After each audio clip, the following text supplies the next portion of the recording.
السيدات والسادة سنشرع في فعاليات Mesdames et messieurs, يرجى منكم الوقوف للنشيد الوطني. May I respectfully ask you to stand for the national anthem of the Kingdom of Morocco, ladies and gentlemen.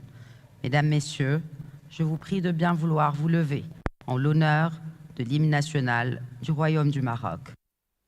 please stand up for the national anthem of Morocco.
Mesdames, Messieurs, Sabah al-Khair, l'emblématique, le fantastique, l'unique Hassan Sharaf.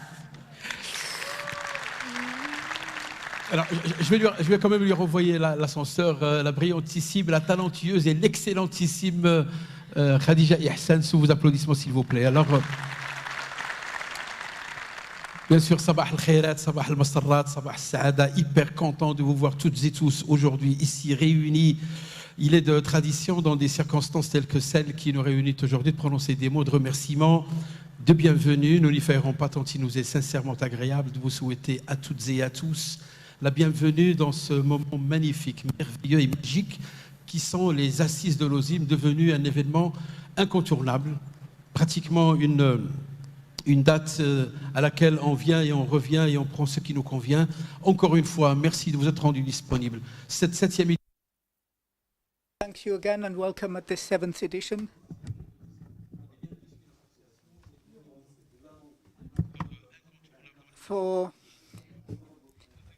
With diversity of topics and contributions and initiatives, but also and especially men and women who are experts and humanists who love Morocco and want to see Morocco develop and become even better. Our topic this year is also an amazing innovation because we are doing the junction between the digital world and sustainable development. You saw it on the website. The power of digital together toward a sustainable and resilient world. What better than meeting in this superb room that has an emblematic name, Al-Khwarizmi. Yes, it's not a coincidence.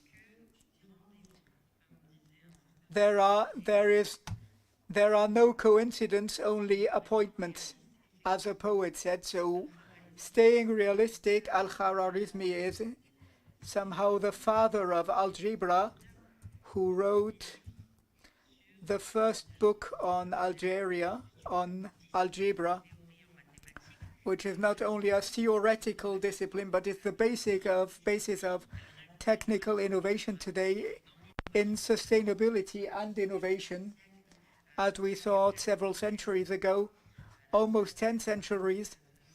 Algeria is the base of cryptography, terminology you know, but is new for us, cryptography, securing data, reinventing the world. This is what we all discussed during those 2 days. You understood. Algeria is the algebra is the backbone of technical innovation, and this edition is under the high patronage of His Majesty King Mohammed VI, who is also in the continuity of the precedent session 2 years ago, also here in Marrakesh, on how to unleash the potential of the different digital nations. This is what AUSIM is doing for 3 decades now, preparing the field for this potential which we know in our digital nation to be liberated, to finally be liberated. So this will be added up, as AUSIM does. As I said, for 3 decades, we are meeting to explore developments in artificial intelligence and think together on the evolutive dynamic of the work market. Even if we have robots in 10 years, they'll never replace the unicity of Hassan Sharaf. And digital industry, ladies and gentlemen, like any industry, is going green. We're talking of green IT, of digital low-tech, which targets technology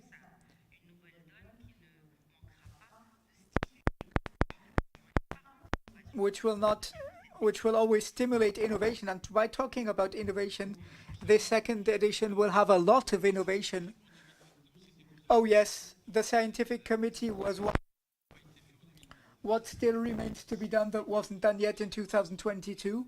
I believe every 2 years, at each edition, our scientific congress is meeting with brilliant experts to innovate and think. So now I will give you the list. We will have novelty 2 masterclass, one on Gene AI and one on digital fresk, just to show you again the junction between sustainable developments and determinants.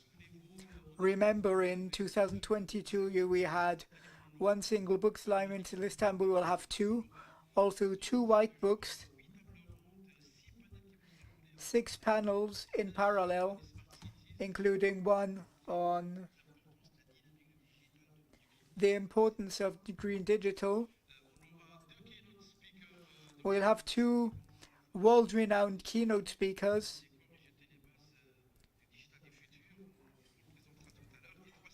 and 3 CEOs, which will also put their light on what we are doing. And as Khadija said,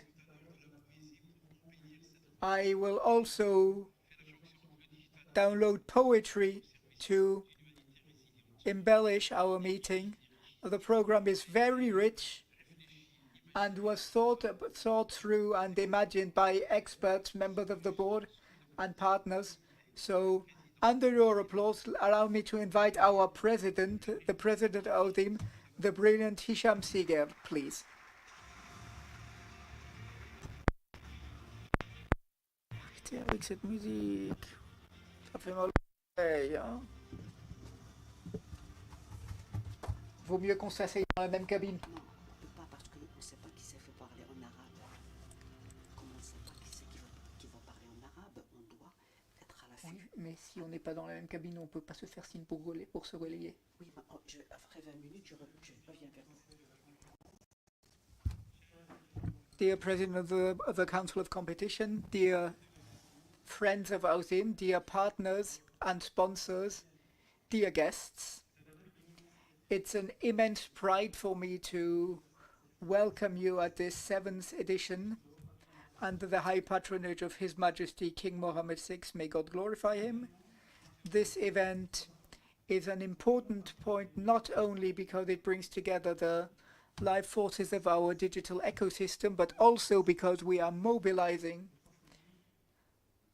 the life forces, symbolizing 30 years of innovation and transformation at the service of Morocco.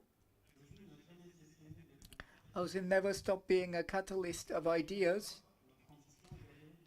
Also, today again, our ambition is to go over technology to think and act together. So that the topic of this edition, the power of digital together towards a sustainable and resilient world, is especially accurate in the current context while we are facing a global environmental, economic crisis and social crisis.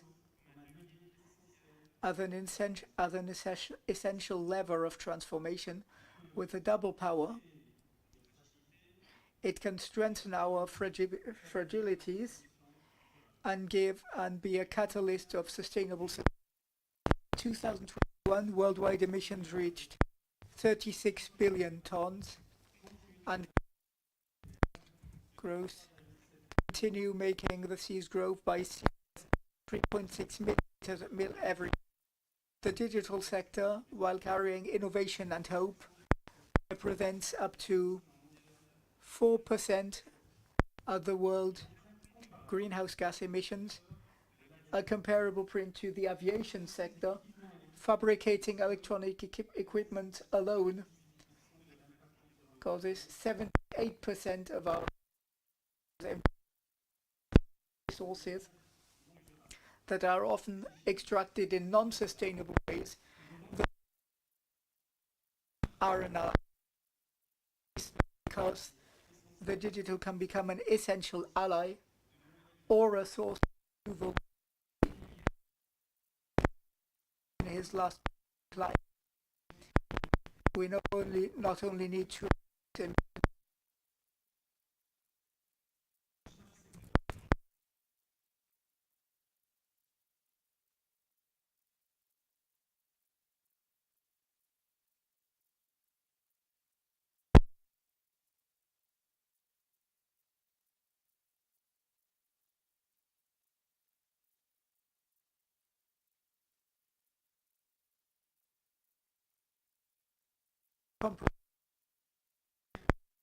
integrate in its sustainability.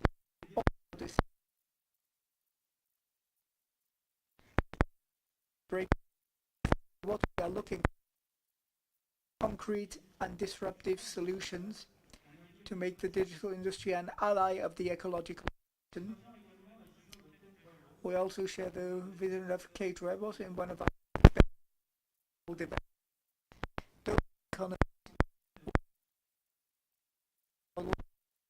In both the social foundings, this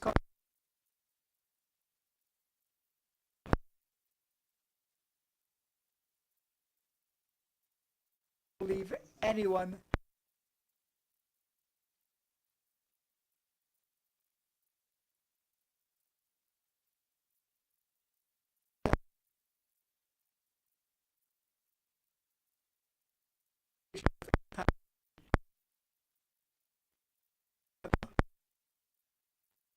social environment while keeping man and the planet at the heart of what we are doing. We believe only come based on sincere exchange, open debate and concrete action for 30 years transformation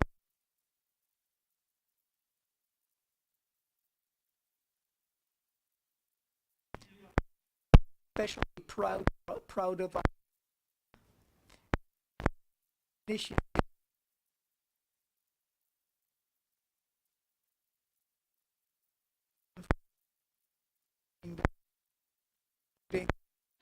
treat those young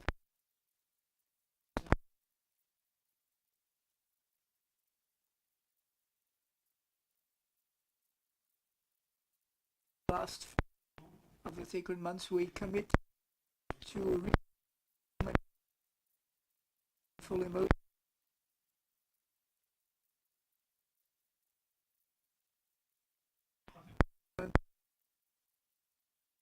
all committed for the future of our youth to join us. Each contribution counts to build a better.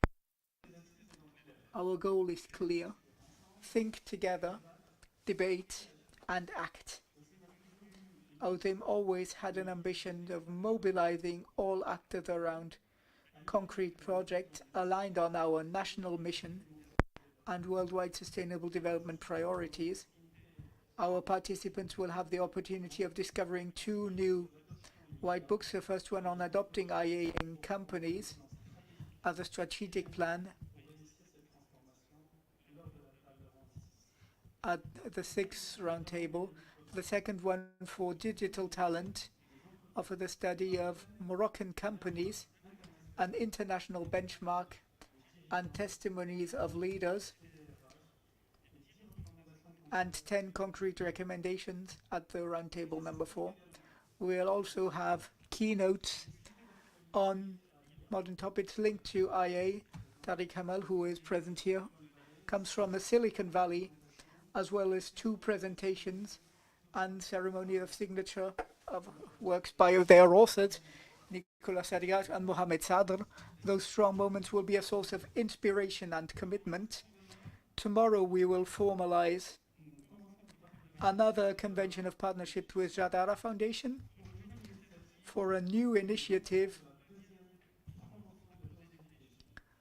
for promoting education, a long-term ally, and we will sign conventions with the presidents of DSI clubs of Mali, Ivory Coast, Côte d'Ivoire and Tunisia, who are present here, strengthening our links of friendship and cooperation in the African digital ecosystem.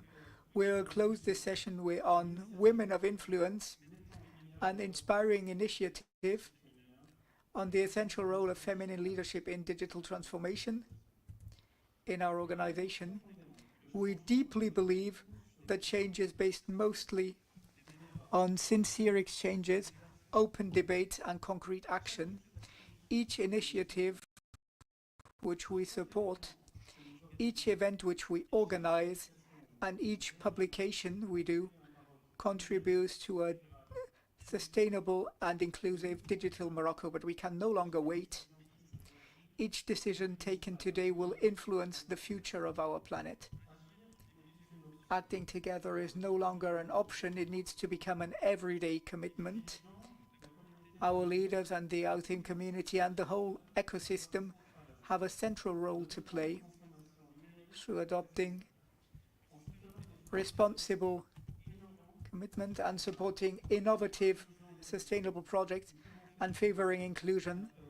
That way we can make Morocco a hub and the leader in the digital industry in Africa.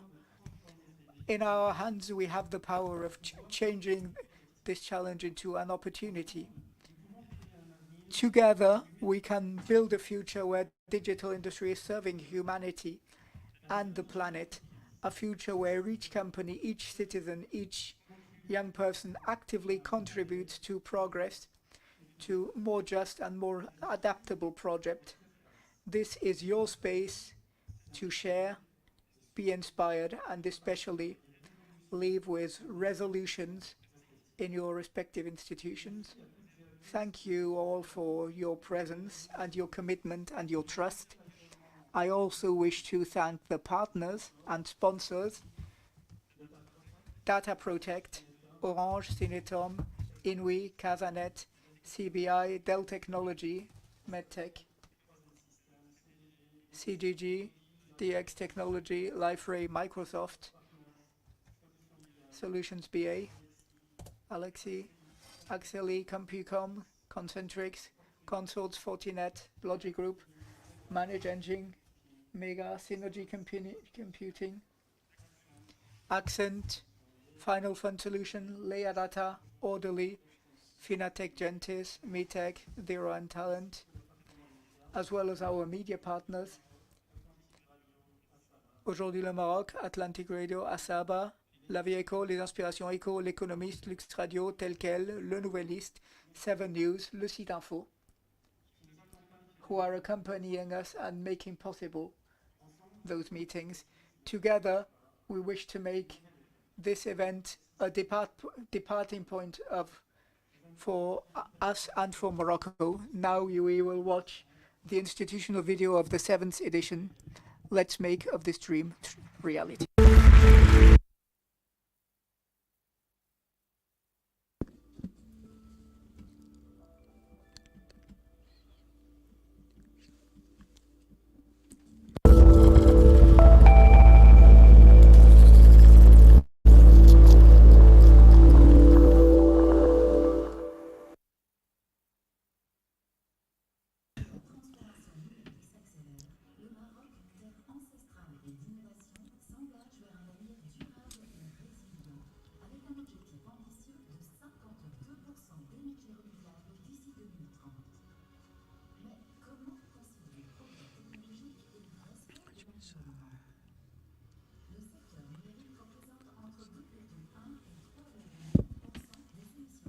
De gaz à effet de serre, soit environ la même proportion que le secteur de l'aviation.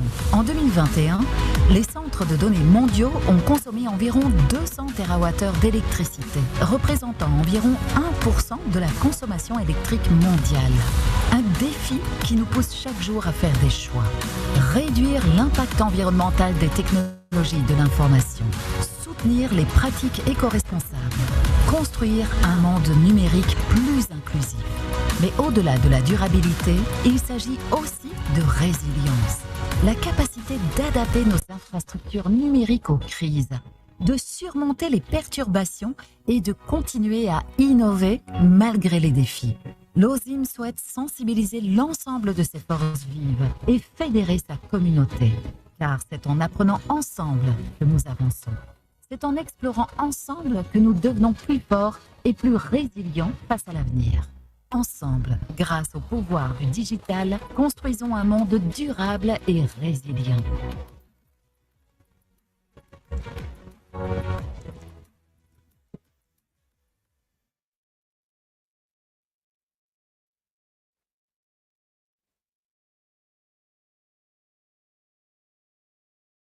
In fact, technology has no specific language.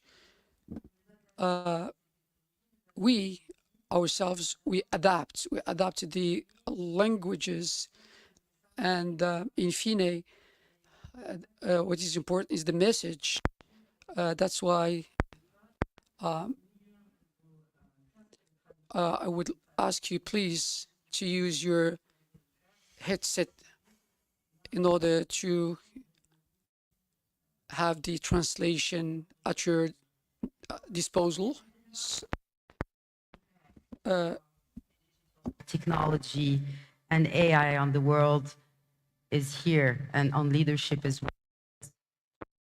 Industries, redefining skills and creating new opportunities for businesses alike. So our distinguished of speakers and panelists delve into those issues to enable a social system for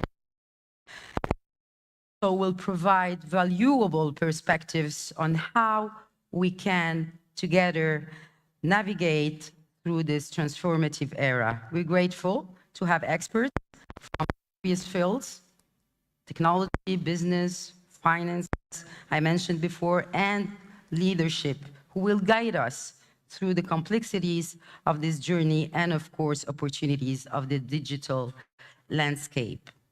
Let's start, ladies and gentlemen, with our first keynote entitled The New Industrial Revolution, Harnessing Generative AI and Simulation Technologies. Our first speaker has a deep background in AI-powered innovation. He's recognized for transforming cutting-edge technologies into industry-leading solutions. His expertise spans a broad spectrum, including VLSI, semiconductors, wireless communication, computer vision, deep learning, and the list is very long. So I welcome you, ladies and gentlemen, to join me welcoming Tariq Hamadouf. Morning.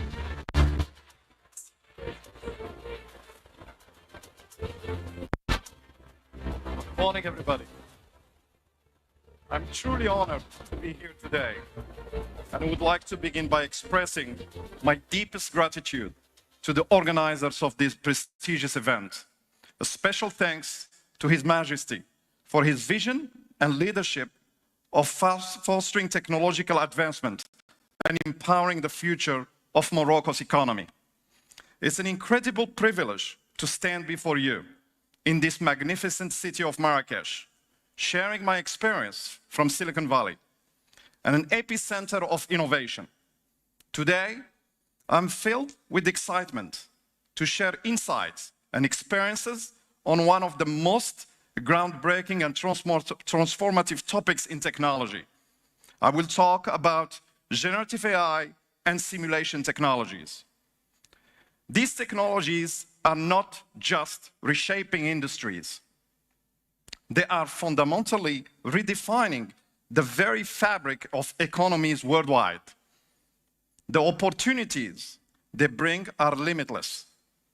From revolutionizing manufacturing processes and optimizing supply chains to unlocking new level of creativity, efficiency, and businesses across every sector. Morocco is uniquely positioned to embrace and lead in this new era of AI-driven transformation. With the right vision, investment, and collaboration, we can unlock immense potential and growth, proving the way for Morocco to be a global player in the AI revolution.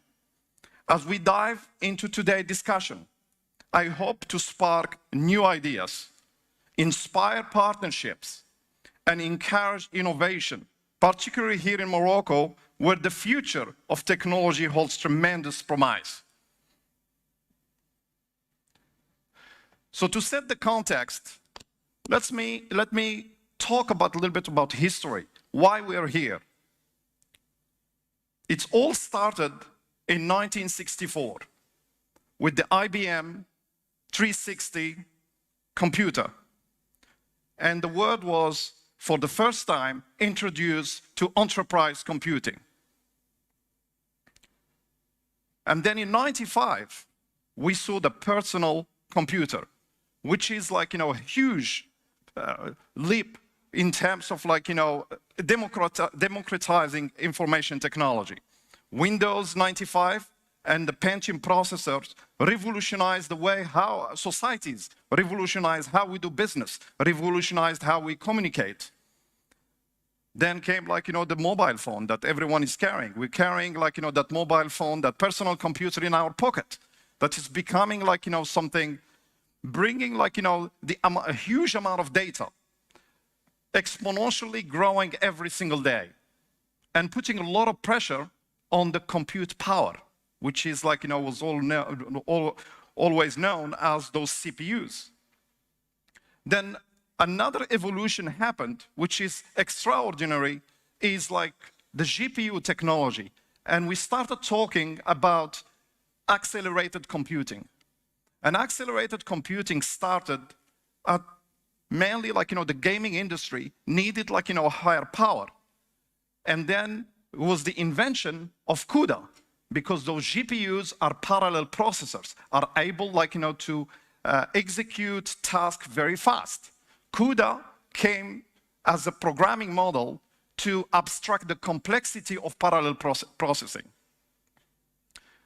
Then another important element that happened, an event that happened, it was AlexNet.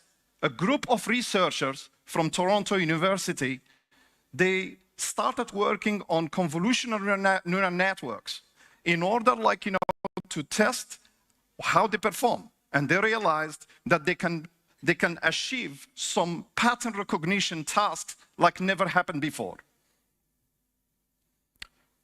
We moved, over, years towards, enterprise, government, research institution investing in convolutional neural network.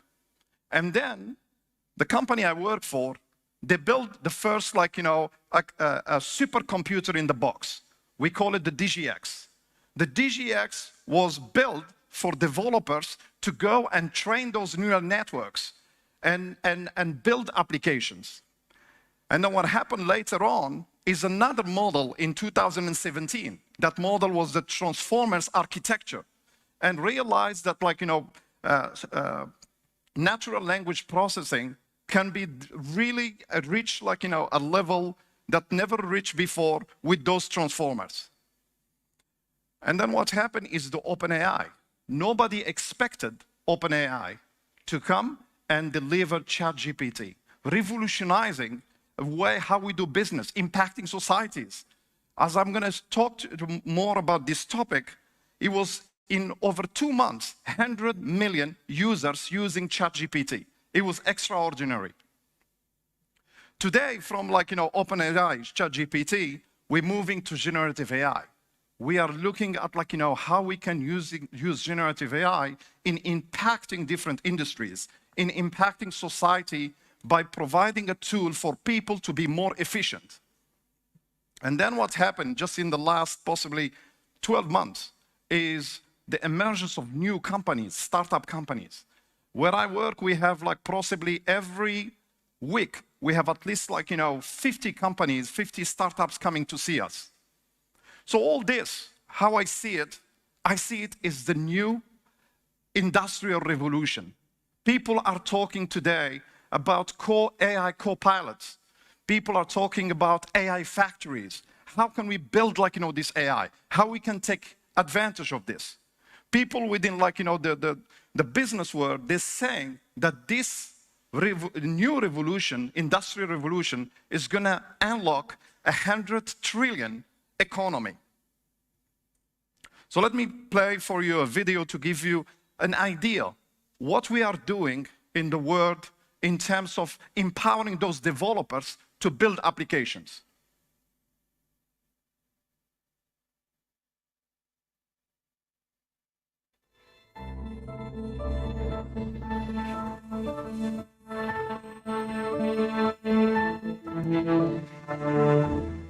I am a helper.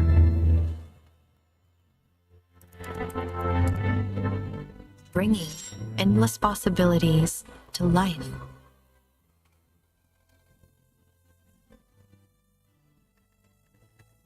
Guiding us to better answers faster.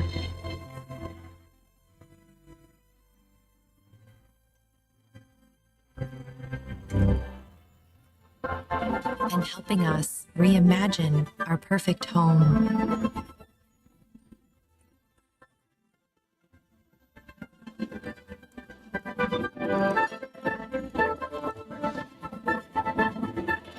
I am delivering on every promise, predicting what comes next,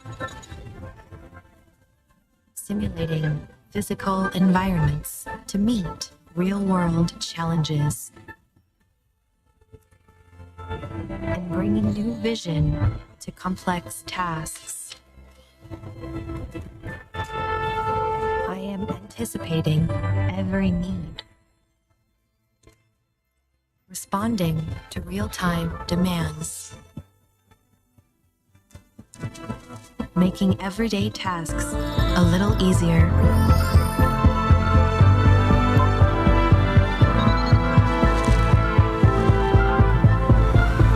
Simplifying our busy lives.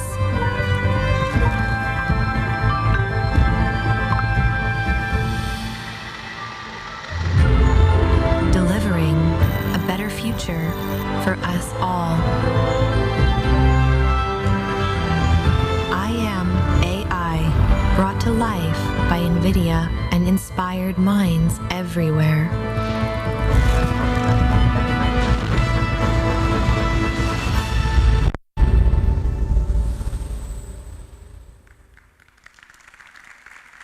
So the question is, how we build those systems?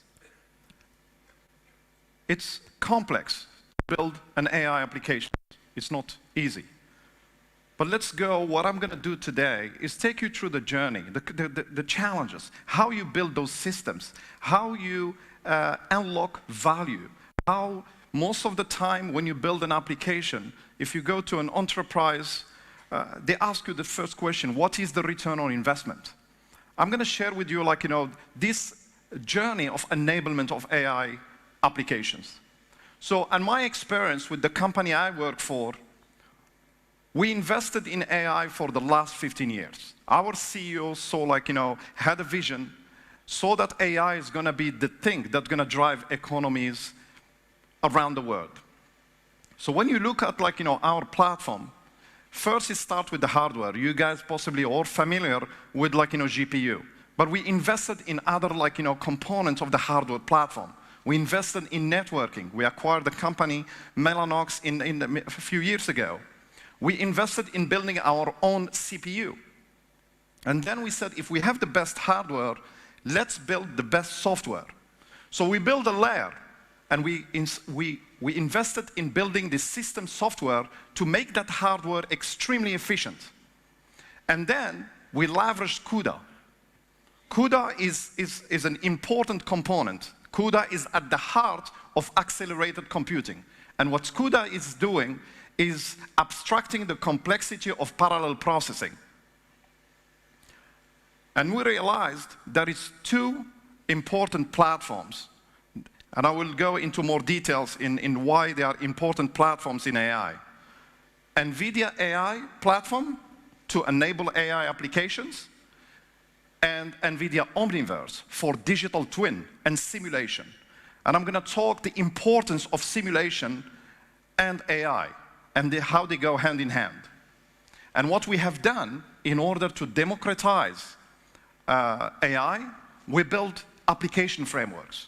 And those application frameworks today, they are across all industries. Sometimes I wake up in the morning and I say, how are we doing this? We are in every single industry you guys can think of. Mining, automotive, manufacturing. Myself, I am more focused on consumer packaged goods, but we are only 30,000 people around the world, but we're working towards building application across the entire, or enabling application across different industries. We realize that we do that only by democratizing AI, providing those tools to developers. So now I'm going to talk what is generative AI. So generative AI didn't just start there. It started with the convolutional neural networks. And those convolutional neural networks, if I want to on a high level describe that, researchers, scientists, they wanted to mimic how the brain works. And they mimicked the neuron, and they connected the neuron to other neurons and created different layers. And they realized they can train those networks in order to deliver specific tasks. Then from a CNN convolutional neural network, another model emerged is generative adversarial network, which mainly it's a discriminator network and a generator network. The generative network is creating synthetic data, and the discriminator network validating that data. And that's was very efficient in many applications. Then recurrent neural network for speech, anything sequential data for time series analysis, or for speech processing. And another model that happened, reinforcement learning, that was very efficient, especially in robotics.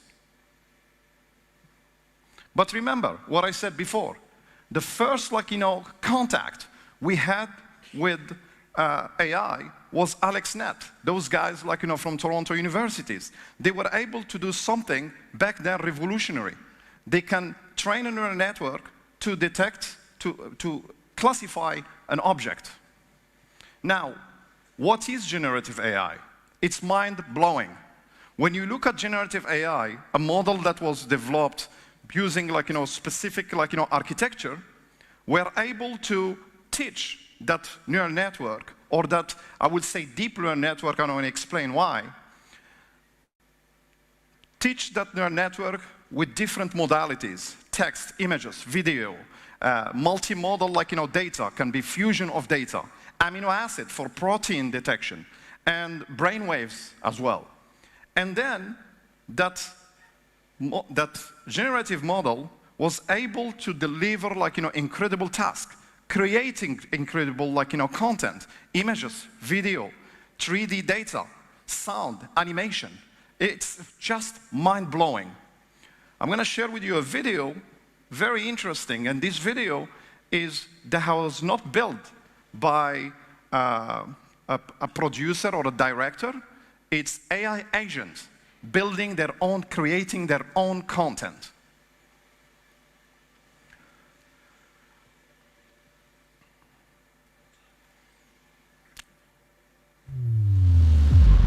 We're thrilled to showcase an immersive and dynamic interaction Nous sommes heureux de montrer une named Jin. This captivating ramen shop scene was created by NVIDIA using the latest RTX rendering technologies. NVIDIA collaborated with Convey, an NVIDIA Inception partner, to showcase how developers will soon be able to use NVIDIA Riva, Nemo, and Audio to Face for AI-powered speech, conversation, and animation. These models were integrated into the Convey Services platform and fed into Unreal Engine 5 and MetaHuman to bring Jin to life. Please take a look.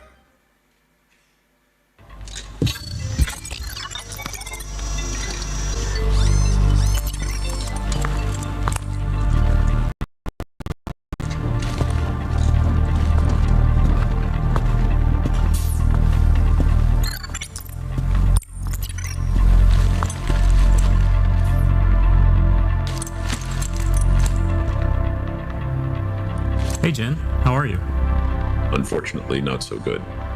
How come? I am worried about the crime around here. It's gotten bad lately. My ramen shop got caught in the crossfire. Can I help? If you want to do something about this, I have heard rumors that the powerful crime lord Kuman Aoki is causing all sorts of chaos in the city. He may be the root of this violence. I'll talk to him. Where can I find him? I have heard he hangs out in the underground fight clubs on the city's east. Try there. Okay, I'll go. Be careful, Kai.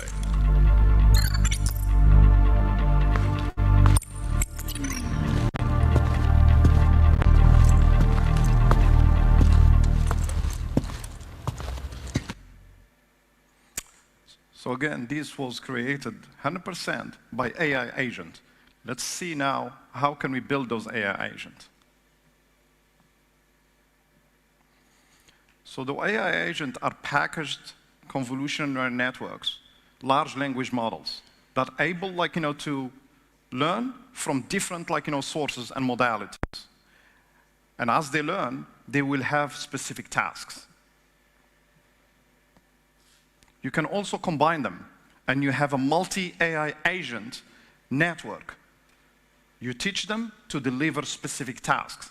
They can be AI agent that can help you in any type of task or any type of industry. Now, how to build those agents?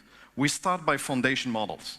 The foundation models, and we're going to talk about this in more details, they are the models that companies invested millions of dollars to build them. They are at the heart of those this AI innovation. Companies around the world over the last 3 years, including OpenAI, all the big companies invested millions of dollars to build those foundation models. There are billions of parameters, if not trillion of parameters.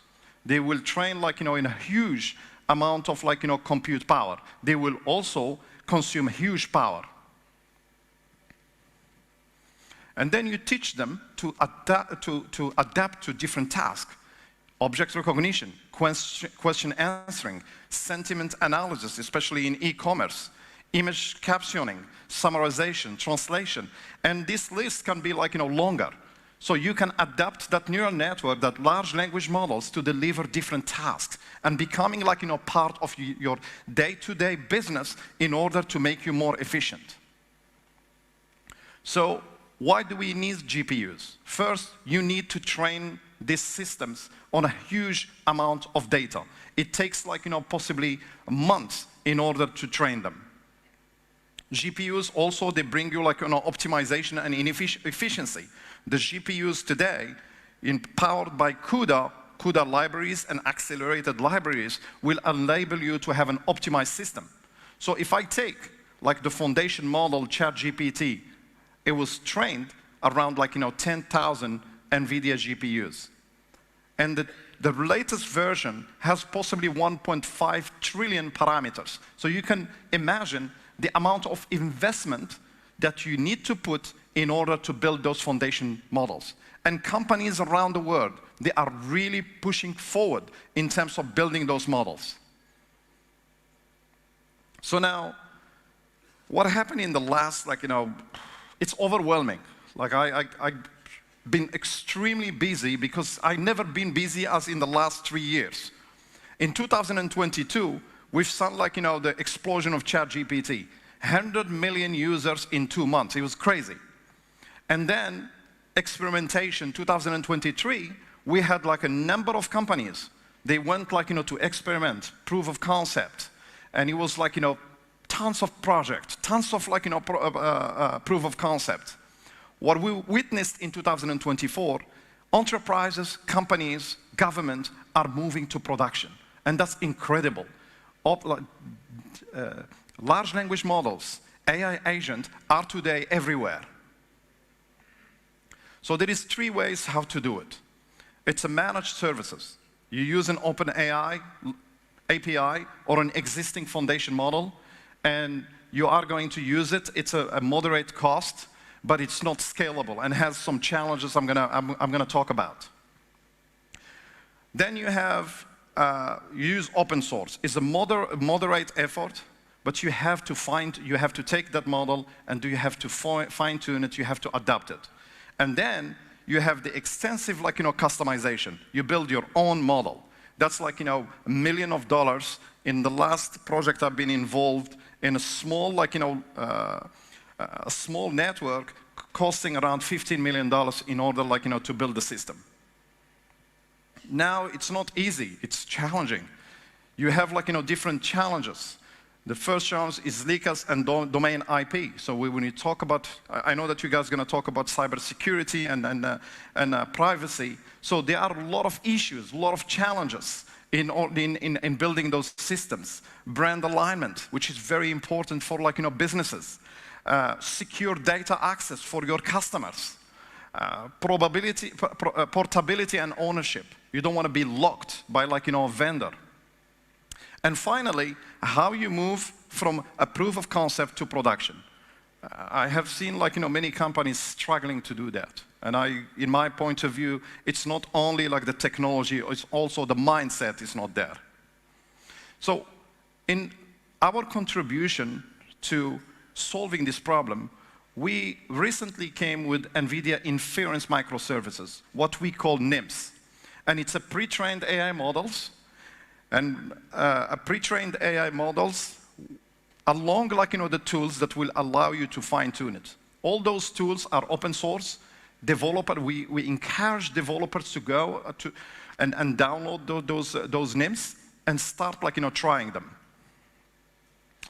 In fact, you can go on our build.nvidia.com and you can start experimenting with those models. They are, as I said, open source. For us, we do believe that if we support the open source community, we democratize AI, we are going to help organization, help countries reach a level of efficiency they will never reach it before. And then what we can move from there to enterprise. And that's the business relationship you can have with NVIDIA. So those NIMS, how we use them, so it's from prompt engineering to events. We can connect them to different databases, vector databases, and other sources of data. And we can enable applications very easy. all like, in a microservice architecture that you can like, go download from NVIDIA Cloud repo, and that will allow you to experiment with those type of architectures. So now another like, important element, you have a pre-trained model or only a foundational model. So if you have a pre-trained model, you have to fine-tune it, which means you have to adapt it to your business. This is an example. If I use a pre-trained model without fine-tuning, I get like, a very generic answer, not like really specific to your business. Now, if I fine-tune it, I have a more precise, more intelligent answer. So fine-tuning a neural network or fine-tuning a large language model is extremely important. It will give you like the domain expertise for that AI agent. And I will share with you how we do it. So we build a set of tools. Those tools are called NeMo microservices. It gives you the tools, abstract the complexity for like, fine-tuning, abstract the complexity for guardrail, and I will explain what is guardrail. It will help you like, data curation, and it will help you deploy that NIM very quickly. So another important element in here is RAG, and how we can like, use a document. I take my fine-tuned, but how can I use a document from your organization and make like, my agent an expert in that document? Imagine how useful is this. Imagine like, your operational, your staff, your worker, when they want an information, they can consult their AI agent and can just ask a question to get them that information and data. Imagine like, how like, this type of technology can help like, the financial world, can help you like, when you do your taxes. Today you can have an AI agent that can do your taxes. I'm Rachel, your AI care manager. I do believe within the next 2 years, everybody, like you have your phone, you're gonna have someone like, Rachel. So now, in summary, what NVIDIA did in this space is built like, this platform, the NVIDIA NeMo. NVIDIA NeMo will help you from data curation all the way to guardrails. Guardrails is the action of making, you want to make your AI agent aligned with your company values, aligned with your rules. So we implemented the tool that will allow you to do that. But as I said, like, this is NVIDIA NeMo. You can go today, you can go download it. It will require training data, access to GPUs. You can get it from any of like, the cloud partners. And also it will give you the tools how to do distributed training in order to speed up that process of like, training and reduce the cost. So now, as I talked about generative AI, I'm going to take you to another word, which is like, what is the relationship between generative AI and simulation and digital twins? So this is very related to the work I've been doing for the last 5 years in supply chain and in consumer packaged goods. I'm going to start by playing this video. NVIDIA AI and simulation solutions are delivering better than ever efficiency and intelligence to the supply chain, ensuring retailers never miss a beat in meeting customers' expectations. From the moment a vehicle first approaches a distribution center, AI streamlines the receival process. With computer vision, retailers have the ability to detect and identify arriving vehicles and count the boxes as they're unloaded, reading their labels for quick identification. AI has already made sure that these products are the ones in demand. With AI, forecasting is smarter and more accurate, giving retailers insight into what their customers want and when. As products move down the conveyor, intelligent automation monitors their progress. AI can adjust the conveyor speed, speeding up or slowing down to maximize employee productivity and safety. Congestion is avoided as computer vision applications identify when packages are tilted or sitting too close together. By automatically adjusting the conveyor speed, AI eliminates downtime, which can cost retailers $3,000 to $5,000 per minute. The same intelligent automation boosts quality control, identifying damaged boxes to ensure they never make it into a disappointed customer's hands. And that's just the beginning of the optimizations that AI can bring to the supply chain. NVIDIA Omniverse makes it possible to simulate distribution center design, improving workflows and throughput with photorealistic, physically accurate virtual environments. Retailers can develop, test, and manage AI-powered distribution centers in a digital world, and then bring those optimizations into the real world. As new products and processes are introduced, Omniverse Replicator and NVIDIA Tau can be used to create photorealistic synthetic data to retrain the real-time AI models. Global teams are using Omniverse to design factories and distribution centers in real time. Digital human simulations test new workflows for employee ergonomics and productivity. And robots are trained and operated with the NVIDIA Isaac robotics platform, creating the most efficient layout.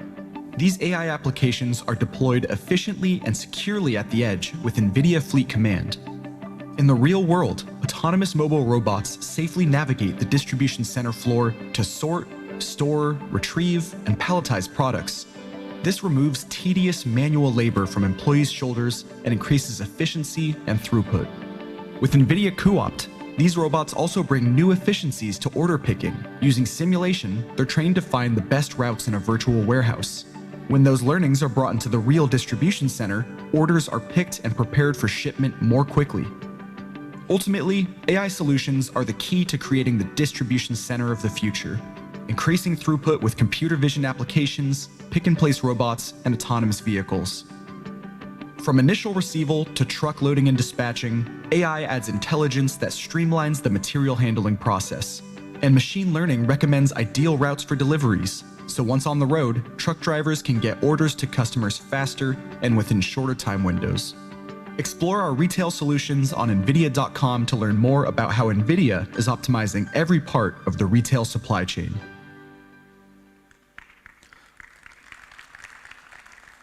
So what I tried to do here is just give you the link between the digital twin, simulation, and generative AI.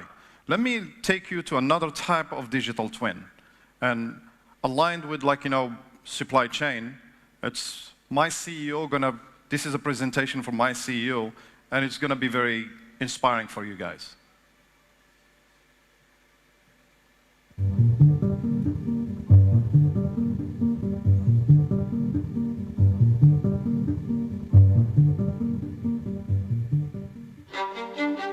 NVIDIA operates one of the largest and most complex supply chains in the world. A single NVIDIA Hopper DGX has nearly 40,000 parts from over 150 suppliers and weighs nearly 350 pounds. And the supercomputers we build connect tens of thousands of NVIDIA GPUs with hundreds of miles of high-speed optical cables. We rely on hundreds of partners to deliver thousands of different components to a dozen factories to build nearly 3,000 products. A single disruption to our supply chain can impact our ability to meet our commitments. To help us manufacture and deliver AI factories at extraordinary scale, NVIDIA's business operations team is developing an AI planner that lets us chat to our supply chain data.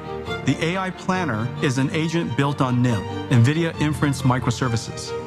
A NIM is a container with pre-trained models and CUDA acceleration libraries that is easy to download, deploy, and operate on premises or in the cloud. Our supply chain team assembles their AI planner with an LLM NIM to understand planner's intention and direct the other models, NeMo Retriever RAG NIM to connect the LLM to proprietary data, and a cuOpt NIM for logistics optimization. NVIDIA cuOpt is a state-of-the-art GPU-accelerated combinatorial optimization library for operations research and holds an incredible 23 world record benchmarks. Operations research is the discipline of efficient decision-making for highly complex logistics problems, such as the traveling salesman, vehicle routing, or supply chain optimization problems. Industries spend billions in routing operations, so large efficiency gains can easily save hundreds of millions in costs. But accurately modeling and optimizing these scenarios is extremely complex. These are intricate networks with numerous variables, constraints, and interdependencies that change in real time. The resulting search space is many orders of magnitude larger than the number of atoms in the universe. CUOP acts as a supercomputer for this type of decision-making using GPU-accelerated heuristics and evolutionary algorithms. It calculates an optimal route in seconds and dynamically recalculates when requirements change.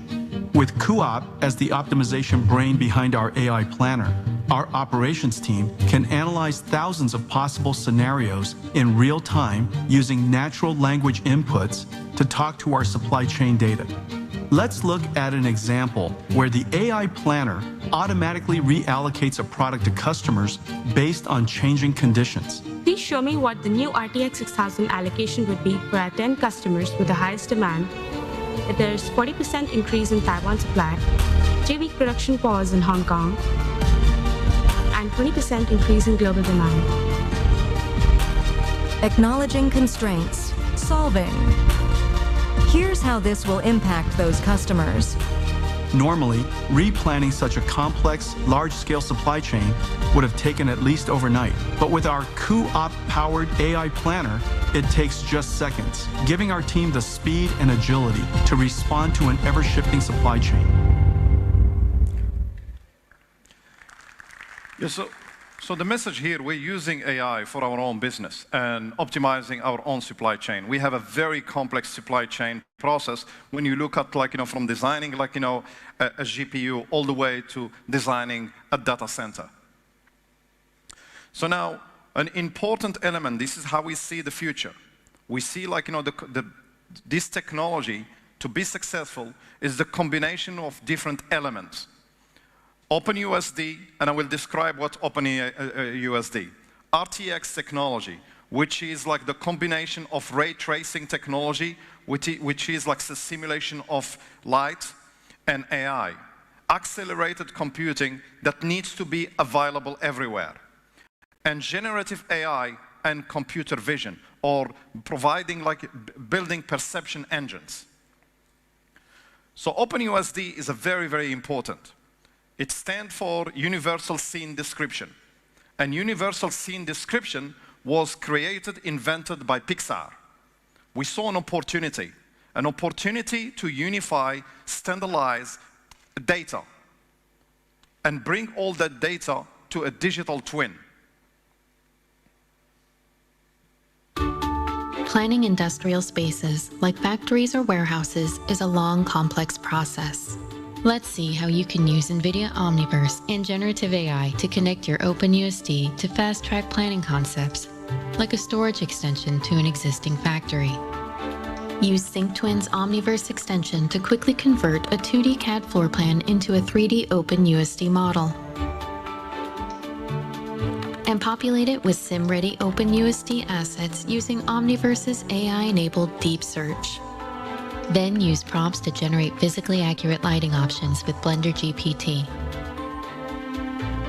Realistic floor materials with Adobe Firefly. And an HDRI Sky Dome with Blockade Labs.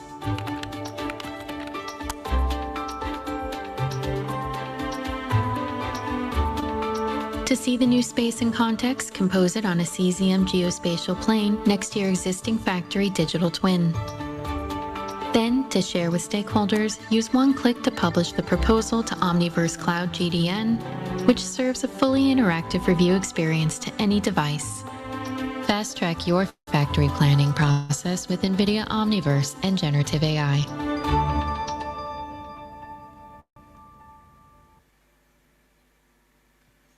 So now, the whole idea that we have is we feel that anything you're going to build in the physical world, you need to simulate it in the virtual world. So our workflows are all based on building those digital twins with the highest level of accuracy, with the highest level of visual fidelity, but also you add to it the physics. Building those virtual worlds will enable you to experiment efficiently those type of technologies. It's either generative AI, computer vision, or robotics, or what I shared with you with the optimization, supply chain optimization, operational research. So combining the two technologies is going to be crucial because it will give you that speed of light in order to enable application and move like, from a proof of concept to production. I'll give you an example. I love watches, and watches like, are the most complex piece of like, engineering to make. So I spoke about USD, Universal Scene Description. So imagine the number of people involved in building a watch, like, the mechanical parts, the design, the aesthetic, etc. But what we saw an opportunity there. If we convert all the data to Universal Scene Description, I can standardize and unify the design, and I can unlock something extremely important is bring like, different stakeholders from design to advertising. Imagine like, the cost efficiency there. And then I use NVIDIA AI and generative AI to add and enhance the engineer, the designer creativity. Same thing. If I move like, more, one of the work I have been doing in the last 4 or 5 years is designing supply chain warehouses. And this one is specific to Amazon, where in the past I had a big issue. My issue was like how I'm going to put all the stakeholders, warehouse planners, technology team, operational team, automations, talking the same language. So Universal Scene Description gave me that ability to do that. Then we started building an ecosystem of tools. You have different type of tools, like for optimization in the digital, in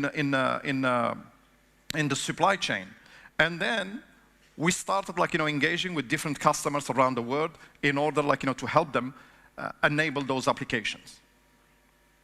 So in general, AI and Omniverse are deeply connected. Build virtual world to train, test AI, and connect AI to the physical world. And have AI help you build and interact with the virtual world. Omniverse connects AI to the physical world. That's the very important thing. And we're very passionate about this digital twin. We're very passionate about simulation. We're very passionate how we bring like, RTX technology with AI and with generative AI. So, and over all this, we realized there is a paradigm shift in computing. And the paradigm shift is built on 3 computers, accelerated computers. The computer where you build the AI, the computer where you test the AI in the digital twin, and then the computer where you deploy AI. And our mission over the last 15 years has been around like connecting the 3. This allowed us like, to build a system that has never been built before. In creating a level of intelligence either in buildings, factories, airports, an intelligence that has never been built before. This is a project I conducted a while ago where it was a warehouse and I needed like, to build a high level of intelligence and optimization around picking stations. And I was able to do it like, applying this 3-computer accelerated computing paradigm. So robotic is a very important component. And robotic, to train robots, it's very, very expensive. To test robot is very expensive. So imagine like, your robot, you train it like, in the virtual world, and then you deploy it. That will help you move very fast from proof of concept to production.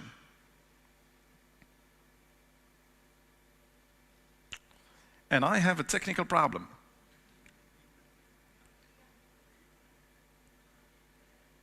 Yeah, I think anyway, so I'm sure they're gonna solve it. But I hope like, you got the idea.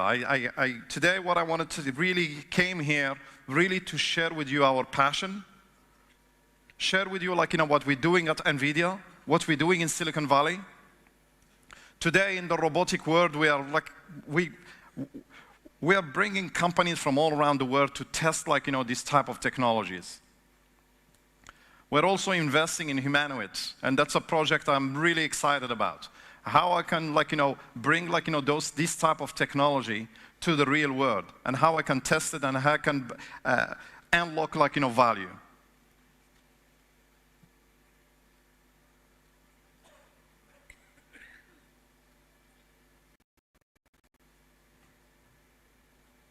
This is supposed to play. And that's the last video. And I'm very proud of myself. I had limited time.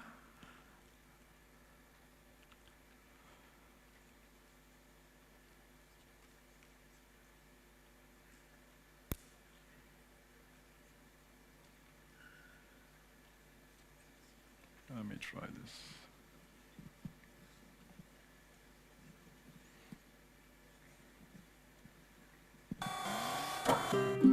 The future of heavy industries starts as a digital twin. The AI agents helping robots, workers, and infrastructure navigate unpredictable events in complex industrial spaces will be built and evaluated first in sophisticated digital twins. This Omniverse digital twin of a 100,000 square foot warehouse is operating as a simulation environment that integrates digital workers, AMRs running the NVIDIA Isaac Perceptor stack, centralized activity maps of the entire warehouse from 100 simulated ceiling mount cameras using NVIDIA Metropolis, and AMR route planning with NVIDIA cuOpt. Software-in-loop testing of AI agents in this physically accurate simulated environment enables us to evaluate and refine how the system adapts to real-world unpredictability. Here, an incident occurs along this AMR's planned route, blocking its path as it moves to pick up a pallet. NVIDIA Metropolis updates and sends a real-time occupancy map to cuOpt, where a new optimal route is calculated. The AMR is enabled to see around corners and improve its mission efficiency. With generative AI-powered Metropolis Vision Foundation models, operators can even ask questions using natural language. The visual model understands nuanced activity and can offer immediate insights to improve operations. All of the sensor data is created in simulation and passed to the real-time AI, running as NVIDIA Inference Microservices, or NIMs. And when the AI is ready to be deployed in the physical twin, the real warehouse, we connect Metropolis and Isaac NIMs to real sensors with the ability for continuous improvement of both the digital twin and the AI models. Guys, thank you so much. As I said before, it's really a privilege for me to be here. Enjoy, the rest of the conference and have fun. Thank you.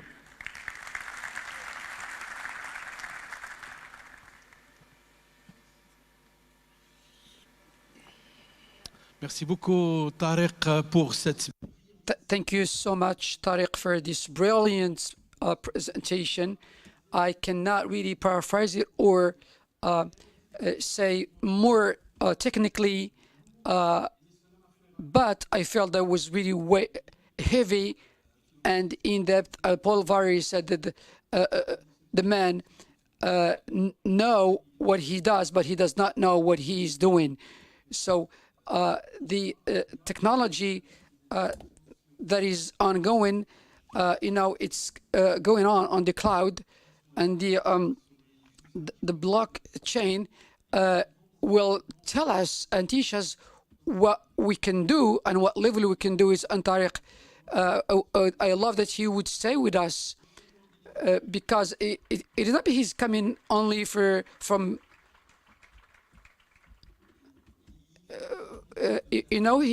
he's originally from Taza, the city of Taza, and I'm sure that he's very proud of himself, like being Moroccan, being from Taza, working on a very delicate topic. When he started talking about the past, and then I wondered how could he reinvent the future, and the roadmap number one. The AUSIM may say that you are the experts, and experts cannot go without your talents. And since you go on your own road, the time will recognize it. He did this on time. He and I said it previously in the introductive part and talking about the scientific program, we'll have 8 roundtables dealing with the digital, and also we talk about the talents, the transformation of the future, and the financial inclusion, and the digital transformation, and the digital transformation of companies. And the program is very rich and will allow us to talk about this very big theme about the digital transformation without putting aside the future and the present in which we are delving deeper. So I have the pleasure to invite under your applause, and please, I will invite Si Ahmed Rahou in his quality of the competition council, Professor Harani, president of, and Manami, my friend Abdul Shagar, president of the Chemical and Parachemical Association. Please, would you take seats on the stage?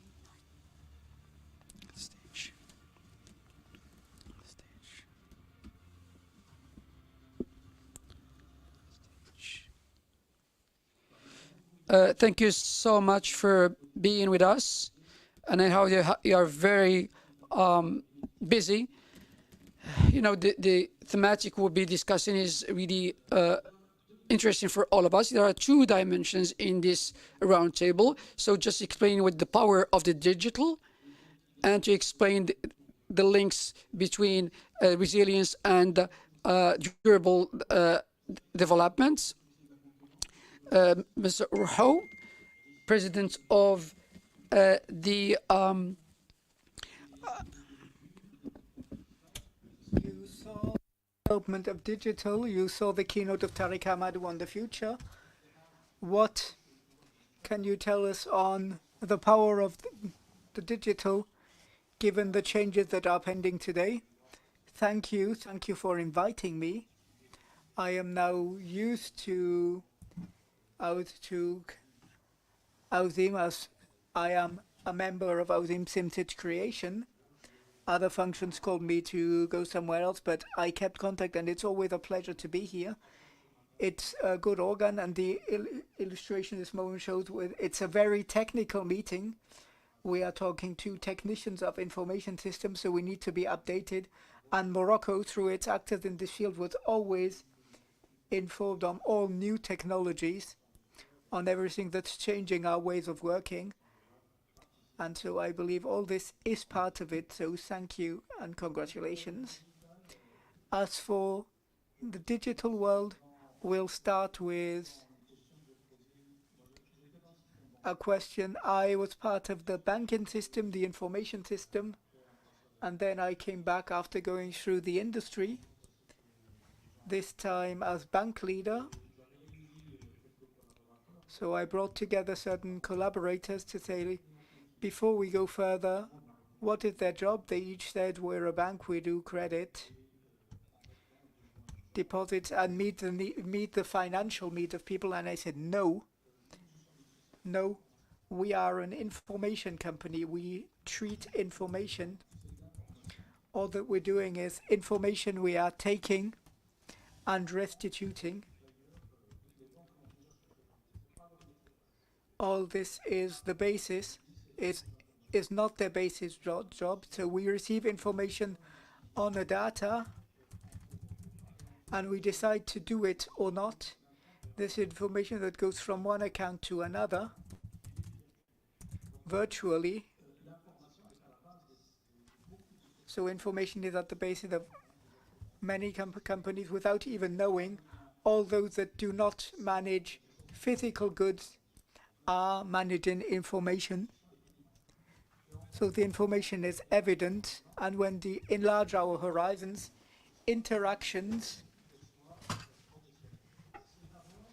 So it's first information exchange and communication exchange that are the two pillars. So 99.9% we don't spend our time exchanging goods, but exchanging information, even in families with children.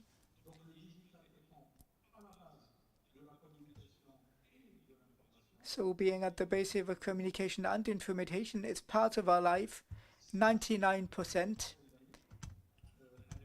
And for the last 30 years, something else came added, mobility, digital. The whole information system was rather fixed. We needed cable, information exchange, information transfer that didn't allow us, or weren't possible without coaxial cables, if we remember the past. And then with the appearance of mobile networks and development of satellites and techniques, and there's a lot of mathematics behind allowing the treatment of the signal, mobility added in. So if you add mobility, communication and information, you have everything. So the digital touches our lives in all its components, human interactions in all its components, adding artificial intelligence, as we thought, to this help of the digital industry and those elements of communication, information and mobility, added another one that was completely human, creativity, creating in the sense of we have something where we had nothing before. Artificial intelligence wasn't able to do this. Now it can. Learning and creating. Machines can learn and create. And this will change the lives of people. Humans are masters of their future. They are the creators of the techniques of the digital industry. They can master it or let them submerge it. It can exist in other fields like arms, etc. But I believe there is a real challenge here that touches the environment, which we'll talk about later, but also the organization of our lives. Today we are at a fundamental break with no equivalent in human history. On very quick periods, we need to adapt to master those tools that are available to us and put them to profit of humanity and not its detriment.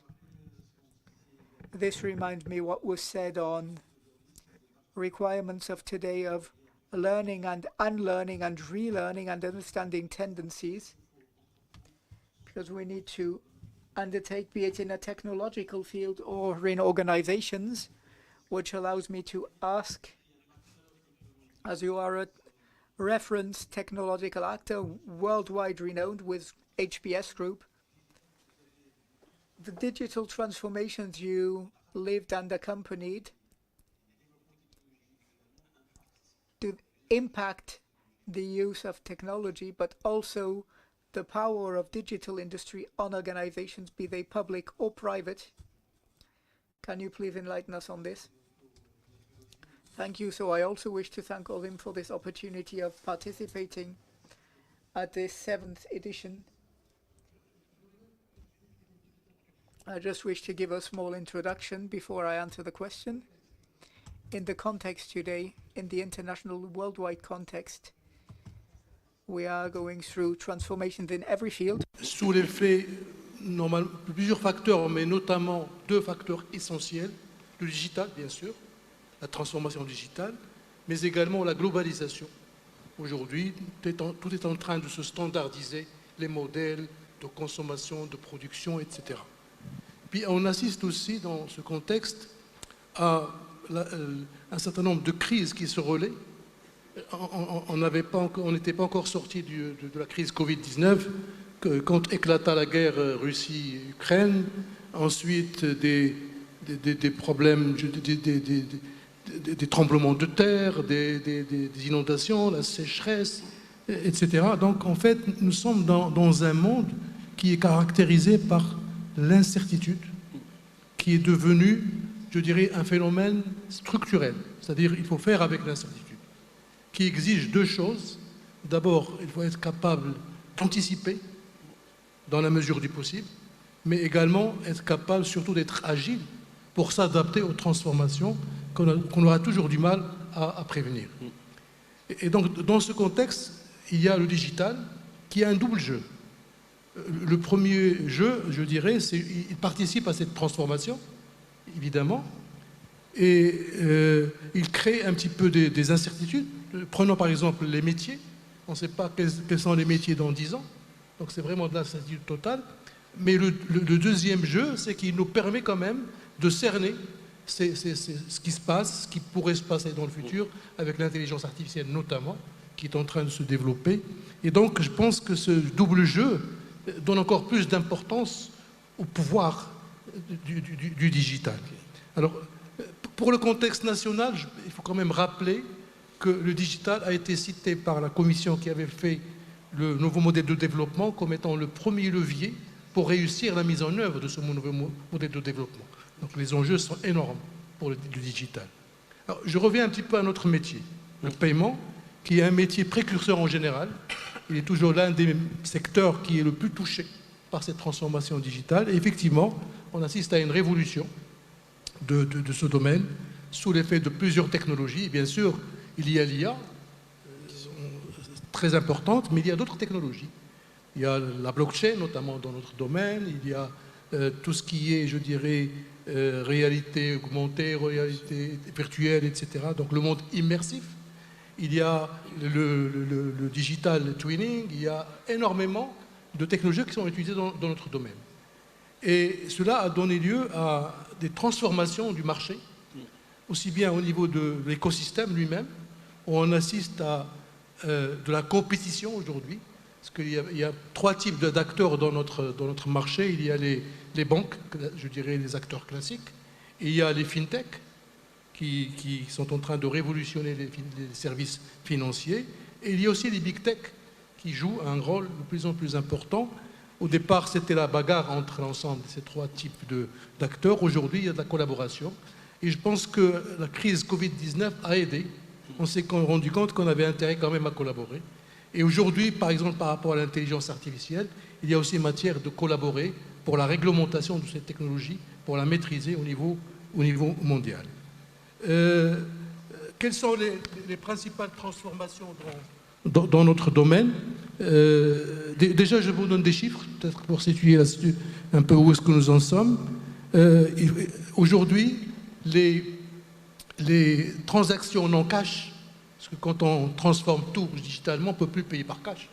Les transformations, donc le paiement digital, je dirais, est en train de prendre de l'ampleur. On est loin encore de tuer le cash, et qui a la peau très dure, mais ça avance. Il y a des chiffres qui sont très, très prometteurs. And it's going and going. So the payments and the financial payments is very important, and we have to integrate it. And the digital payments is very important, but also we need to transform the consumer habits. And, you know, that should be done from the very beginning until the end of the transaction. And we are witnessing a real revolution in many domains and fields. And in inclusion, I would say that a company should really master what's going on. Thank you so much, Horani. And this uncertainty should be solved by technology or simplified in a way or another. But also we may integrate the users. And Abid Shagar, who is president of Colorado group of chemical and parachemical, he is experiencing some uncertainties, the digital transformation. How do you combine this by not using, accelerating, not accelerating, all these aspects? Oh, thank you for the question. Myself, I really thank AUSIM for organizing this manifestation. This is the first time that I take the floor in this conference. I have a lot of friends, and I learn a big deal from AUSIM. And for me, it's a singular event because it's gathering all users of the digital system. So the digital in our company and the richness of the usage of the digital developments is very crucial for all companies to respond and react to your questioning. I think with the presentation we had beforehand and the ideas that have been evoked by my predecessors, I would say the reality. I took road this morning and I had 3-hour trajectory, and so from my standing points as an actor in the chemistry and parachemistry industrial field, and also via different protocols, because I belong to an industrial group in which we exchange about the maturity of the digital tool. And I would like to just to be brief and go to the points. For me, there are 4 industry companies. So the first one is the manufacturers or the companies that are pursuing the mother enterprise that just take advantage of the information and the tools given by their original company. And in Morocco, there was somewhere else, and it was confronted to the artificial intelligence. And these companies may have some delay in using the new technologies. Then you have another type of companies, the big ones, who already operated their digital transformation and revolution. And many years ago, when it was still a fashion, these industrial companies, PME, and I'll talk in reference to Maslow's pyramid, and talking about the group of ideas emerging, like solutions, connections, and so on and so forth. So what is important with this the type of companies is that they are experiencing very deep revolutions, but this is taking place in a very short time. And the theme of artificial intelligence is very extraordinary, because ChatGPT is revolutionizing the IA. So the theme that is we're talking about debating today is, for example, the artificial intelligence is, it becomes an added value to the process today in terms of control in an industry like the paints. What we did in the past, we used the potable water, and that impacted this. The water, and now we're doing that. We have some captures, and these captures, according to the values we might find in each kind of water, allow us to have some very valuable and quality of the products, and also we can participate to the durable developments. So Morocco, as this is going on in different other countries, so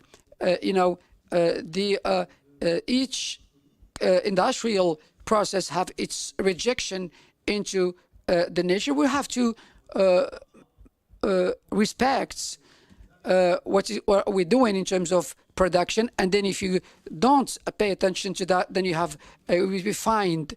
And we have some captures, and these captures may give us some parameters and will help us having an idea about what's going on. Like the LIDEC, for example, may inform us about the limit not to surpass, and just if you allow me to finish with this, the rephrasing of some paints that we're using. So no, we are using computers, but before we used manual experiences, and there are some learning machines depending on the characteristics of the product we would like to have, and the 8 formula that you have to test before coming to the final product. And for Colorado, for example, if it is a leader on the national markets, is because of this progress. I cannot really dream of the best transition to the digital.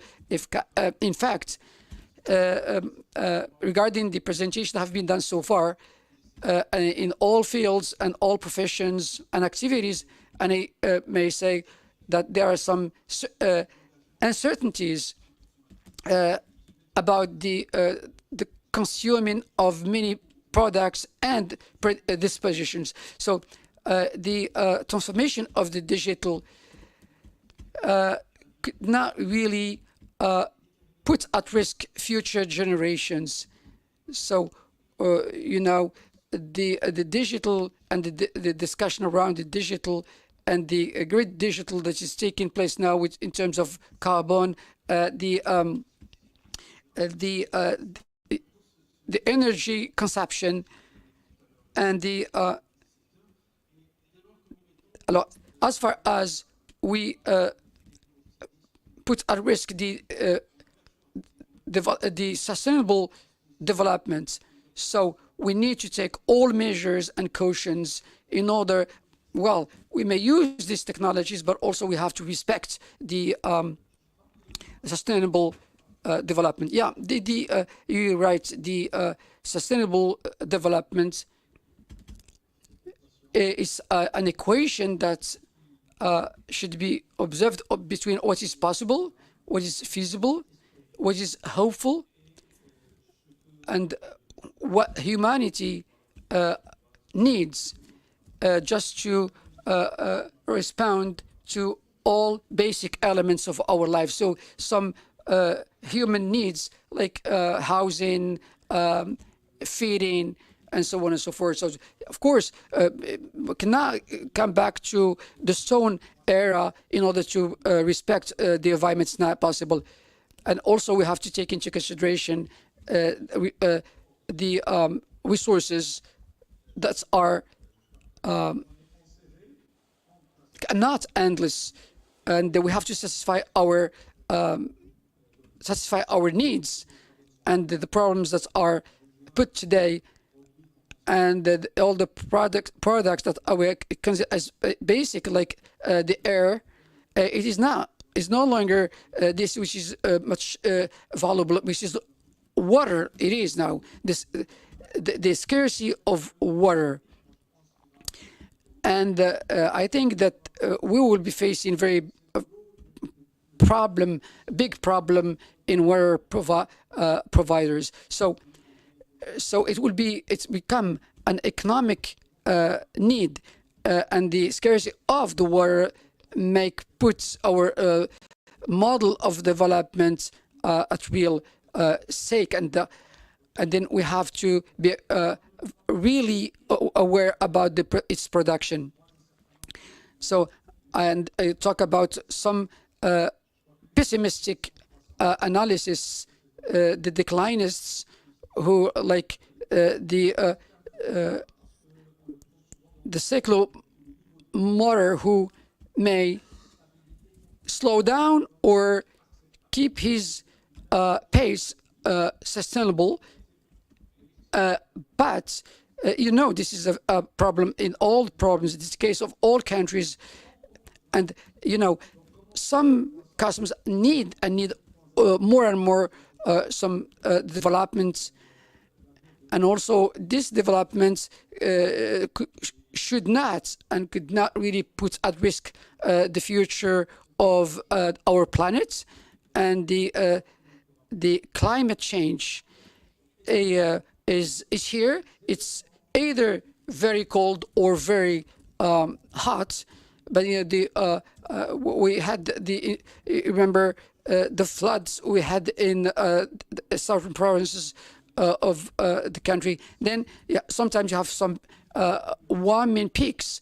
on national level. So we need to adapt, and we should find a real model for developments. We need to develop, but also we have to preserve natural resources, and also to react vis-a-vis of the climate change developments. So this is a factor of development, a factor of increase of our economy. But also, so we spoke about 2% to 5% of the digital will not permit what goes beyond these needs. So the electronics and the industries should be really maybe less gas emission or emissioners, but we need to, for example, control the 30% of the company emissions in the nature. But this usage of electricity that may come from durable energies, so that would be very interesting, because it will touch the level of zero gas emission in the nature. So we need to develop our economy, but this development should be decarbonized. And generally speaking, I would think, I would ask myself, how could we generate development and increase, but in the same time we should decarbonize our activities? And then let's go back to what is existing, and you have to so to make sure that everything we have is decarbonized. This is now possible at a reasonable cost.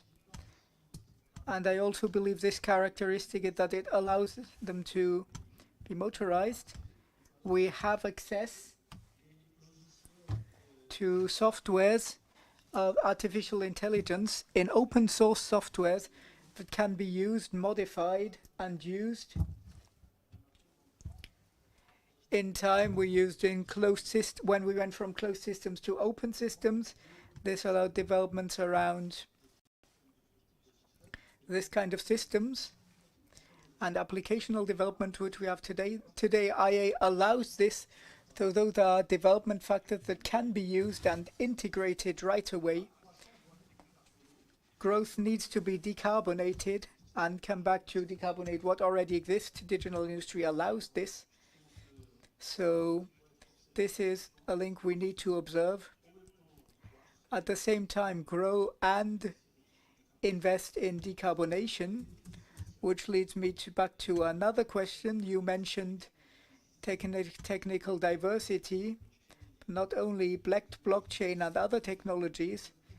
How can this technology allow a better use of this technology to serve sustainable development and optimize the growth of certain energy or water as resources, or have eco-responsible behaviors? You are in this technological field, and you certainly have information to share with us. Let me first take a small break about the environmental dimension and the social dimension. Until a few years ago, we talked mostly about RSE, company social responsibility, which expects the obligation to respecting the environment. During the last few years, another approach was more and more used, RG, the environmental impact, and how to govern a company. We are receiving more and more that requires us to be there in this logic. We would be eliminated if we are not. So we took decisions about 3 years ago to create a strategic council, and every HPS strategy is based on those aspects. We also created a direction, working on it with many people working in this field, and allows it to follow, because we're also being certified. It's not enough to say I'm there, we also need proof. certificates, etc. That said, another aspect that seems really important to me about resilience is, until the COVID crisis, everybody believed that the two main factors of performance are growth and sustainability, which is still true. Those are two important actors. But for growth, we also need to win money. This is also very important. But another factor is resilience.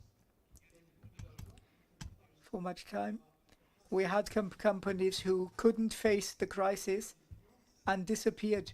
So today we need resilience. So digital, to answer your question, there are many things digital is doing for those aspects, which I will mention later on, to better competitivity and resilience through stimulating innovation and creating new services that are respectful of the environment. The digital will contribute to bettering quality of life and well-being of citizens, especially through facilitating their access to better quality public services, thanks to digitalization, and bettering education and health, and favoring inclusion and inequality reduction, especially for digital industry.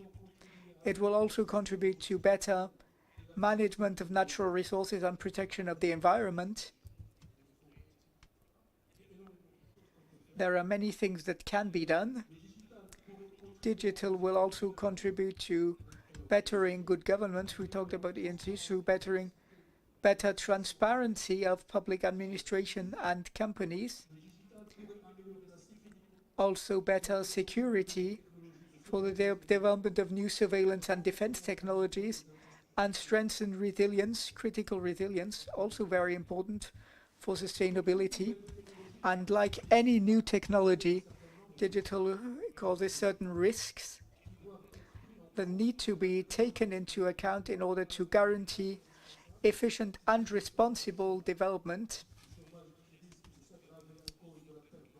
especially due to hyper-automation we are currently facing, inequalities that can be managed through a non-inclusive use of digital industry, as I mentioned before, that could cause human rights to be abused, fraudulent use with malevolent aims, and especially digital sovereignty, that if it can be limited if we depend too much on outside the country. This is very important to better productivity and growth and sustainability and resilience of companies and countries. All this goes into the way of what was said before: performance today only makes sense if it's global, both economic, financial, and social and societal, environmental, anticipating changes of the future through immersion, but also accompanying isolated rural regions, accompanying the route through creation of startups in ecology. Sorry, just a small addition. I believe we often forget disabled people. I believe there should be a norm to force them all to take this inclusion into account, because today we have a lot for eGov that doesn't take this into account. Yes, and I believe this goes in the way of what you were saying before. Resilience is not disconnected by respecting. And I also wish to go back to another question that was asked earlier on resilience, because I believe there are many applications and uses for industry. Technology changes quickly. Some companies can adapt, others can disappear. All this, how does all this articulate? I will answer your question, Si Hassan. I first wish to say This is happening at a very special time. There are many new things in our sector. First, a new roadmap that was published a few days ago. And since yesterday, as all know, the nomination of a new minister. And also, in my point of view, a dilemma. When we talk about resilience, Morocco was very resilient during COVID crisis, as was said. One of the elements that allowed this resilience was digital. I can mention 3 evident titles, the first one being the month after the lockdown, we could distribute to 7 million families a help for several months. This was spectacular, extraordinary, amazing. And at the same time, when we needed to organize the vaccination campaign, thanks to Moroccan companies, we could guarantee thousands of vaccinations all through Morocco and become a worldwide example. Sadly, the other issue is that this move forward fell down afterwards. Digital in general, we did not profit from this amazing opportunity to move forward and consider digital as a virtual development axe. For me personally, despite the 3% of carbon print, digital is only virtual. It could easily connect faraway zones for education and health, as we saw. Can also be on digital harmonization. I really believe in this. I believe this will develop the sector, but not only. We also have bad grades for fiduciary. We know what this means in terms of corruption, transport, etc. I believe we can move forward and take the digital as the central axe of public action to develop Morocco.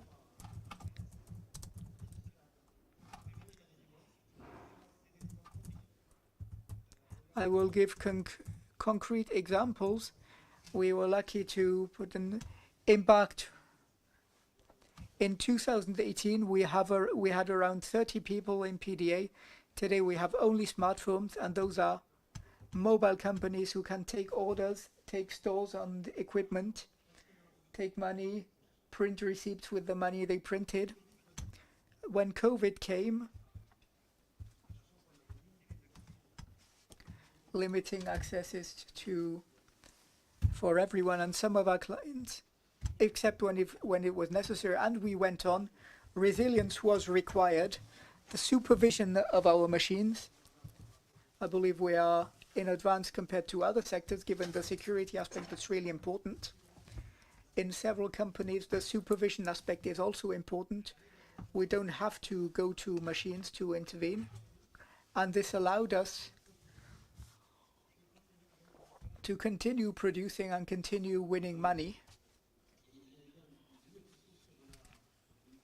So now there's another question about the link between technology and the requirement of decarbonation, which is massive today for industries. Are Moroccan companies today, I know they are aware, but is there a work that's done that's accelerated or not? There is a lot of sensibilization. In general, we are aware of this, because we all know the European Green Deal, the requirements. We need to know that from January the 1st, 2026, in 6 sectors, we will need to pay, compared to our carbon print, those 6 sectors are cement, energy, aluminium, and I forgot the others. I don't know if it can be expended another time, but we're concerned by energy, and so this concerns our stakeholders, our main parts, our clients and suppliers. So it's in our interest to make local provision at the integration level, and we have a program launched by our Ministry for Importation. In our company, we went from a sourcing rate to a 50% rate before COVID, today only 1/3. This is very important. And it's the same. Digital allowed the flow optimization instead of moving back and forth and using artificial intelligence and using knowledge on history, data, etc. We can optimize this delivery circuit, including inside companies, and this has a direct impact on carbon print. So I would say we are in advance on other sectors. We have experts in those fields, and I believe we are ready for this compared to constraints like entrance into the European Union or other things. Thank you. My last question is for the friends at AUSIM, because I know they had something that counts for them, the takeaways. We discussed digital power, digital world, resilience. 2 minutes each. What should be remembered for the next 2 years for DSIs that we are facing? Well, DSI is a fundamental base of our economic tissue, our production tissue. So I would say more generally that part of it is an essential component of this vision. You talked about globalization. We know today there are nuances appearing. There's one term we really know well, offshoring. And also the delocalization of companies. There are two words.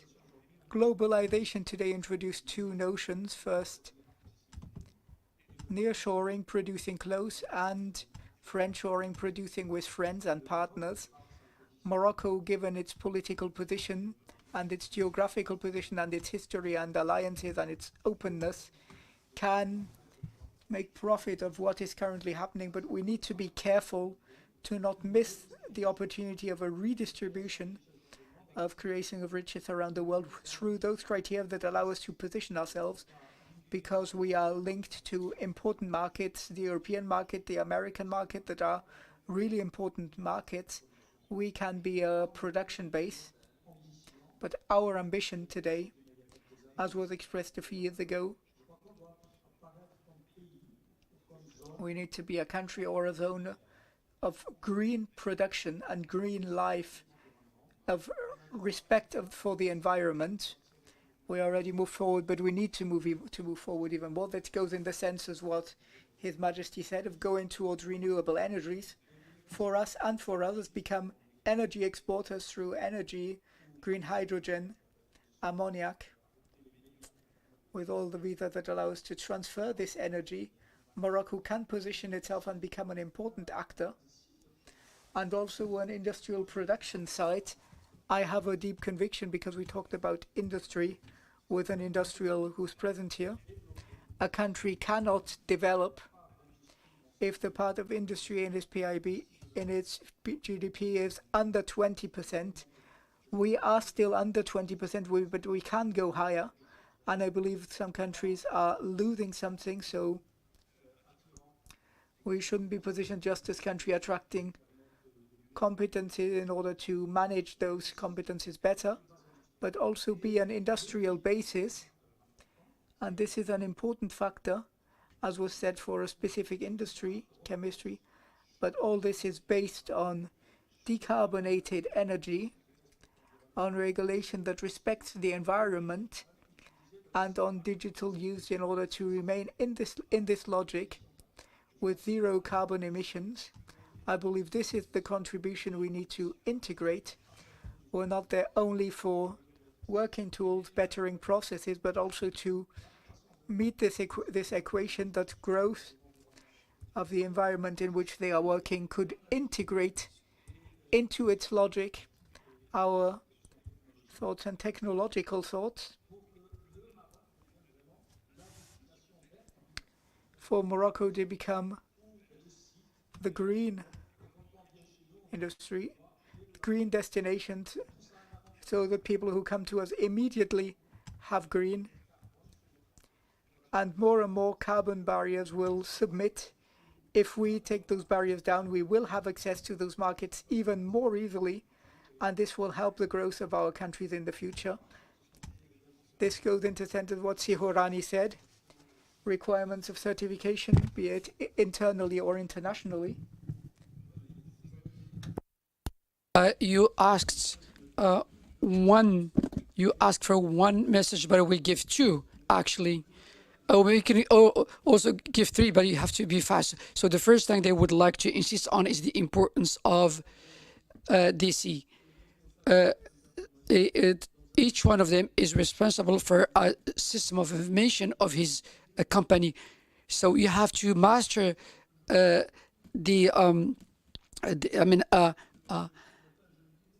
financial advisor should master, and a banking advisor should master his tool in order to advise us for the best tool to use. And I wonder, since we master the profession, we have nothing to fear, but we have to follow the technological developments and to use the recent developments and insist on the mastering of the profession.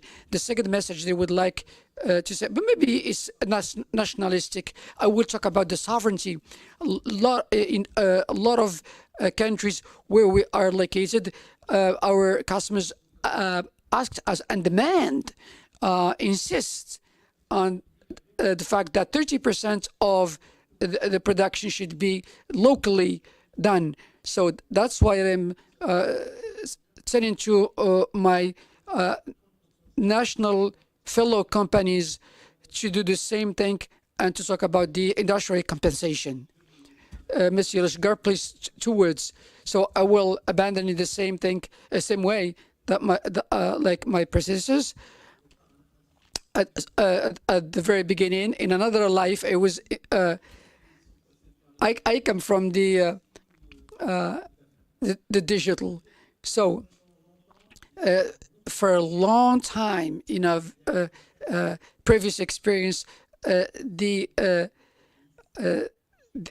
commercial advisor was powerful, and when we had some social,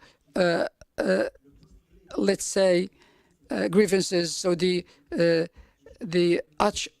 air arch was much more powerful than ever, and the human resources department they had to go forward and to look for and to be a force for propositions, and the digital maturity could be leveled at the same time as the responsible. So those who are the decision making should know what they are doing.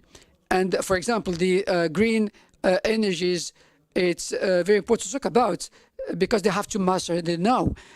And to go this way, they have to innovate, and they have to update their knowledge and their processes in order to be competitive. And nowadays, and maybe more tomorrow, the DC will be much more important. So the purpose of this roundtable was just to sketch the environment and the frame of the discussion. Everything that has been said will be retaken after, like, when talk about the inclusion, the financial inclusion, and the digital economy, and the intelligence, the artificial intelligence and talents, and sustainable development. What we should do in all these domains should be integrated when talking about technological performances and social resilience, and talking about all determinants, be higher management skills or the technology. By having said that, I really thank you all. Thank you, Si Ahmed Barho, Si Mohammed Al-Hurani. Thank you so much, Abd Shagar. So we'll have a group photo, a family photo, just to immortalize the moments. Thank you so much.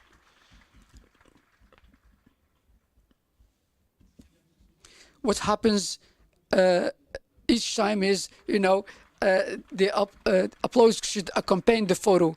So please.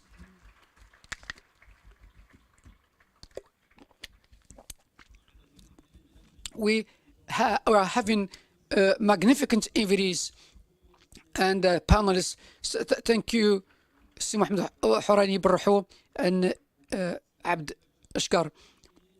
So we'll follow directly with the second roundtable, which I did not tell you at the very beginning of this introduction, is the moment I will continue. There will be a coffee break, which is a very important stage just to be able to continue. So this panel will be brilliantly moderated by the past president of AUSIM, and I call to the stage Si Mohammed Saad. Si Mohammed Saad, would you please join me on the stage?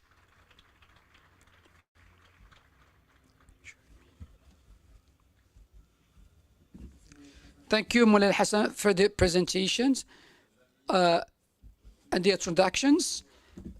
Also, I will talk on my quality of leader of this roundtable, and during this roundtable, and tomorrow I will have another status former AUSIM director, and they gave me the task of moderating this roundtable, this one, talk about the digital Morocco in the perspective of 2030.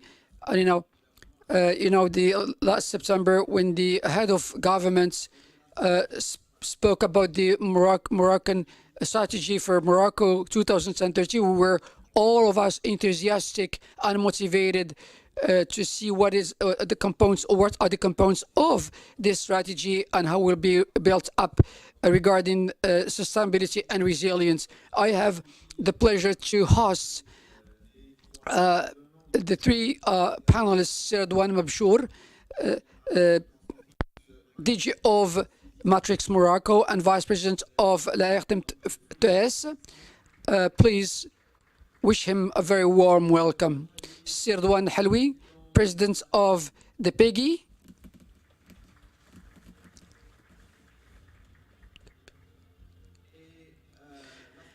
And last but not least, President of the AUSIM, Sir Ridwan Shiger. So I said that last 27th of September, Morocco presented its strategy for 2030, and the three eminent panelists were at the time not only in the revealing moments of the strategy, but also they contribute to the construction of this strategy. And we were waiting for a long time just to decline all the axes and levers.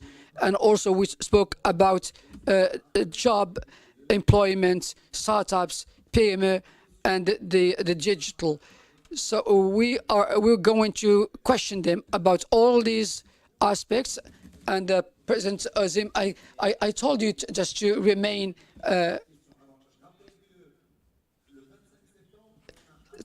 stand up in order to participate actively to this launching of this strategy. So please, we may go maybe go deeper into details and talk about the action plan, and to talk about what we may ask in terms of comprehending the objectives and also the strategy, and how all and each institution may play a role, a critical role in the development of this strategy.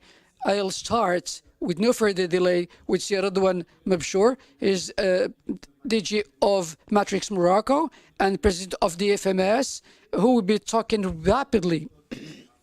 His federation in numbers, in the gross income percentage, and also this 25 of September, you were there, and the 26th, you were I mean, within your federation, tell us how your federation implemented these elements, the luncheon elements of your strategy. And I ask your cameras to think about the same thing so we may save time. Thank you so much for your invitation. Thank you for your AUSIM. And I really fervent defender of the AUSIM's colors and principles. And I did it with patience. And I have to acknowledge this publicly. And I would like to debate and talk about this strategy and how much I think this is important for Morocco's digital transition. So at the very beginning, we'll talk about the FMS, and just in brief, the FMS. I'm trying to build up with my colleague Redouane the Morocco Federation for Service Externalization. So we deliver all projects with service connotation for exportation, and we all are outsourcers. So we have many activity links and bridges. So the KPO, the waters, and of course I can develop willingly all these activities.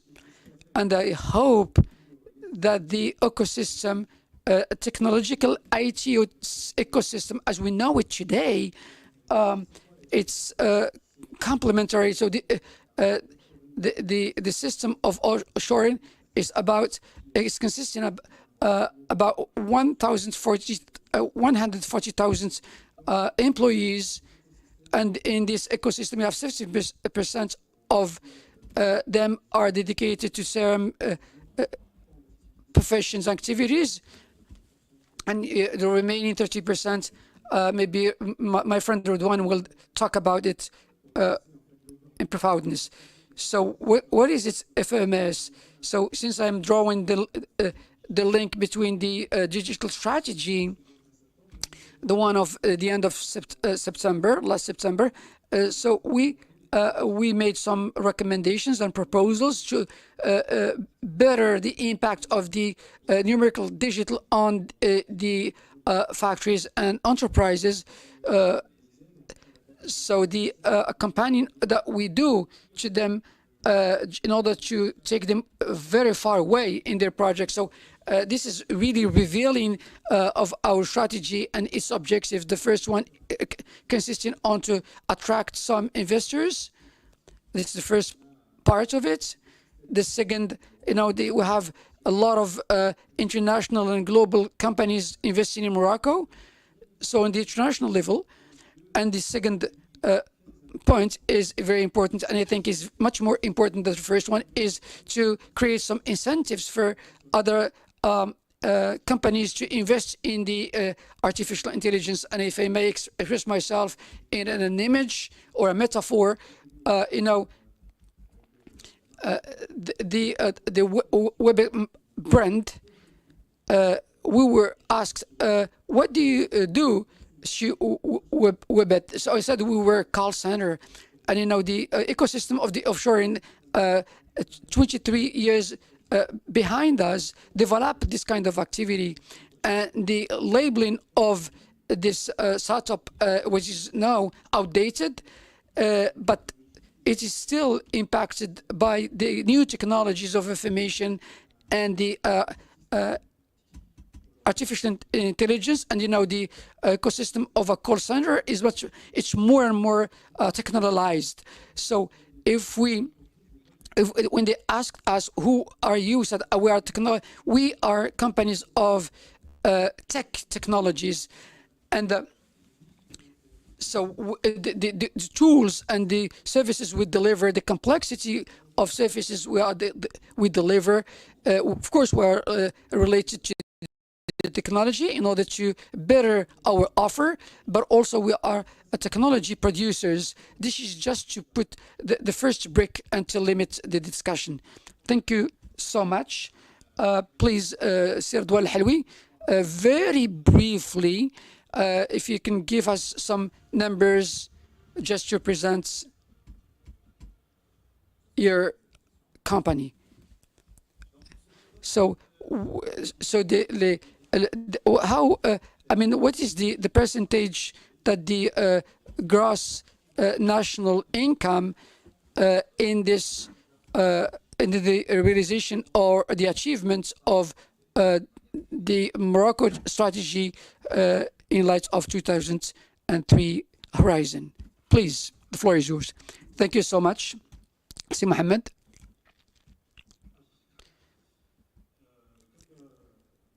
As Erdogan mentioned previously, I'm very excited and happy to be here with you to this very high level event. And each one of us, well, we wait for 2 years to just come back and talk about this. So the technology of information and telecommunication is as it's applied in the offshoring. As my friend Erdogan said, there's really a complementarity of the offshoring sector. So in terms of numbers, so we share this 140,000 employees in the offshoring. So the gross national income, if we take the telecom and the technology of information and communication, we are at 7% of this gross national income. So if we go at the level of the international circulation of values, we are like 5% in the United States. In other developing countries, we situate between 2 and 5%. So regarding the infrastructure and the development of this infrastructure. So the part in this statements. So the Federation is 25-year-old, and it's very implicated in the development of the national technology environments. All along the way of these years, we are witnessing an explosion of companies since the settings of AUSIM.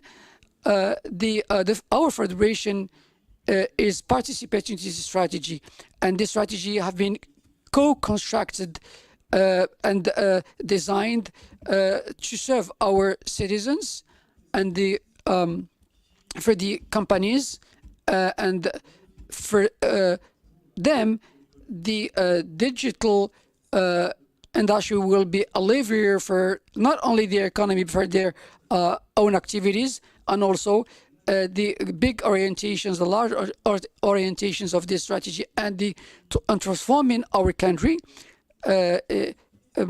namely on the e-government level. So, and we think that we can impact the whole ecosystem of the country. Thank you, Sir Erdogan. I go to Hisham Shigar. AUSIM, you claim that it's representing 35% of the national gross income. So, please, can you tell us about the council who built up this strategy and how AUSIM may campaign this strategy? And you compare, and you said that you campaign some startups and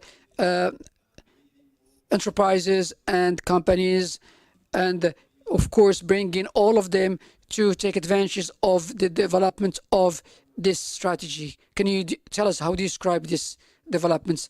Thank you so much. The influence of the settings and their friends. Thank you. Here, I believe it's important to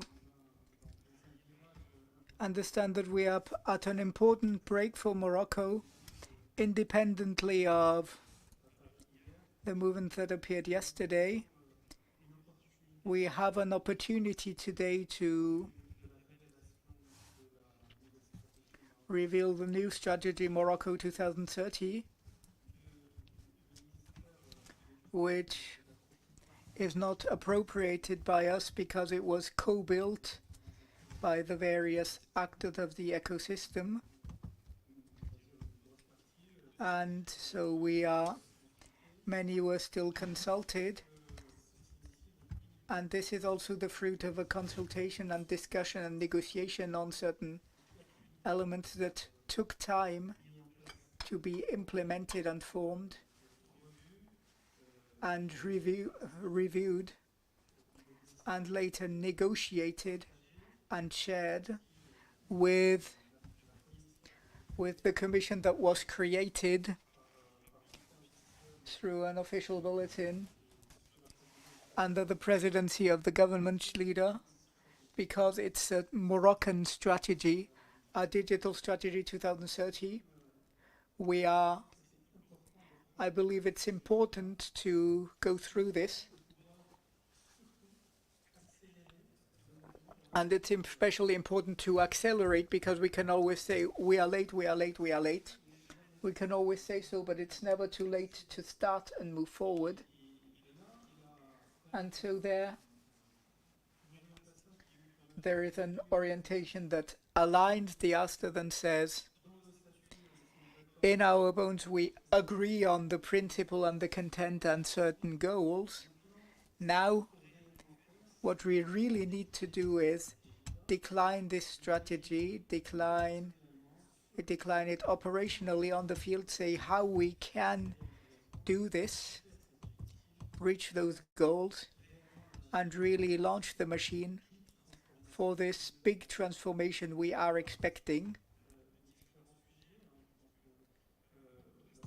We'll talk about several topics. The strategy was clearly introduced several times already, but when we talk about this acceleration of e-gov and the fact that the public is still the main order giver in Morocco, it's also an accelerator of investment in Morocco, and it's important to be able to say that this is a pillar on which we need to base ourselves clearly. It's important at AUSIM level to make it easier, make business easier for companies, be it for communities, for AUSIM, or to move quicker on this aspect, but also to facilitate it for citizens, facilitate inclusion, be it in the urban world or in a rural world, to facilitate, bring things closer, bring administration closer, bring various facilities closer. This can be done, and this inclusion is important. So other means, given the specificity of every country, we know our countries perfectly. I believe it's important to have an ecosystem.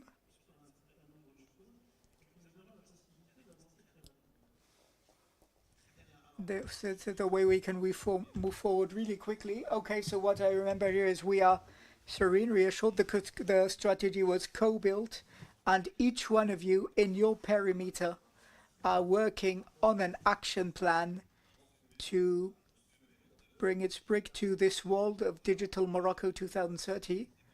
Now I'm turning to Simo Bashur, statistics that concern you and Erdogan. When we talk about exportation income, the statistics that were given are something like 16 billion of dirham for exportation. In 2026, which is tomorrow, we talk about 15 billion dirham, something like 40% progress, and 40 billion dirham for 2030. Have you identified strategic activities, markets, innovations you wish to introduce in your scope and business model to be able to have this relative progression for us? Relatively important, 40%, and between 2026 and 2030 up to 60%. is still a bit ambitious. Please reassure us, tell us how to do it. So first, it is ambitious, yes, but nothing is impossible. And in the professional world, we only swear by challenges. So to reach this, there are several ways of doing it. First, attracting new companies, new order givers, new branches into our system, into our ecosystems. This is the first point. Then putting into relief our roadmap and statistics that were given. In 2030, doing what Egypt is doing today, to give you an idea on the ecosystem here and the exports. It's about what Egypt is already doing, so we need to catch up on what we're already doing. This is the first point, how to manage, first through attracting new structures and through diversifying our activities. Those are things we're working on today, and a big part of the public are initiated. We work on RPA, on the conversational, the generative. We saw a beautiful presentation on artificial intelligence, on all the topics linked to data analytics. Today we are going through, we have a lot of data and all those digital innovations that can be suggested to our clients. Just to tell you that we're not late in Morocco. We have infrastructure, we have the means, we have the ambition in our ecosystem. We have many innovations. The last one was in Saleh, not too far from Morocco. So we have capacity to develop this and to expose and have all the worldwide technological emission of a group like Concentrix. Concentrix is 450,000 collaborators around the world, and we chose to host a digital center of innovation for artificial intelligence here in Morocco. Where in Morocco? In Saleh. So yes, ambitions are strong. We have capacity to do it, and we will mention this topic, which to me is at the heart of it, because we want to reach, I would say, 100% engineers on the market, 100,000 engineers on the market until 2030. So this is the most ambitious challenge we have. We have some alternatives, so I understand that we are reassured. The big scalers are trusting on a stable economy like Morocco. So those are statistics that are quite easy to reach. We have incentive strategies from the government to support the installation of those companies. So yes, it is possible. It won't be easy, but it's possible. Nothing is impossible. Okay, so as I always say, we need to start somewhere. There's a proverb that says the best time to plant a tree is 20 years ago. The second best time is today or tomorrow at latest. Now I have a question for Sir Redouane Haloui. I would like you to hear what is the share of startups in your APB parameter? But one statistic was communicated for 2030 with unicorns and gazelles for 2026, 27, 28. Do you have an idea how to do this? And also, what do those startups represent for APB? If you do represent them, or who represents them otherwise? Who is the incubator, the coach, who accompanies and supports and also helps leveraging funds? Because we already have mentioned the statistic of 270 dirham for, I think, 7 million dirham for 2030.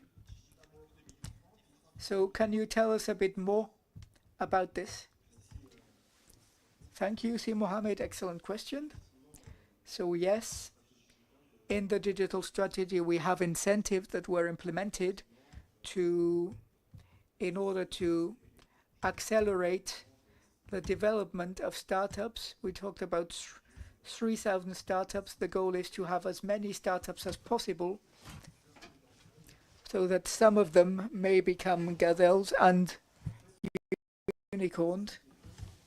The most important is strategy implements initiatives, but the heart of it is business. Without business, those initiatives, creating value, etc. So we need a strategy.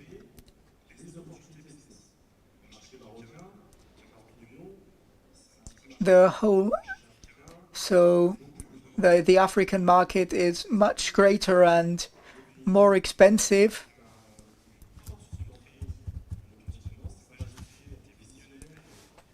His Majesty had a great vision and for about around 20 years went around our continent and is a true representation of the African continent thanks to His Majesty.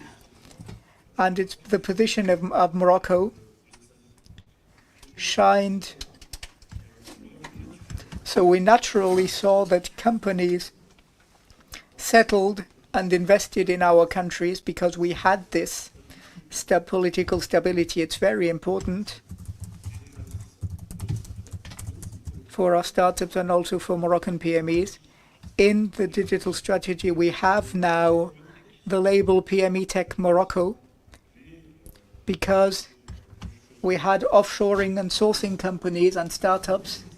Between both, we had those companies who built this Moroccan digital world with innovation and are researching for investments to develop, who have a client portfolio, and now they are clearly identified, and they also benefit from this acceleration. So for us, at APB level, we decided to launch the African Federation. It's an idea that started in 2018 with former President Salwa, which we concretized in March with 8 African countries that were chosen in a very strategic way. Nigeria, 200 million inhabitants. Rwanda, Paul Kagame, who's the president of Startup Africa. Djibouti in the east.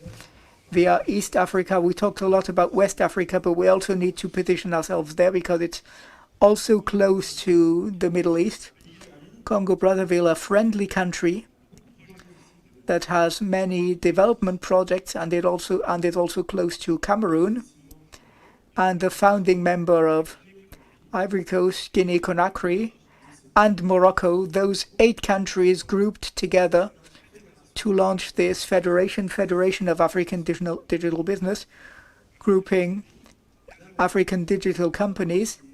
And we recently signed with Smart Africa, a catalyst of business opportunities. Asina Kone told me, you're arriving really at the right time because I am asked that those called that our launch be concretized by African companies. So we have business opportunities for PMEs and for startups. And that's why this federation was created. And another strategy which we implemented is identifying on various continents, Europe, Africa, Middle East, identifying a strategy, a really rigorous strategy so we have the means like any federation. I know Abu Shagar who really knows how it works.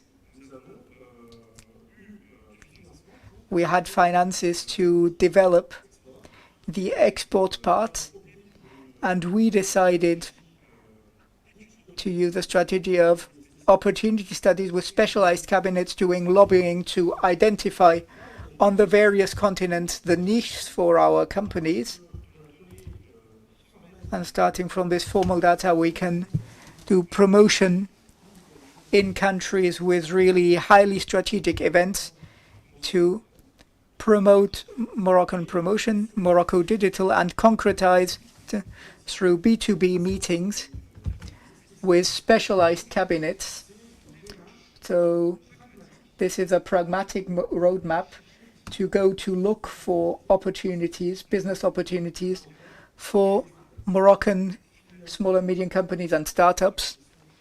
And so finally, your question on the whole ecosystem. So yes, we have many companies from ITU, from phone operators, and a few startups. So yes, we have a vocation to develop them even more, develop our community even more, to favor more and more startups and Moroccan small and medium companies. Thank you. What you're proposing is the scaling of Africa, but not only Morocco. And the part in this point, we can develop our PME, but also our startups. This is really a mindset that refers me to another question, like President Sissam Shigar referred to. And I would like to question Hisham to talk about the equation between training and forming the talents. So maybe I will include also Rudwan in this question. And remember, the initiatives have been launched 2 or 3 years beforehand. And the initiatives you participate to UCU 37 as an example, is it really a good path to integrate this 50,000 digital professional competencies on the market, or it is really feasible in the horizon of 2030 strategy? And I'm asking the same question as Serdwan, I'm sure. And Serdwan, Hawid, the floor is yours. The short answer, I would say yes. Because we have always talking about the lack of volume in Morocco regarding the competences, and there's an equation between competences and training, and our academic system is lacking. And sometimes when we have a lack of markets for the students and the laureates of universities, but also this is a lack for the enterprises and factories.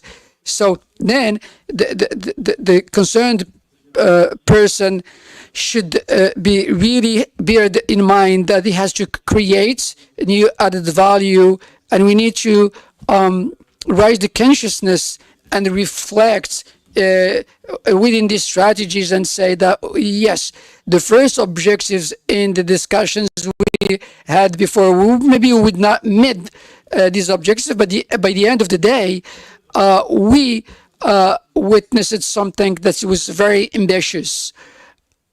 What is important and interesting for us, we did not weigh the strategy to say, yeah, we may launch actions and take initiatives.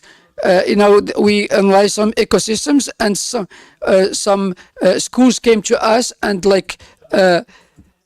new talents, and we created an ecosystem just to touch at the heart of the business what should be done in terms of using workshops and trainings in small scale periods.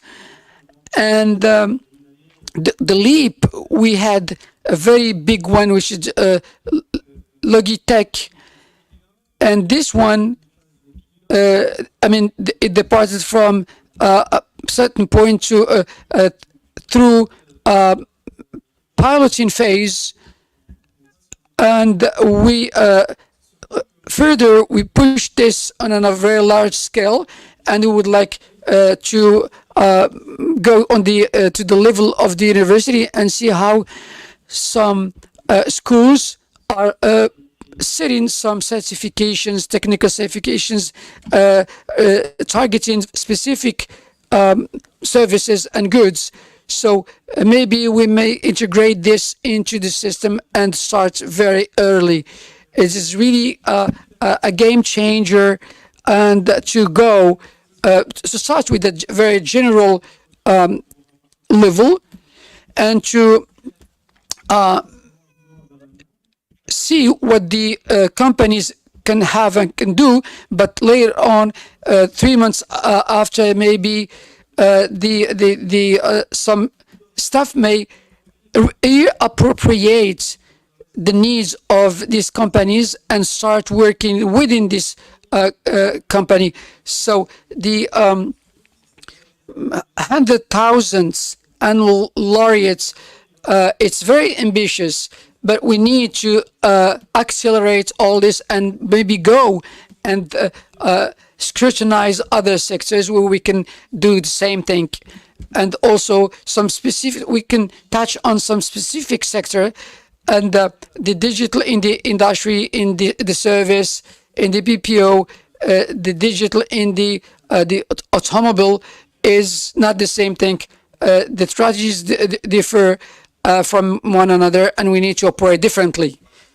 Yeah, we may say that this is very important to say that the digital it is not the same regarding each type of activity, and I think you put your the finger on the idea of the talents and competencies. Can you explore this aspect? Yes, please.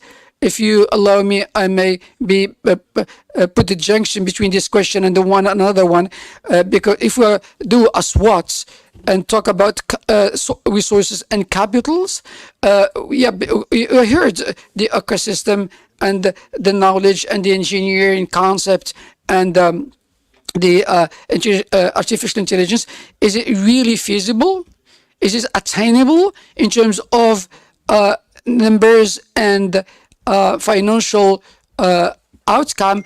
I think we should really diversify our activities, and we should first start with the bridging idea, which is the CRM, and of course there's the digital, but the digital may come and be a troublemaker. But this is in terms of needs, company needs a change.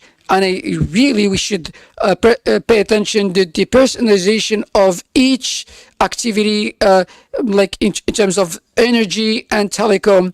So if you would like to complicate much more or complexify much more the key, the differentiating key, which is soft skills, it's something that we should really work on. It has been said before in the presentation. What shocked me is we need to start managing robots, and as of today we have less solicitations, demands on a specific category, but in the industry we should to be multi-competent, multi-sectorial, because we need to personalize these needs. This is fundamental. What they would like to put into phase our discussion is there are a lot of initiatives, and number of initiatives coming from the government regarding the training. But if I allow myself to be much more direct and frank, in order to move on, so in order to have this coherence, we should really rethink the governance, the way maybe things are done. Maybe they are very detailed and scattered. So maybe we should work the idea of, and the acts of admiration is very important. So the region is the backstage is telling me that we are running out of time, and then I have to move to Redwan as came up about the competences and talk about the two-handed training and qualifications by the Ministry of Education. So what can you say about this specific point? Are we in the right path? Can you do things differently, better maybe? What's your take on this? Actually, before launching new qualifications, I not say that I have to first talk to the technicians and companies, because not only because they're creating the field, but also the acts on this and the selects. So we emitted some recommendations under the supervision of the Ministry of Education. Well, is the marketplace of Morocco is appealed to change, work, alternance, new topics, dating. Yeah, this is a very good question. Rudwan spoke about the governance. If we have a kind of governance that may act back and forth, you spoke about the education of training and the professional needs. So these two stakeholders and actors should act all together and see what kind of governance is appropriate to this situation with the competences, references, national competencies and skills recommended and reported by the national institutions, the higher education, the public sector, the private sector should work all together, hand in hand, in order to scrutinize the future. And also the durability and the aging of the qualification, is down from 18 months to 4 or 6 months. A year and a half later, all this qualification may change, and we need to say to the schools and universities to update their pedagogies, their teams, their curricula. This is the way we should operate in a very agile way. And we encountered Mr. Sekuri, Minister of Employment, and he's trying now to keep in touch with many actors, the Ministry of Digital Transformation, Ministry of Employment, and other ministries. So then we will talk about evaluative professions. We have the question of whether the schools and universities may follow and keep up with these new qualifications. So let's take the example of the visitors when they come to Morocco. The first thing that they ask us is, do you have talents? Do you have competencies? Who can do that? And the model age is around 19, 20 years. So then in Morocco, we took this question very seriously, and we started, bridging governance and competence and qualification. And now that all the countries are facing the same problematic, we tackle these problems, and we propose very fast some competence, but beware, we do not form architectures very rapidly without having a very talented architects. So the visa talent we are promoting is one example that I may give. So we worked closely with the Ministry of Employment, and we spoke about the qualified professions. Thank you so much. It's very promising. We have 30 seconds to put an end to our panel. So please, Ali Shiger, do you think that we are committed and engaged in the path of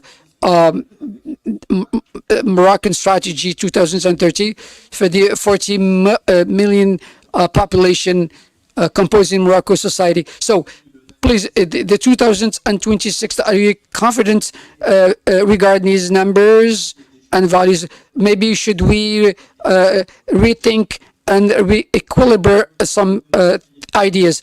From my point of view, they have no choice to go forward. We have only the exigency of going further, and we still have only a year or two to go forward and to put into action and to put onto motion what the government engage itself. And of course, there will be some flexibility and agility. And we said this, and we said this, that the system has a horizon, it has a target, we have a vision. And so we know we have to be agile and to bring all necessary modifications.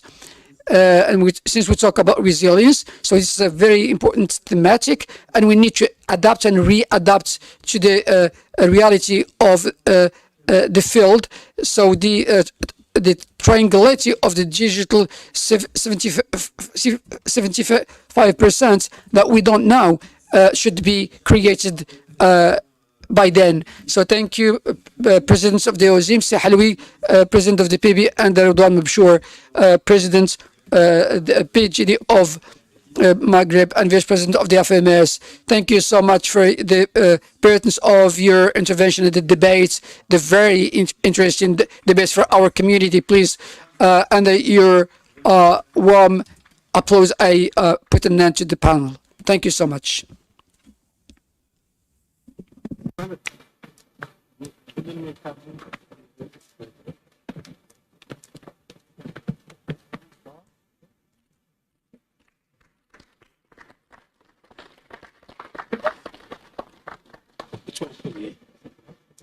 Bravo, bravo, merci. Attention.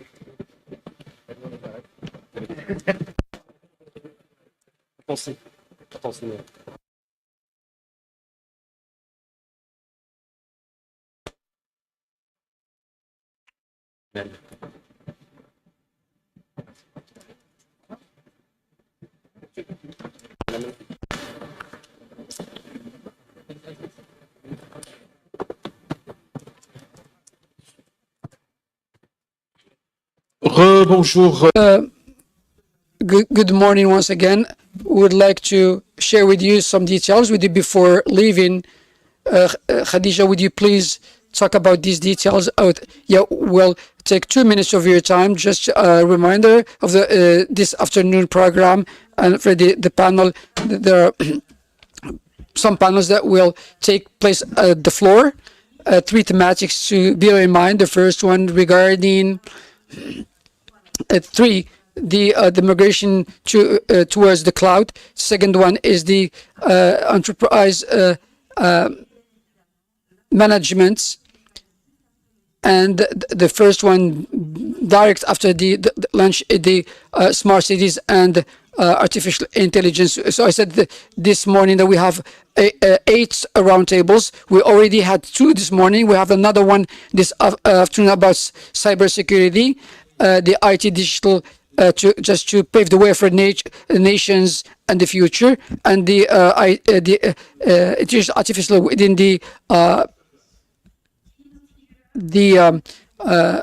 manufacturers and the enterprise, and then so we'll conclude this the first morning of these sittings. Your way will be integrated by Seawards and hostage, and the cocktail will be at your disposal just across the swimming pool, and there you will have a cocktail. And so please do not forget that tomorrow our sittings are going ahead. So there will be some panelists, and also the master class and the panels that I have already mentioned. And do not forget to use QR code just to submit your inscription into this master class. Thank you so much.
digital towards a sustainable and resilient world, what better than inviting the expert we all know, Tayyib Dabbar, whom I have the pleasure to invite to moderate this.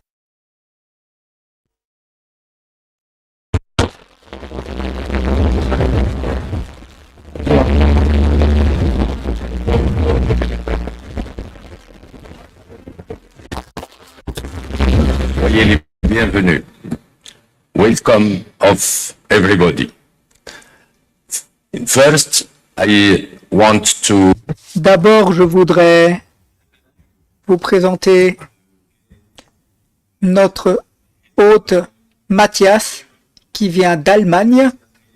Mathias, s'il vous plaît.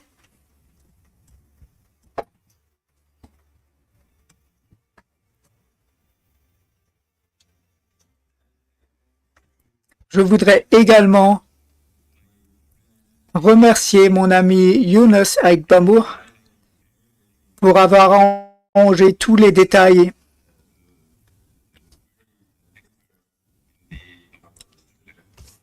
par rapport à notre sujet. Désolé Mathias, je vais passer en français si ce n'est pas un problème pour vous. Honneur aux dames, parce que là on a donné la primeur à nos amis qui viennent de l'étranger et qui viennent de loin, et je vais tout à l'heure le laisser le soin de se présenter. Maintenant, je vais appeler Madame, non pas Madame, non, on va dire Amel. Amel, sois la bienvenue. En cybersécurité, on est très cool. Au milieu. Alors, maintenant, Amel nous vient d'une entreprise qui m'est très chère. Parce que j'ai une histoire avec Ali Lazouzi. Elle vient de Data Protect. La personne que je vais appeler maintenant, c'est Mahmoud Maroufi.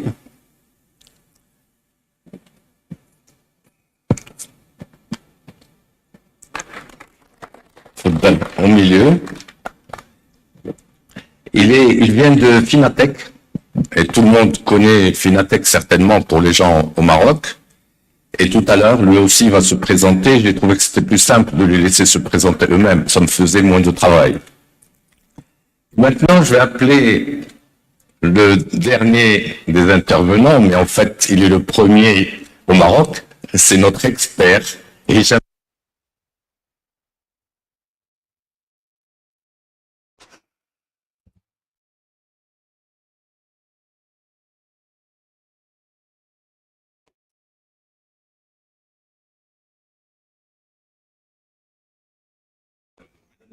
Usually we introduce speakers. I just want to thank efforts of Heidelberg Materials Lab. To go a little slower, yeah, okay. So we are a heavy building materials company acting globally, 51 countries, 60,000 employees, headquartered in Germany, and I'm directing security and resilience for that company. Welcome, Mathias. Maintenant, on va passer à Amal qui va se présenter. Now we will give the floor to Amal. Good morning, everyone. I am Amal Diwani, the director of ABGSE, Government Risk Conformity and Data Protection. Mohammed? Good afternoon, everyone. Thank you for inviting me. I am Mohammed Maroufi, Director of the Business Unit Network Security at Finatech. Thank you. Hisham? Thank you. Thank you, Mr. Tabib. It's an honor for me to participate in this 13th edition of the AUSIM. I am an expert in cybersecurity. I have over 25 years of experience. I founded the company Cyberforce that does accompanying for cybersecurity strategy, and I will be very happy to participate on this panel. What he didn't tell you is the person with the highest number of certificates in cybersecurity in Morocco. He beat all records. He must have around 20, so I was told there was a timing and I needed to go quickly. So if I should introduce myself, it would take half of your time. So I took a book which you can find on the platform, a book which I wrote and which was published in 2022, 15 Years of Cybersecurity in Morocco. You can read my biography at the beginning for free, given by AUSIM, a gift of AUSIM. So why this topic? Because when we were at the scientific committee, we said, so yes, Tayyip, you'll take care of cybersecurity. Well, yeah, cool, but cybersecurity, there are so many things to say. So we started thinking, and I found out that in Morocco, there are 95% of people talking about IT, training systems, etc. But as soon as we reach the industrial level, there's no one left, especially that even speakers, there aren't many who have this expertise. And the law 4305 requires for vital infrastructure that the audit would be made by a Moroccan. And sometimes this was a problem. That's why I suggested the idea of convergence. What should be done for this, especially as I intervened in some organizations, they are RSSI, but it's not, the law doesn't say that there need to be 2 leaders. So all this will be managed later on over around 20 minutes. The second part will be resilience, because it's now no longer enough to say, yes, I have security in place, because everybody will be attacked. We are just waiting to know why. And when you are attacked, you need to know how to react, how to rebound. So those are topics that we will manage. So to begin with, I chose a quite specific format. For each part, we have a short, small introductory video, each time by a specialist of the field. The first one is World Moroccan, and that's why I chose him. One of the major North American experts of OTI, Youssef Gerard. Video, please.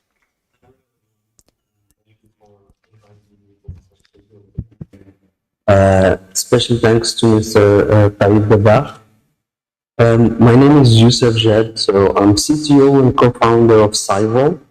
We specialize mainly in cyber defense for critical infrastructure. Today, I want to talk to you about something that we hear a lot, convergence of IT and OT. When we hear that, we think about converging the infrastructure together. We think about merging everything together to cut costs. So for OT, it's not the same. We cannot have a real-time system that can never shut down running on the same system or HCI or infrastructure that might have issues. So that's where we separate IT from OT.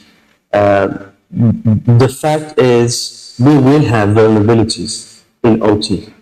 We know we have vulnerability. So conversion is in terms of experience, teams converging their experiences together. But securing and defending critical infrastructure in an industrial plant is completely different from how we do it in IT.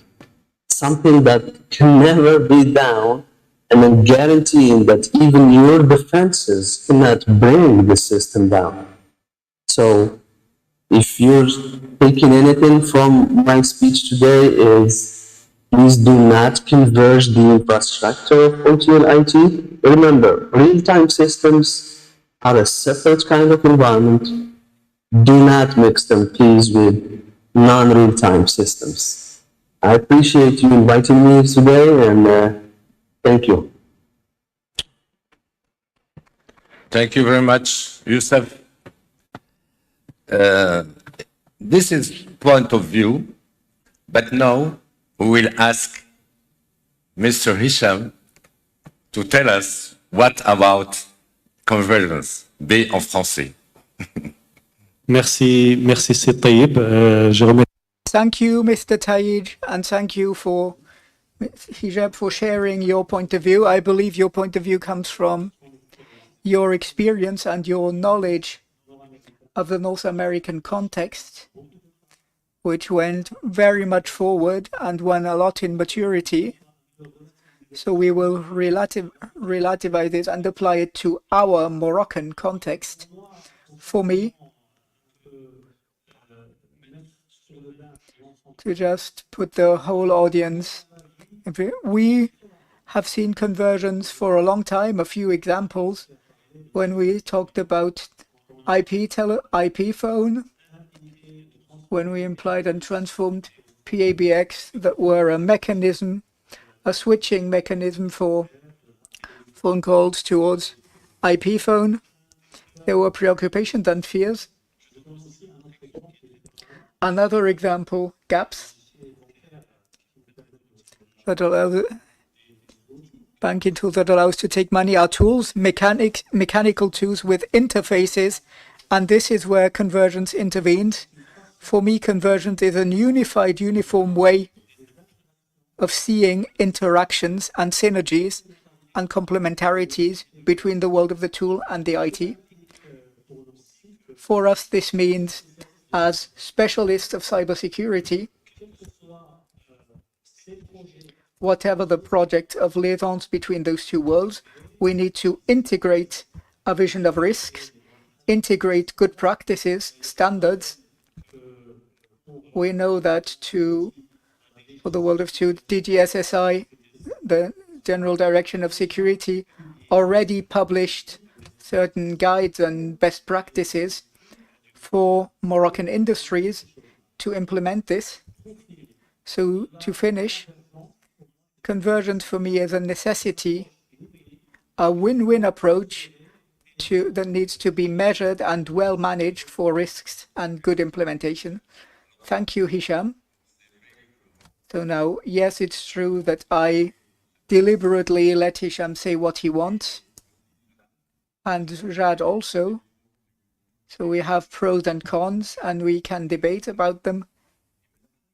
And now I wish to give the floor to Amal from Data Protect, who will now tell us about this issue they are facing daily with certain companies, clients. Give us a panorama on convergence. Thank you, Tayyib. 3 minutes. Okay, so for this issue of convergence, I would say it systematically comes with technological evolution we are currently undergoing. We are in a new technological era. We talk about 4.0 technology, integrating various solutions and new technologies. Machine learning, artificial intelligence, cloud computing, although I think that impose themselves at various organizational levels. Sadly, we find situations where the level of security is not the same compared with convergence, because often we're in an environment, in a secure environment with politics and policies for the IT perimeter, which we don't find elsewhere at the tool level. And this creates a divergence that can have a major impact on structures, especially as today we say that we don't want both environments connected for security measures, but as news proves it, even industries are still facing cyber attacks that are very sophisticated, and disconnection, will not spare us from those threats. So I would say I am in favor of convergence, but in the way that this convergence needs to be well studied and better managed in certain aspects. I would say I'll talk about technological convergence. and also competencies and even data, how to exploit data that are quite diverse with various natures to manage the expected benefit for a better productivity and better processes, better agility and flexibility. So to me, this convergence is necessary today.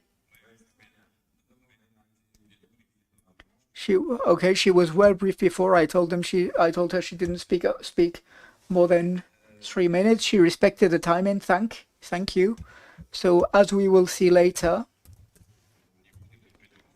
for us at the level of competencies, do we have enough competencies?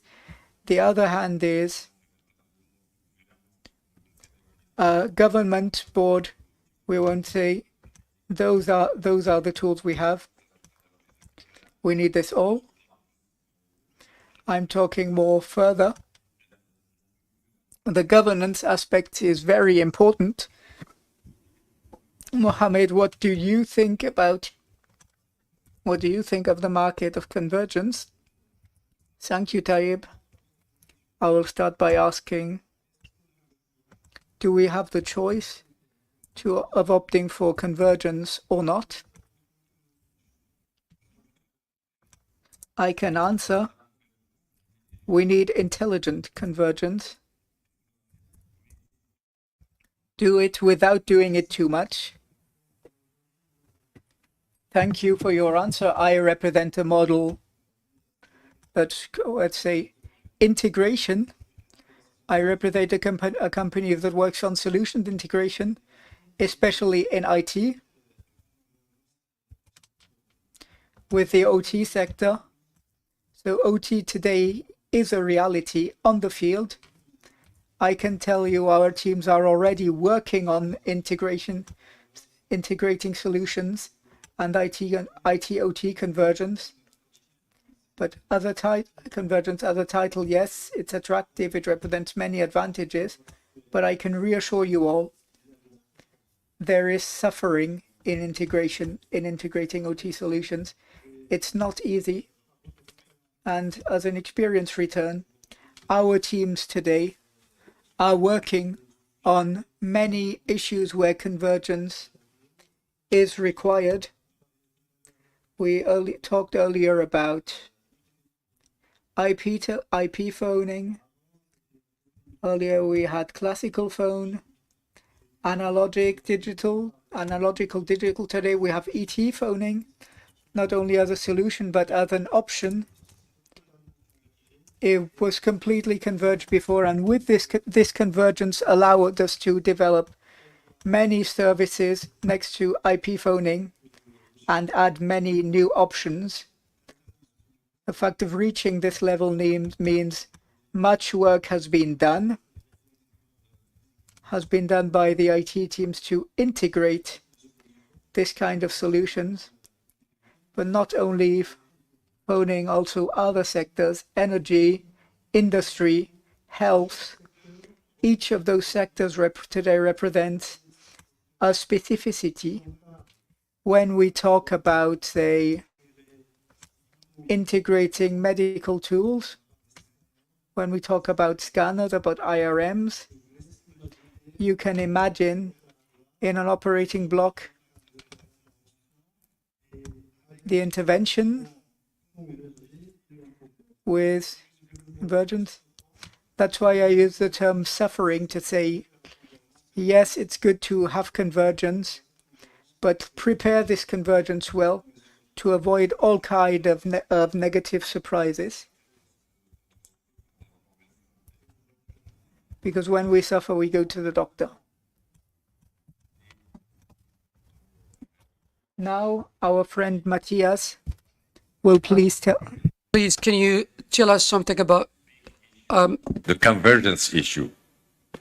Yeah, I wouldn't even call it convergence issue, to be honest. So I work for a company 150 years old in the heavy building materials segment. So we carve a stone out of the mountain, to be honest. And we are more digitized than ever. Do you know why? because we are not able to keep up our operation for the next 150 years if we don't do convergence. The reason is we have a lack of people, and it's not a lack of people which are software developers, which are cybersecurity people. It's lack of people which really drive a truck, really job families that don't exist anymore. So we are kind of forced to, or have the opportunity to digitize a lot of topics which are handled in plants. We have 3,000 sites all around the world. So for us, it was not a question whether there is convergence. We had it before, let's be honest. So not only the digitization is driving more convergence, it's also those machines are speaking TCP/IP. This is not a proprietary protocol anymore. There's always a portion of IT into those systems. They are more interconnected. You have predictive maintenance. You have connected maintenance. Every company I know on this planet, which is operating with kind of an IT system, has convergence. So we had no option for us in order to exist the next 150 years. We have to tremendously change our business process and automate, use AI, and replace job families which we cannot hire anymore. So convergence for us is a mandatory topic, which we already have globally in our plans. Otherwise, it's the lack of, let's say, business will drive our company out of business. Do we have the same level on the diverse countries? Because we are on more than 50 countries. It's the same level of convergence or for everything about cybersecurity? Yeah, that's a very good question. So 51 countries, in all continents all around the world is a challenge from cultural perspective, from business line perspective. Your customers are also different. So you cannot standardize globally. That's not possible in such an environment. So convergence is way different. When I compare now, we are very strong also in Morocco with Ciment du Maroc, and compared with North America, our level of, I would say, IT/OT convergence in North America is already much higher. People are living in the cities. They don't want to commute to remote places to work. They want to not drive a truck. So in North America, it's also far steeper ahead. There's more technology around. But it always takes some time until global initiatives, reach all countries. So it's not a specific thing in our industry. I think there's always like a country starting, which is more innovative, and then it takes time until countries adapt. So for me, the convergence globally is not a matter of if, it's a matter of when it reaches all our countries. Thank you. Thank you very much, Matthias. Et maintenant, we are managing time, and we'll go to the second part of this panel, resilience. And the resilience, it's a real issue. And we talk now about super resilience and cybersecurity. And I think that Banque du Maroc adopted un cadre, a framework for resilience, and I had the opportunity to present this in Casablanca, and this is really a real issue. And now we'll give the floor to our dear friend Rita Slawi, who is present here. For those who, would like to see her, but she prepared a video talking about that. So she's president of the Morocco Association of Cybersecurity. On the level of the globe, there are 12%, and this is in Morocco. When it comes to Morocco, this is the 12th opportunity where I do this training, and there are more and more women coming to these trainings. And at the point that when she organized the conference, she invited me, and she told me, no,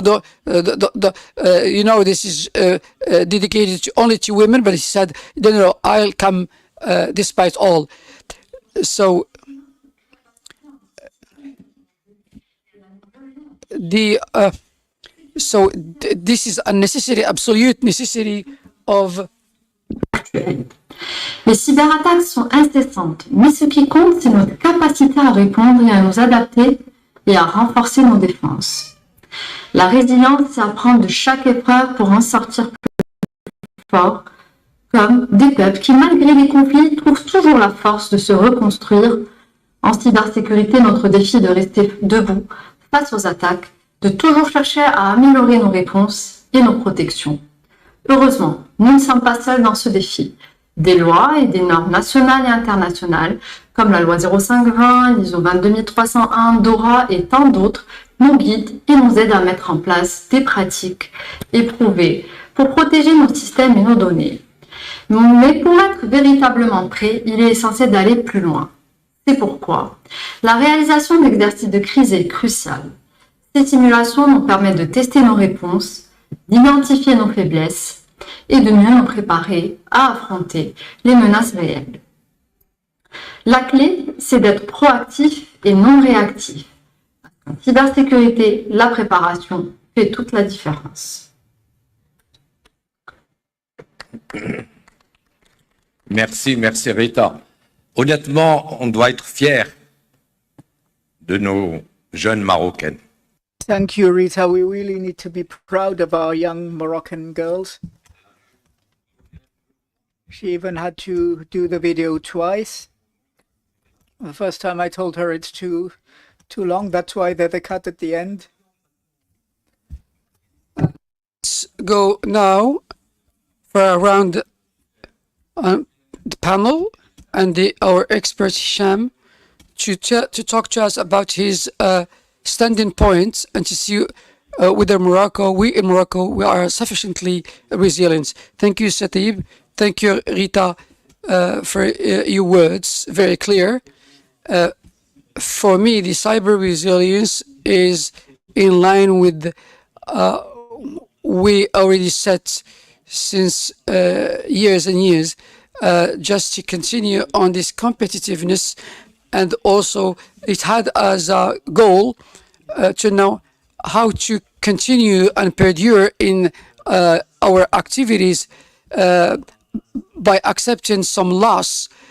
And but the super resilience and cyber resilience may protect us from some incidents and natural actions and events that may hit us, which are more complex and sophisticated than I just give you an example that hit Cloud Strike that smashed a lot of and hundreds and thousands of companies.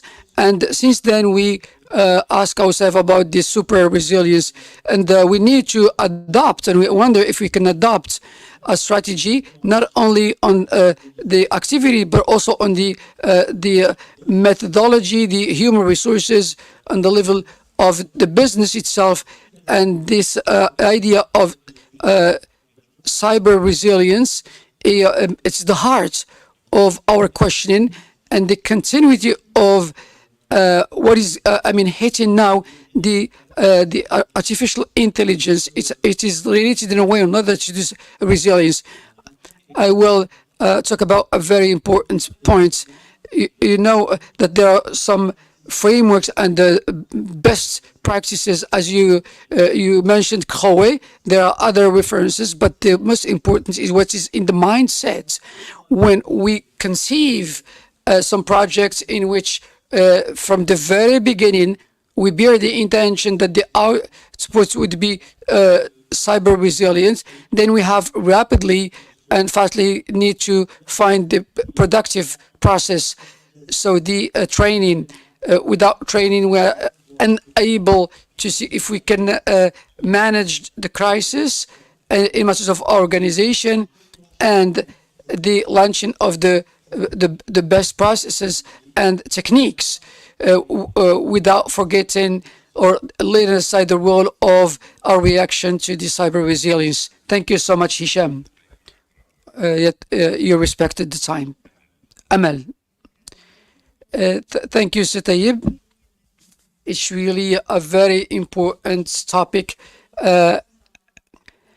and some people may be confused and mixing cybersecurity and supersecurity, which is quite different. And I share what Rita and CSAM said, that today we need to set up a strategy for resilience, a strategy based on the referentials, and you cited the one of Huawei, the others, and much more, expanding. And I talk principally and mainly on the list cybersecurity framework, which is conceived with this idea of cyber resilience. And also I would cite the reference of NIS V2, which is related to the European legal framework, and our 0.5 reference. And we talk more and more about resilience in all sectors, mainly sensitive sectors like the energy, the banking, and health. So the Mitra attack is another one, which may detect the incidents and have a firewall against all these incidents, in case that will attack our environments. So I refer to all these references because they have one common point, which that we identified in a study, an internal study in the cabinet. So the idea of governance and the necessity of having an inventory of the system with risk management, just to identify some studies and to adopt necessary measures. And also the incidents can be tackled by the observation and a response according to a very sophisticated operatory mode. And also we need to protect ourselves of all what can come later. We can be proud of our women and protecting our technology. Si Mohammed, thank you so much for your question. So the resilience, once we opt for the conversions, so we don't have any choice but to adhere to the resilience and convergence. So we need to set up clear planning and a very precise and clear.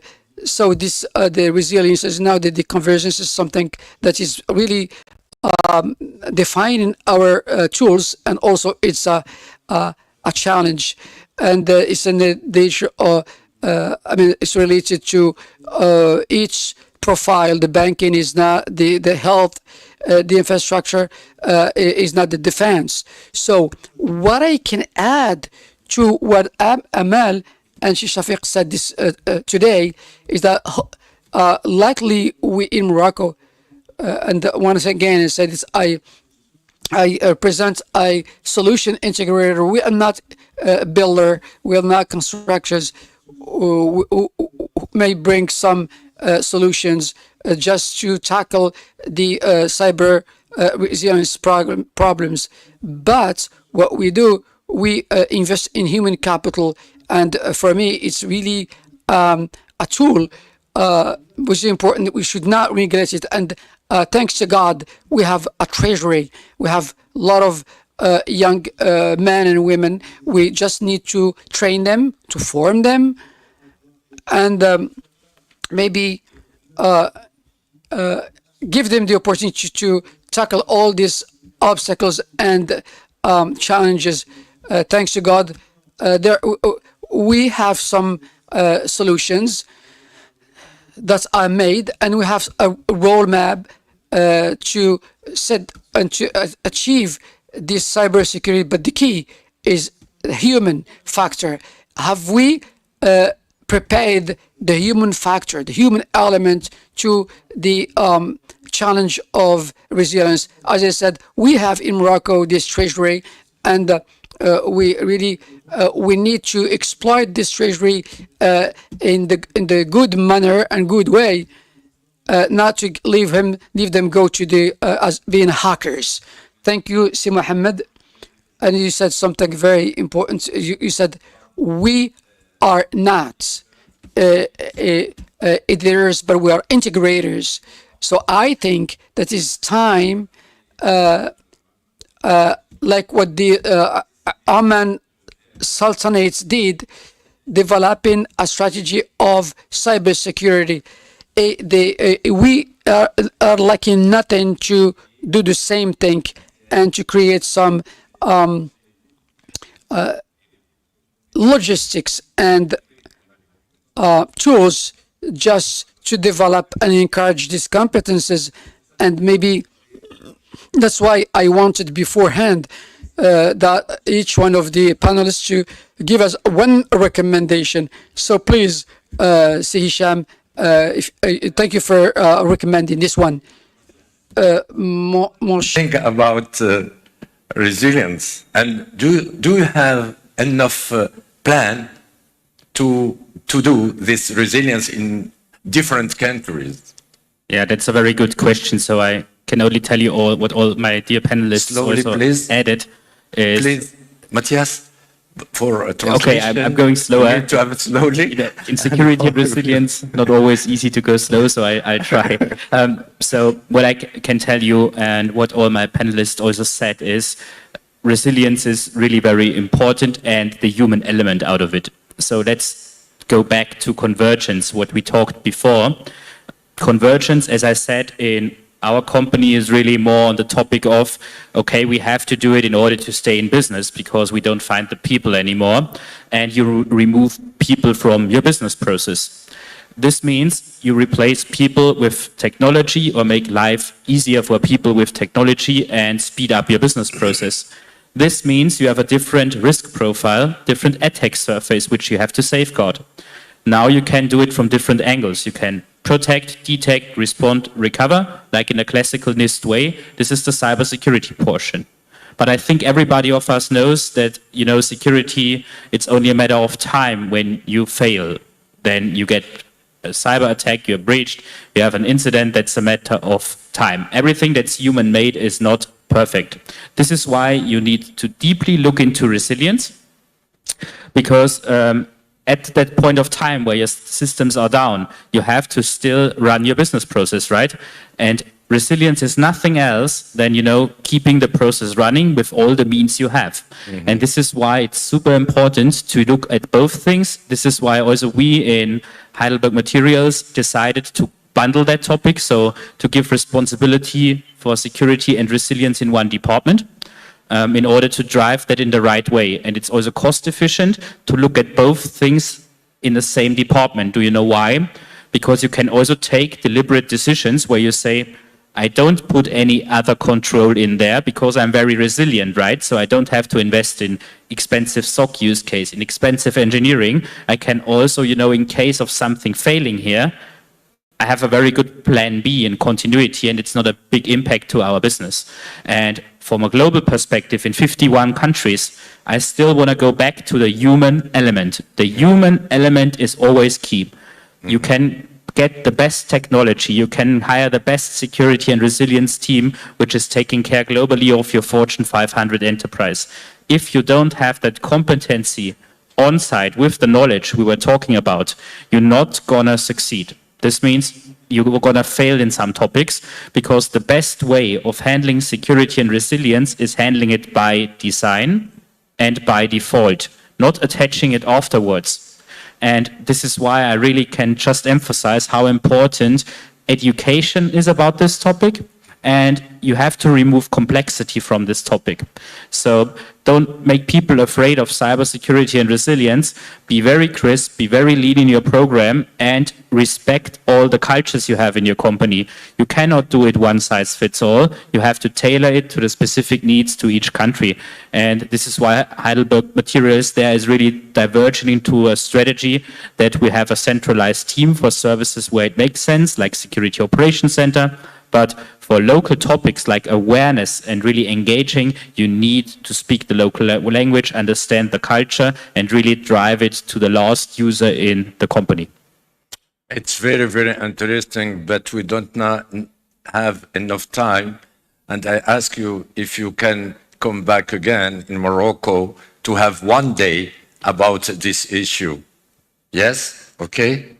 You can tell me I'm also lecturing at university, and the reason is quite simple. I'm really willing to do that globally. I was 2 weeks ago in Indonesia talking at university about this topic, because we can only be successful if we really train our workforce and mindset. This is the sharpest weapon you have in cybersec and resilience is your employee. It's not the weakest link, it's your first line of defense. Okay, thank you very much. Et maintenant, je suis en train... Now, I'm trying to manage time. What is the essential is that I kept 5 minutes for echoing the audience. 2 or 3 questions. Is there any mic, please, in the auditorium?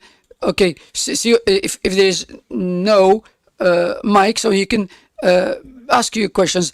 But if you don't have any question, maybe we'll keep the best for the last and then discuss afterwards. Thank you so much. So now, what I'm gonna ask you to the panelists, we still have 8 minutes, so our panelists may have like some recommendations that they will communicate this recommendation and see how can we reconcile convergence and resilience. Please, Matthias, not yet, so it's just you have time to think about it, so you have a few minutes. Now I will tell you some stories. In 2007, I was Secretary General, and I realized, conceived the Morocco strategy of digital confidence. And after it has been created in 2010, before being taken into in charge by the government. So I represented Morocco at the very beginning in Geneva. And the president of the acts, he asked me to talk about the organizational aspects. And following this, I asked my friend, Professor Bafer Al-Ktani, who is Vice President of Mohammed VI University, and I asked him, do you really have a model at the level of our country? And he said no. And then we conceived on the spot one, and have been adopted at the unanimity, and then we let it down. And very recently we discovered that we have been cited by a lot of PhD candidates and students, the NATO included. And I said to Dafer, we need to write down a book. And if we do it through Amazon, it will. You can buy the book, and maybe it costs only 25 euros, and we can see what it contains. So the problem is we did not choose the super acts, that the digital super index, and I write down many articles about this theme, and I was interested in the ranking of Morocco worldwide, and they told us that you are the first of class, and we were very proud and happy about that. They said, well, okay, but in the first class we have 46 countries, and we were 43.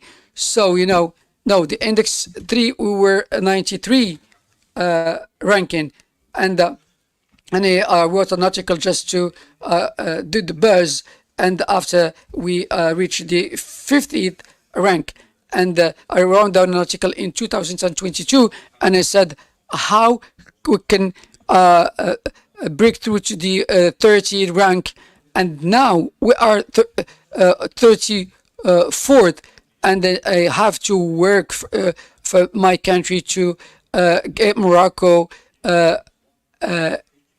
dwelling in the 20th rank, and maybe the third in the Arab world. And that's why I set some ideas,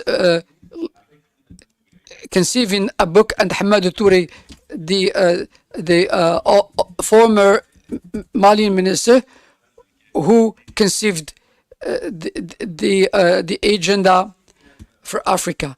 So, and I made statements, and a lot of my friends were shocked by some articles that put me on the scene. And Telkel wrote something and told me that well, and I said that I wanted only my country to be at the top 20. Excusez si j'étais en tort. So I apologize if I made mistakes, and I'm ready because since 2011 I was invited twice to cybersecurity events in Morocco. I don't know everything, but I could have been invited to talk about this. But we will now end the hostilities, and I am ready to meet my friend from DGSSI to make peace. Thank you.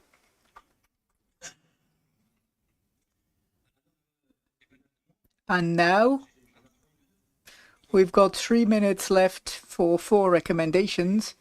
We will start with you. I cannot refuse a request like this. I can only recommend to encourage cybersecurity industry so that we could encourage startups to create cybersecurity softwares for the IT world and the OT world. This is very important, and we need it for our country, for our country's evolution to reach a level of excellence which we have not reached yet, in level of world classification, that we are ready. We have all the ingredients, all the expertise, the seniority, the mentors, like Mr. Tayyeb, the institutions. We have everything.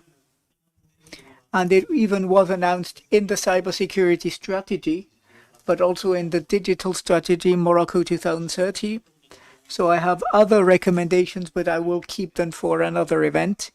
Okay, so I invite you to write the article I wrote with Mr. Hisham yesterday in The Economist on the 7 points of proposals.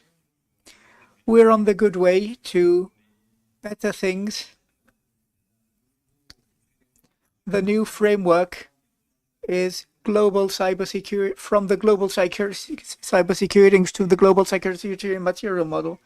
If you're interested, we can create a group to discuss it. Your recommendation, Amal?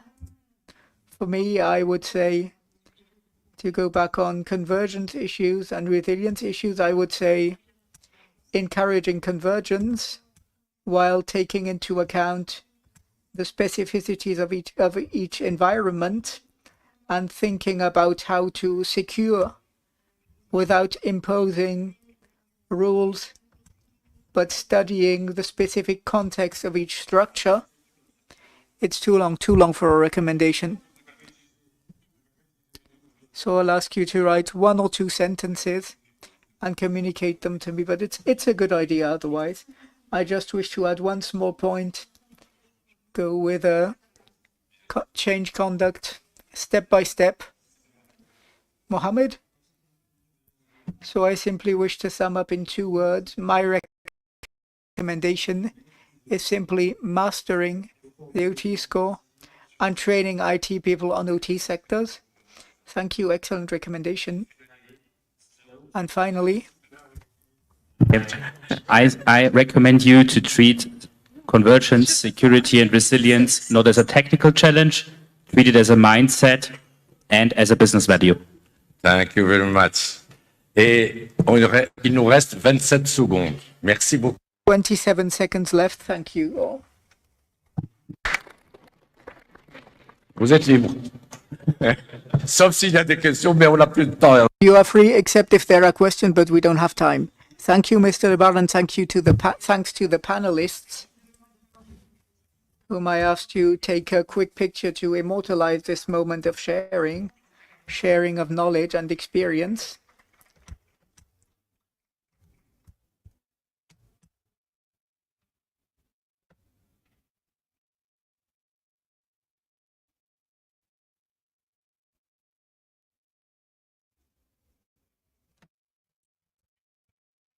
Thank you again. We can applaud them. 12% in women in cybersecurity, but when they take the floor, they say interesting things. As my dear Hatham Sharaf said, brilliant things. And it's in this spirit of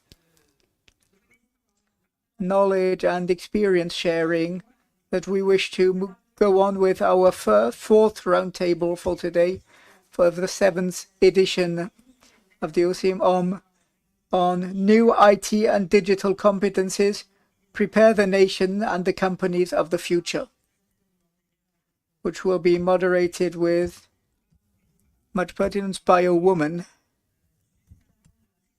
So just before introducing them, a short announcement, ladies and gentlemen. If for those who are not yet registered for the night owls of this evening, just use your badge to subscribe to the session you're the most interested in. So now, with no further ado, it's an immense pleasure for me to welcome her to moderate the 4th session, the Vice President of AUSIM. Applause, ladies and gentlemen, Selwa Shaibi.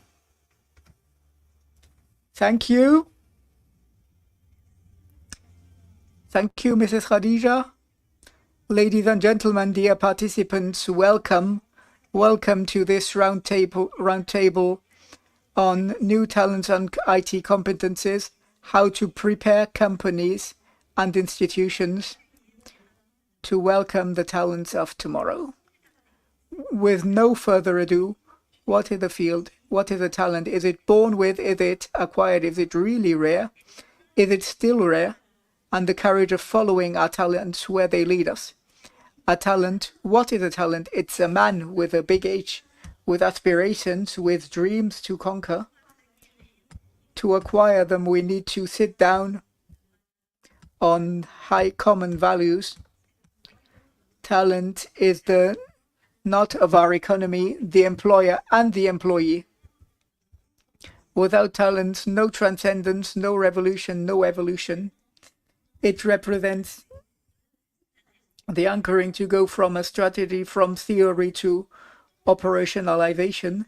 So many questions. Where are we at now for IT in Morocco, for offering? What is this offer of talent that we have that is both resilient, transparent, inclusive and diverse? And how do institutions and companies manage to retain their talents of tomorrow? With no further ado, I wish to welcome experts in our field. Together, our first expert, Mr. Aladdin Daoudi, Director of Innovation and Digital Cooperation at the CGG Group.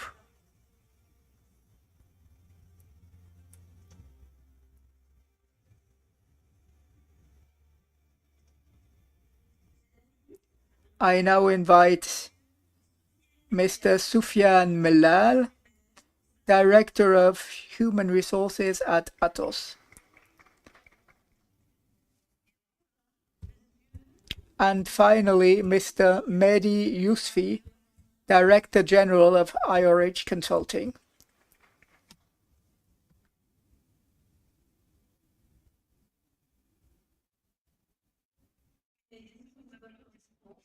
Mehdi, applause, please.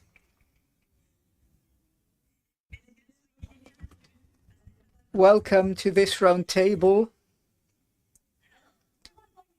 And for a transversal vision And given your position, Mr. Yousfi, you are accompanying many clients in their process of transformation by helping them acquiring the required IT talents.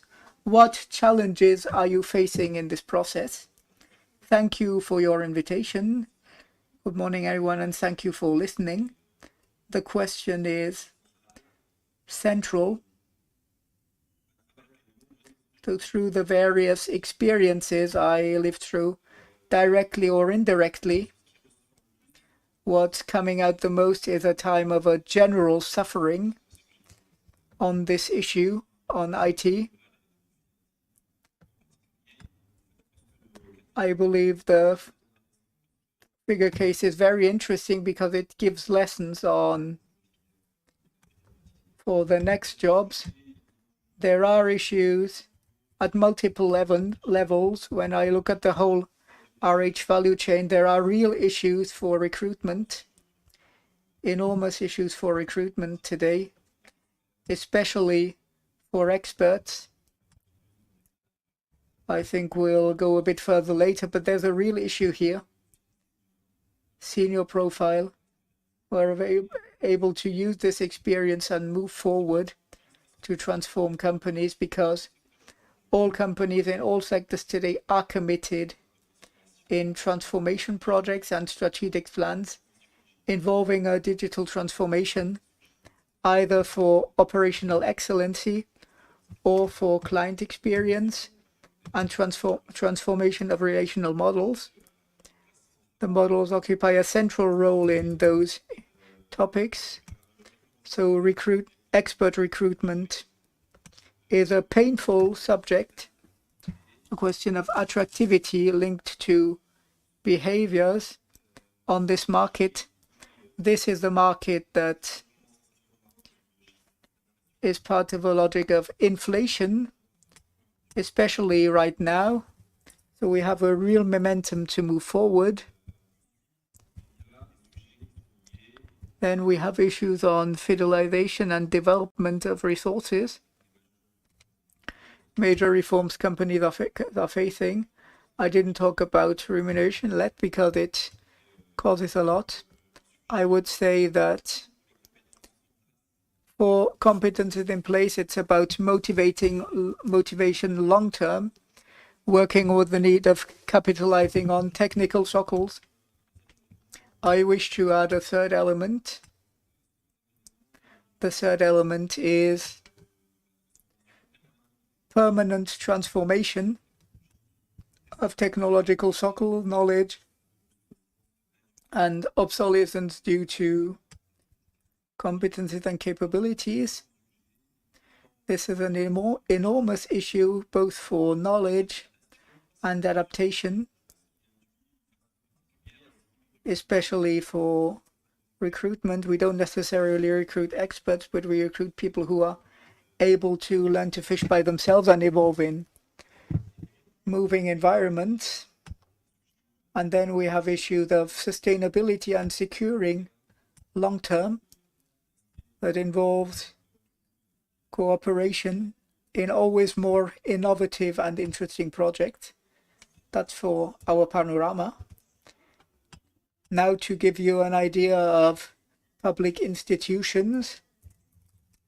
As public institutions, what did you observe in the behavior, in IT behavior for the last few years?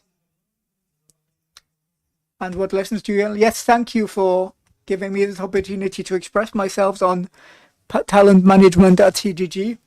During the last few years, we observed strong requirements from those young talents on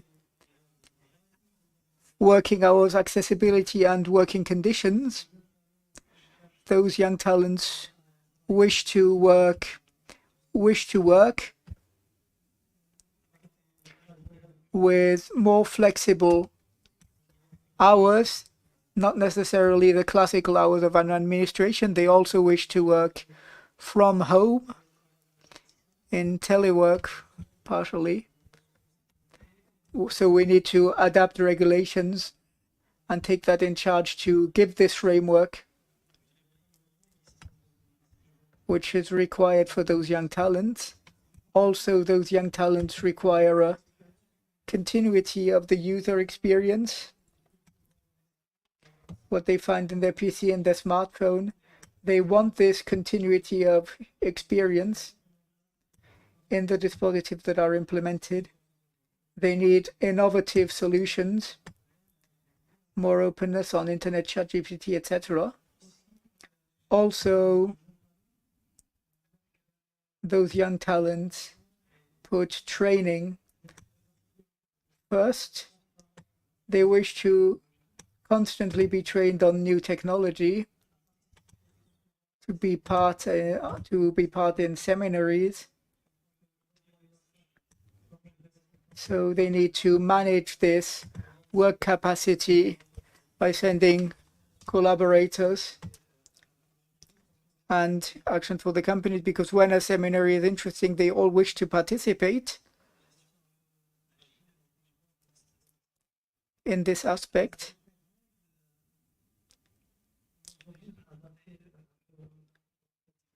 It needs to adapt our policy to remember to keep those talents and fidelize them. Thank you, Mr. Dowdy. Mr. Malal, as ASN and IT service producer, what anticipations do you see for evolutions?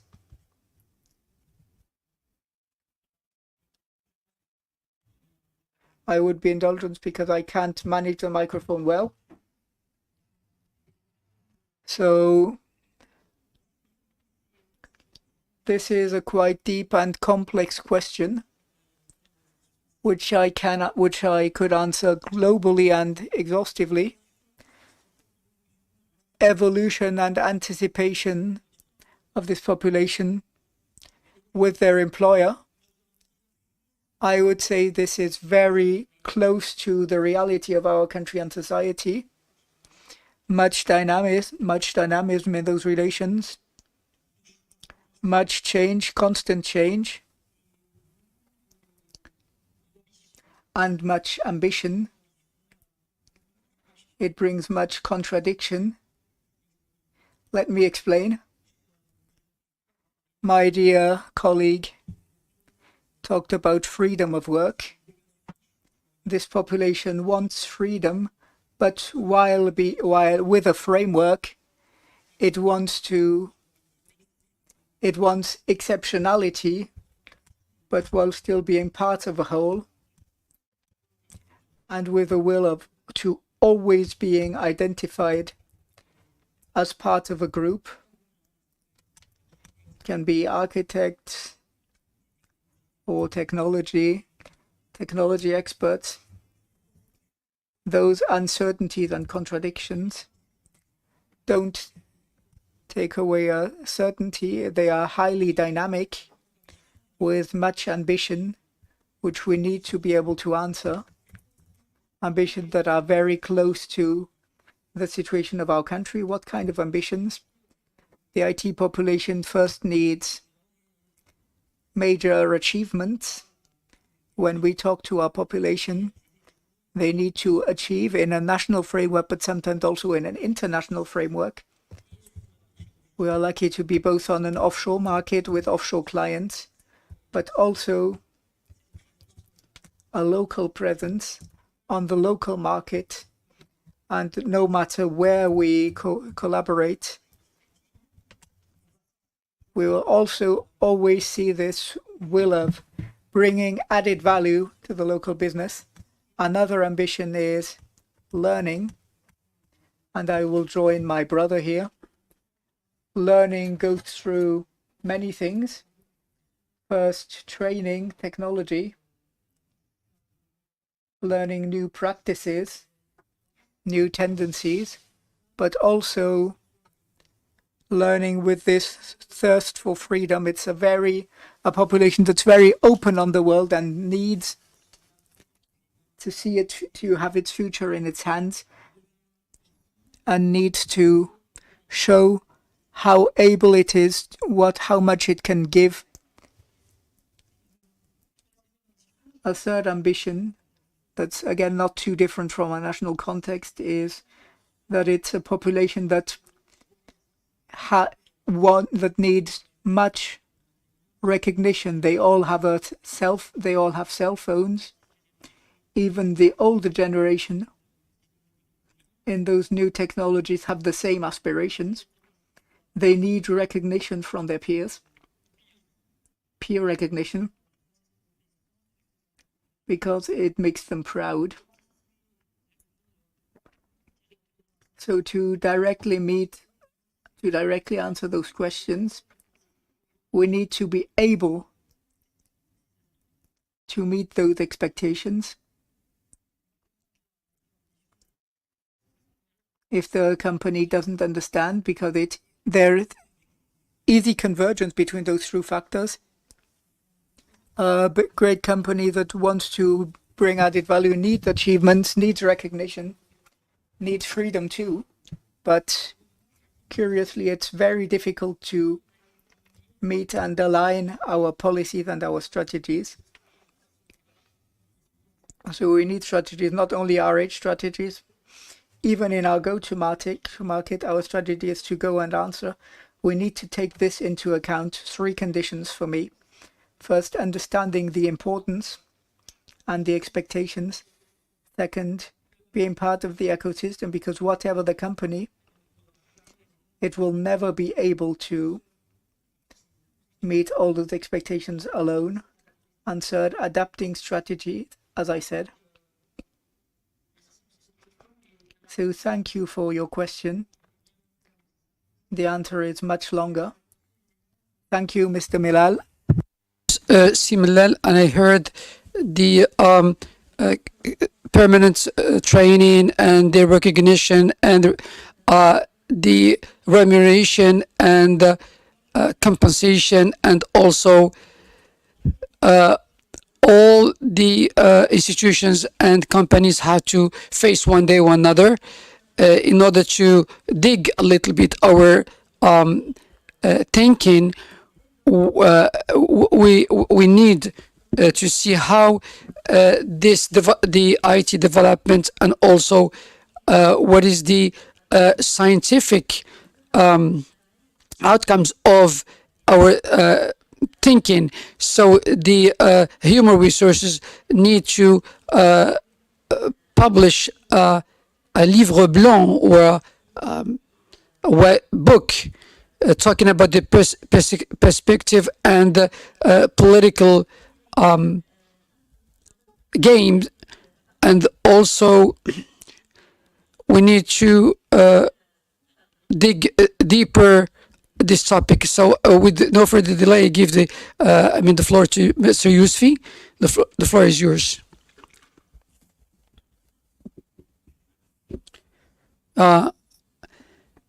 Okay. Yes, we have the pleasure to form a working group dealing since months and thinking about the problematic.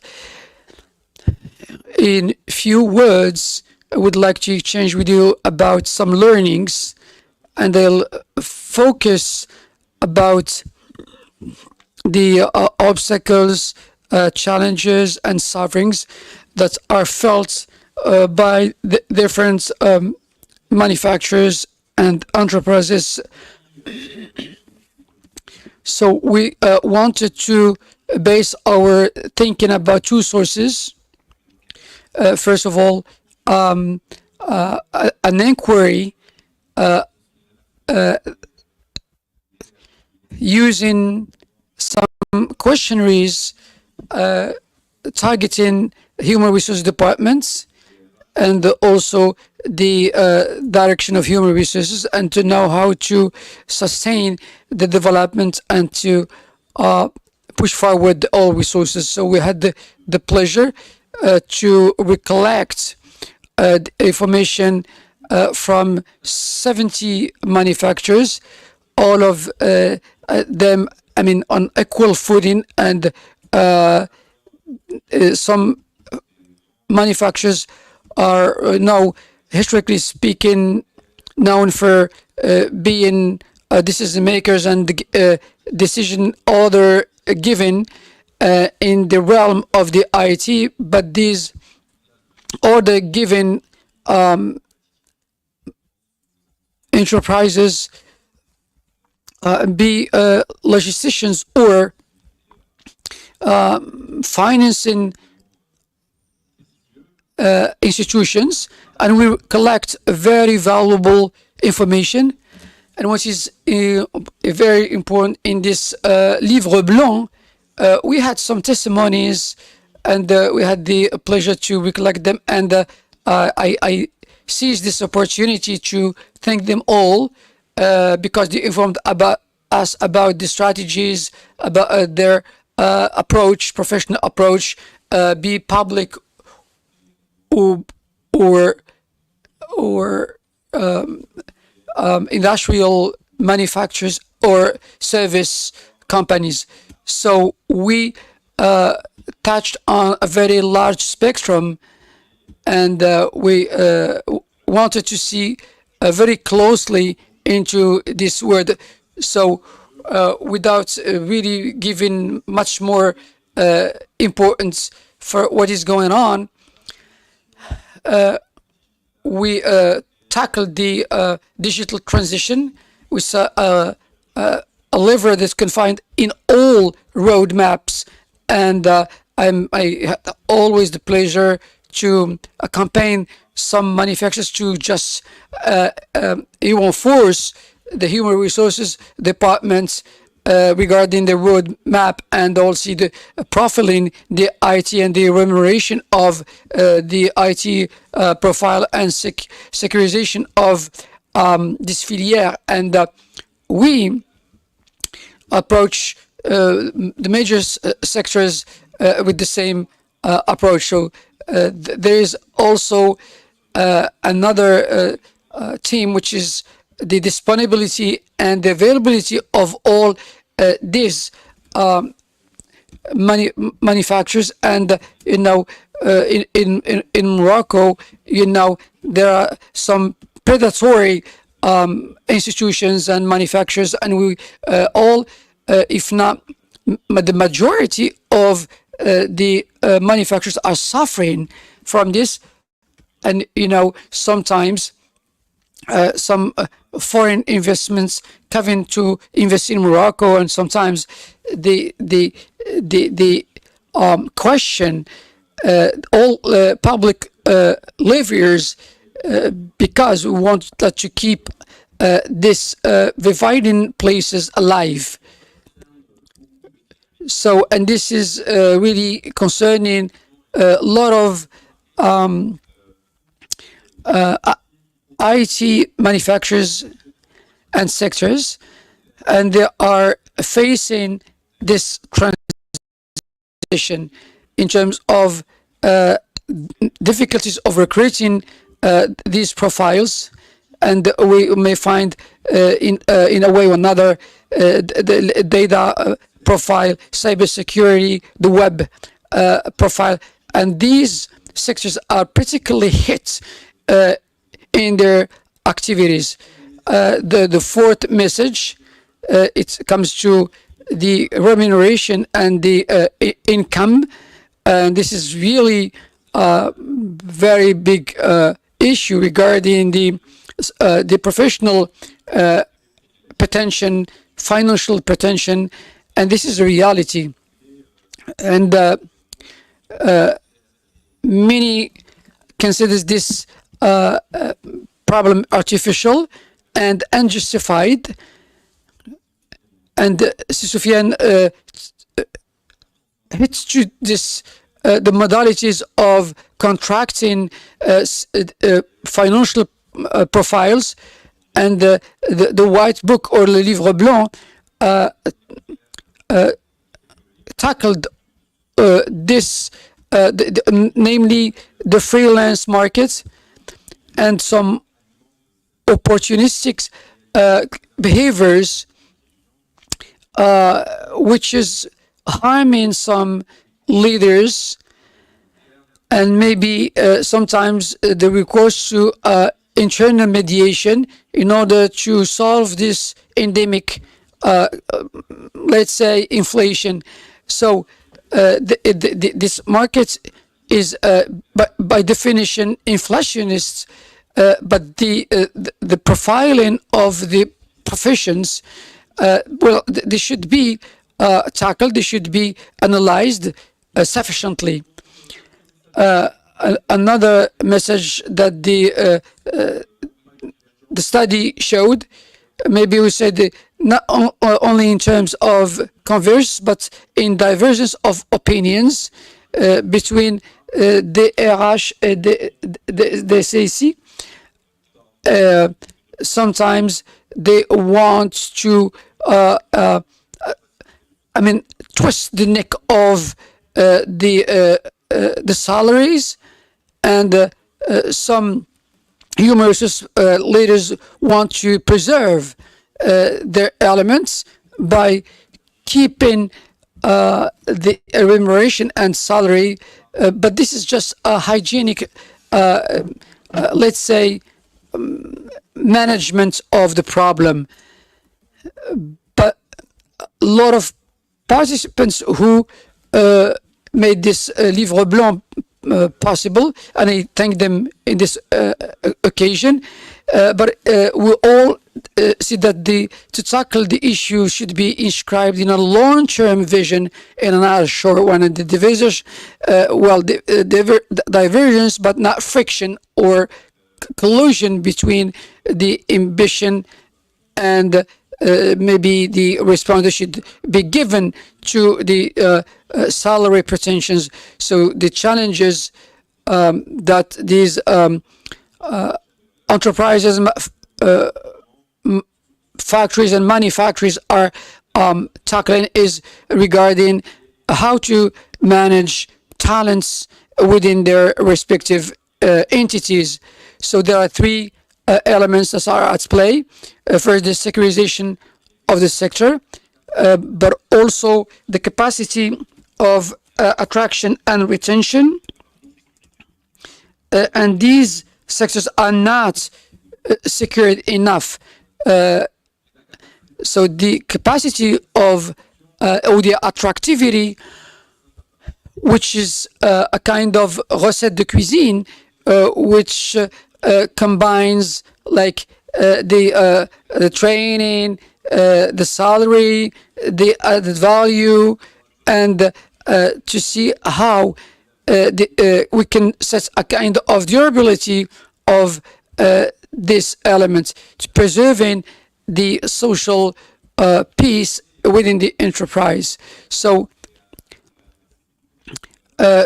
another thing that is hitting the blockchain is regarding the technological shifts and transformation. And this is a real question. This is a triple question hitting the blockchain. So the study, once was released, we quantified a little bit, and I would like to touch on some aspects very rapidly. On the recruitment level, I give the difficulties of the companies in all sectors. Some factories are, they consider that they are in a talent war, open talent war, and these sectors are hit more and more. Maybe the ones who are more concerned is regarding the program of transforming the companies, like the architects, project managers, who are really, they are on demand and very highly searched for. And these managers may have a lot of problem finding some profiles. The exploits, mainly the informatic exploits, using some support and utilizers. So what is at play in this recruiting dynamic is sometimes some activities could not find their needs. So the recruitment and the modality of recruiting, I would like to just say a word about this market. An excellent study have been done, but it will be released in 2000. It has been released in 2023, and we learned from them, and these findings are useful for us. We need to cross them with the findings of our livre blanc and give them in a synthetic way. So the freelance market is also important, because we need to quantify this market, the number of the missions on the level of the decision given institutions and authorities. So we need to know how this functions with regard to the authorities. So those who recruit more are those who are historically, not exclusively, but those who are in a big leap. So they represent 15% of the recruitment markets. So it confirms what we said previously. There are some profiles that are more and more searched for. Others may just save the day and bring the data to their manufacturers and work with. So the extreme diversity of the market, which is very few disciplined, and it is not convergent on the level of the costs when we compare costs and the means. So we observe that the pretensions that are from simple to double, from 2,000 up to 4,000 and even 5,000 dirhams. So I continue my promenade on the blockchain, and we may see that the preoccupation of the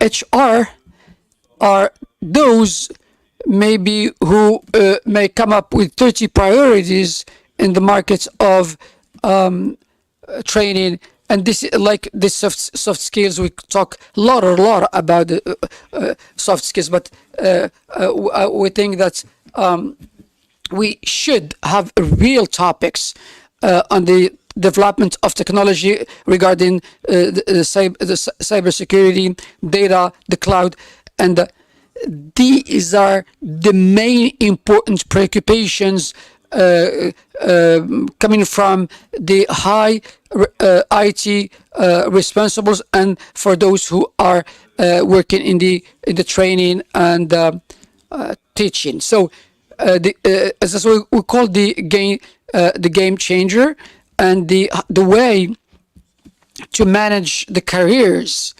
Well, it is not engaging myself only, but it engages a lot of people, and I verified this.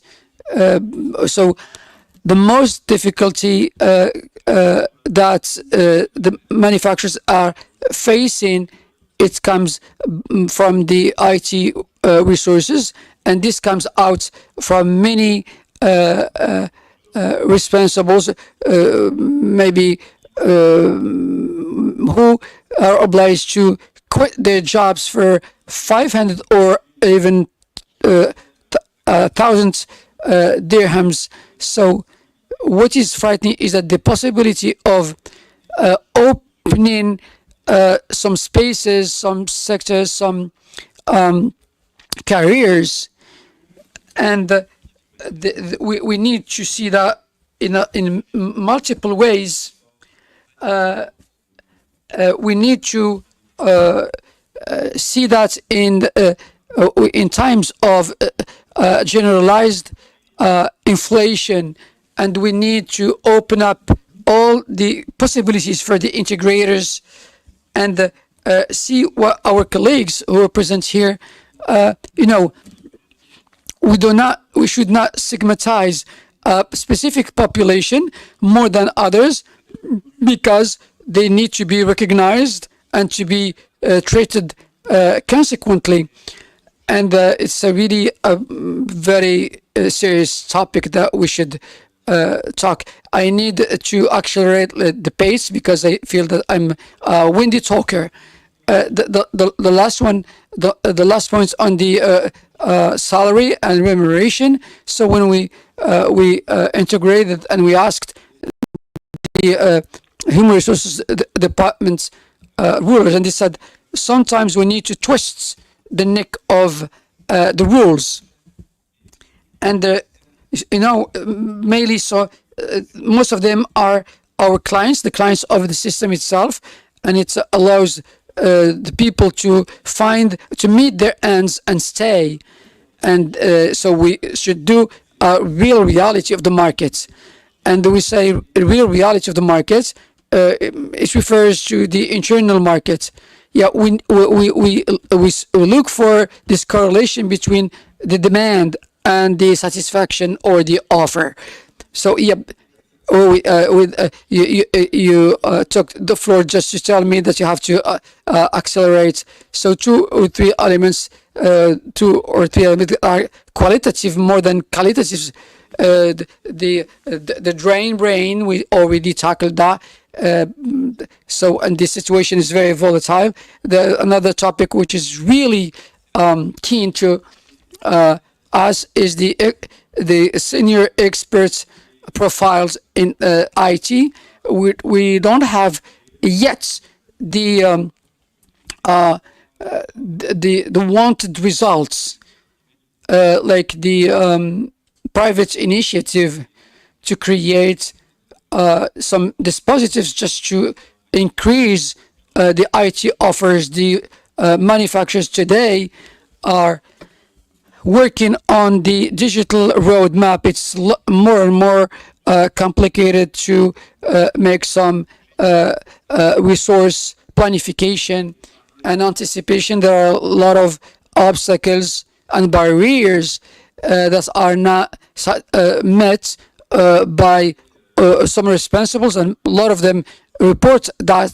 And the diversity within the, you know, in the round table, there are excellent representatives who knows very much their sector, and the profile IT as it's required. And these small enterprises are they are suffering. They are real sufferers to find these profiles. This I stop here, and thank you so much for all this qualitative information that you drawn from the studies. So 70 manufacturers from different sectors. So as you see, people have worked really with their hearts, and the okay. So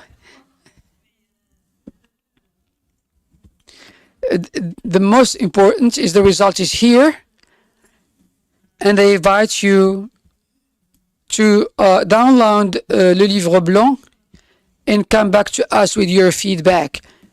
We are really welcoming all these studies. So, regarding the results of this study, so can you please tell us how can you elaborate your strategy? And my question goes to Monsieur Daoudi.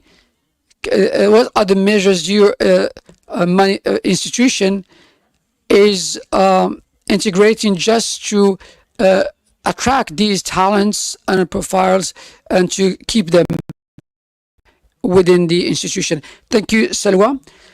Our political, our policy in the human resource approach, I may cite some measures. First, the creation of the Academy of the Manufacturer. proposing different trainings, going from technical aspect to soft skills, and the reinforcement of the idea of the partnership and belonging to this institution. In 2023, there have been the creation of the directory of the talent group, just to detect, develop, and to maintain these talents within the manufacturing on all levels. And the mobility, the internal mobility is positive, and the internal tunnels. So just to help them postulate for higher responsibility, skill, and role. And the third thing is the salary and remuneration. You know that the market is very attractive, and we have always to update our our salary grid and the path for careers that we need to explain to our young talents, just to project themselves in the future.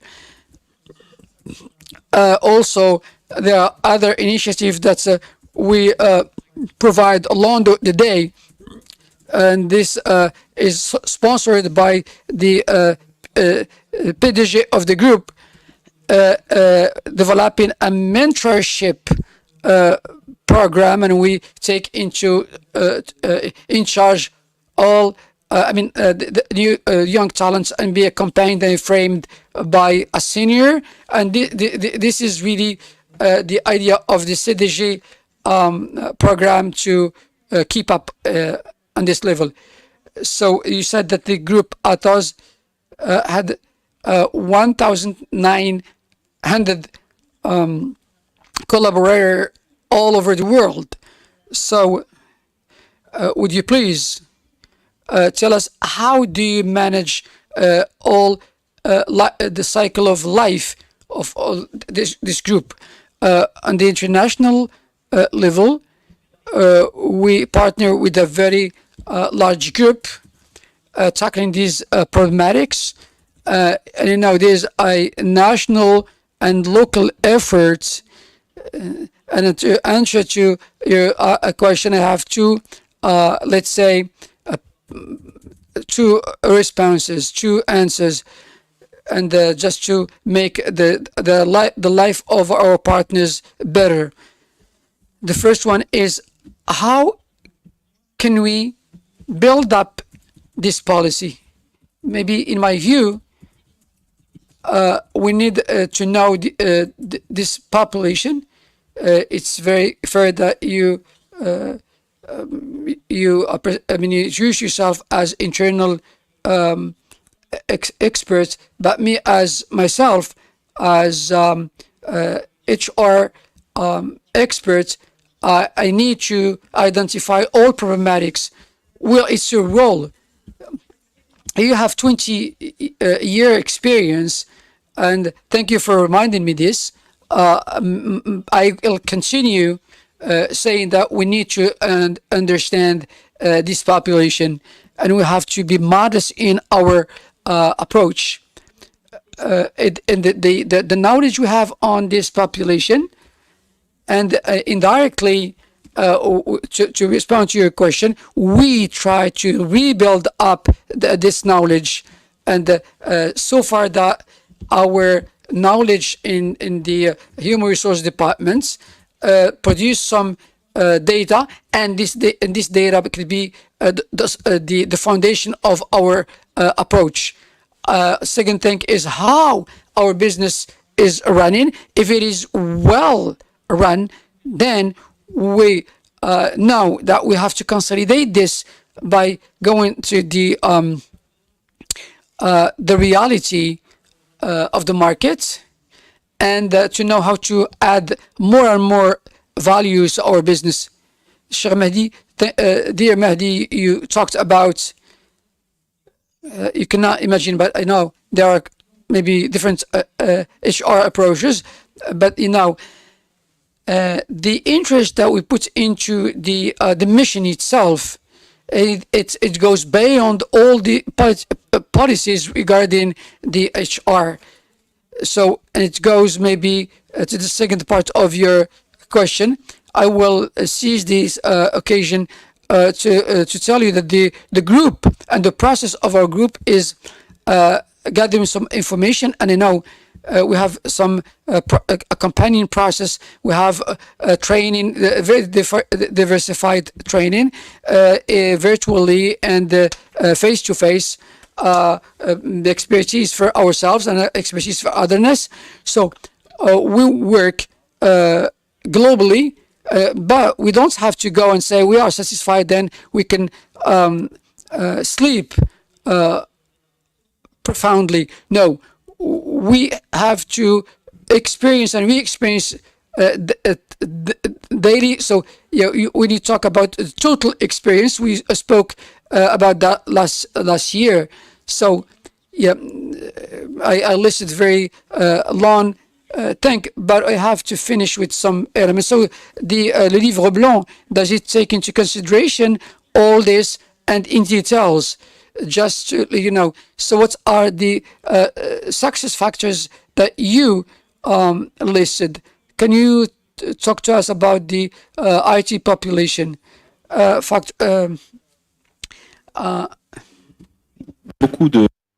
I am very inspired from the testimonies I heard. Some of them are really enriching, and I invite you to consult them.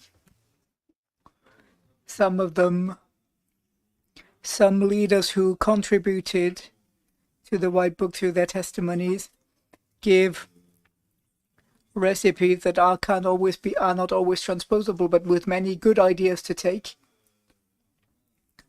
The main topic is, for me, what felt the most interesting to me is culture of learning.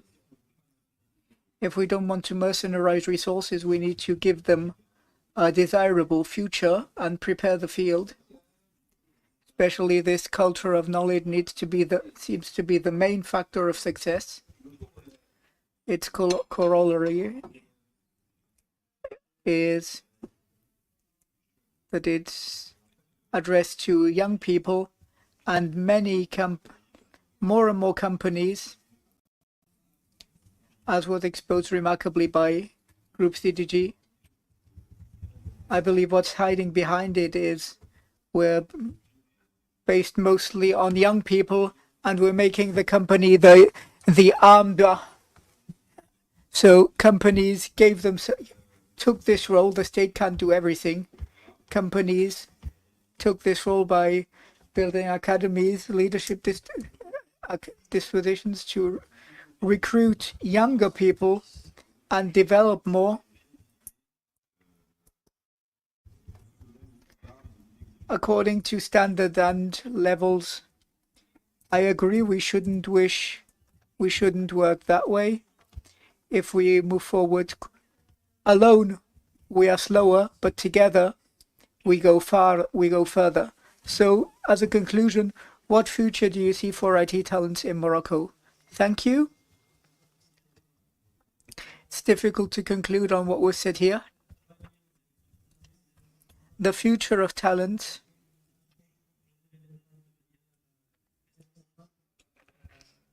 responsibly, inclusively, and diversifiedly, while developing competencies of innovation to prepare those future talents for a digital future marked by artificial intelligence. I would say two words. First, optimism, as I said, for my country. I am working on 14 countries and I can allow myself to do a benchmark. Our ecosystem is alive. So it's not that bad, but it's really alive. So optimism, then vigilance, because, and this might be a call, if I may, to have kind of a social pact, because it's everyone. working in synergy. So with 3 important values, with much humility,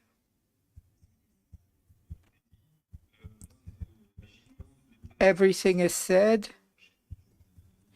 I am a very optimistic person, but when we talk about symmetry of attention, we agreed to make our employees give them their own collaboration experience.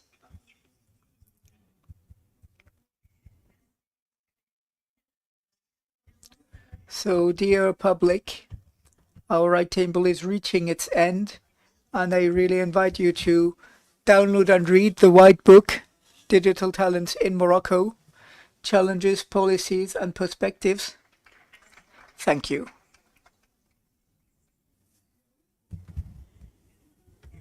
Picture.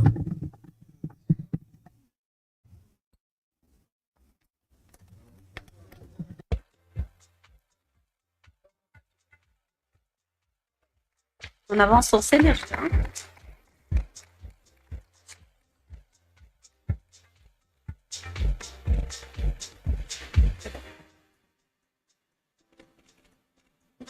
Merci.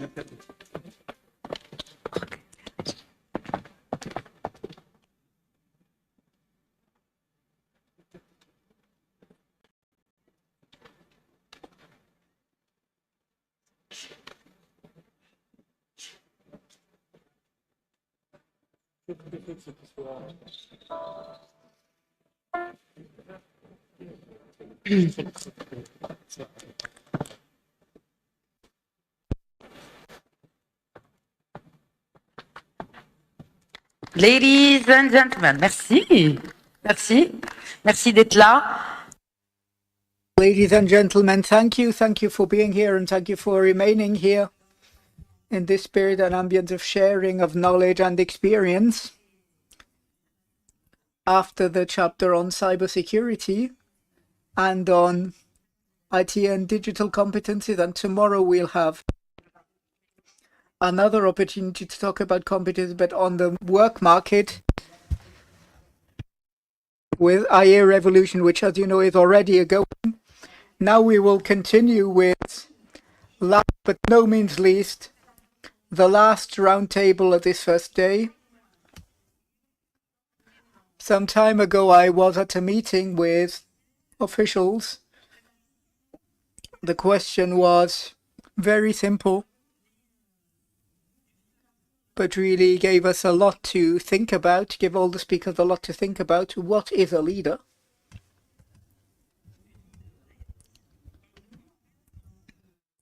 So in our panel, in our panel, which you will follow with much interest. Why? Because our leaders will submit the keys to success for transformation. As you understood, digital leadership, like any kind of leadership, requires certain talents, certain capacities and skills. And we have 4 leaders with us here who will share their experience on how they managed a successful transition despite the challenges they also faced and will also share, while putting the accent on strategies and best practices, and especially change management. Ladies and gentlemen, I ask you to please welcome the Executive VP Orange Morocco, Wiebelfeld. So,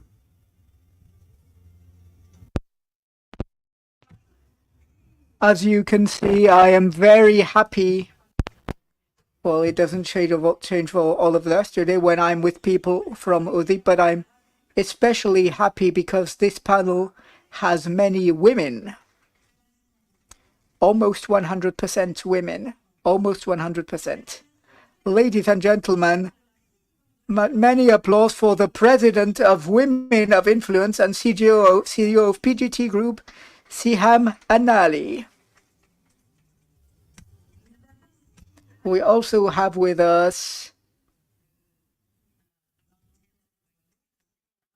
the moneymaker of the kingdom and also the banking sector, also represented by a woman, the CEO of Société Générale Morocco, Najwa Bensouda. Applause. So when this was the panel, almost 100% feminine panel, we're still working on inclusivity, aren't we? We also have with us the Senior VP of Internet Solutions, Aymat Haddour.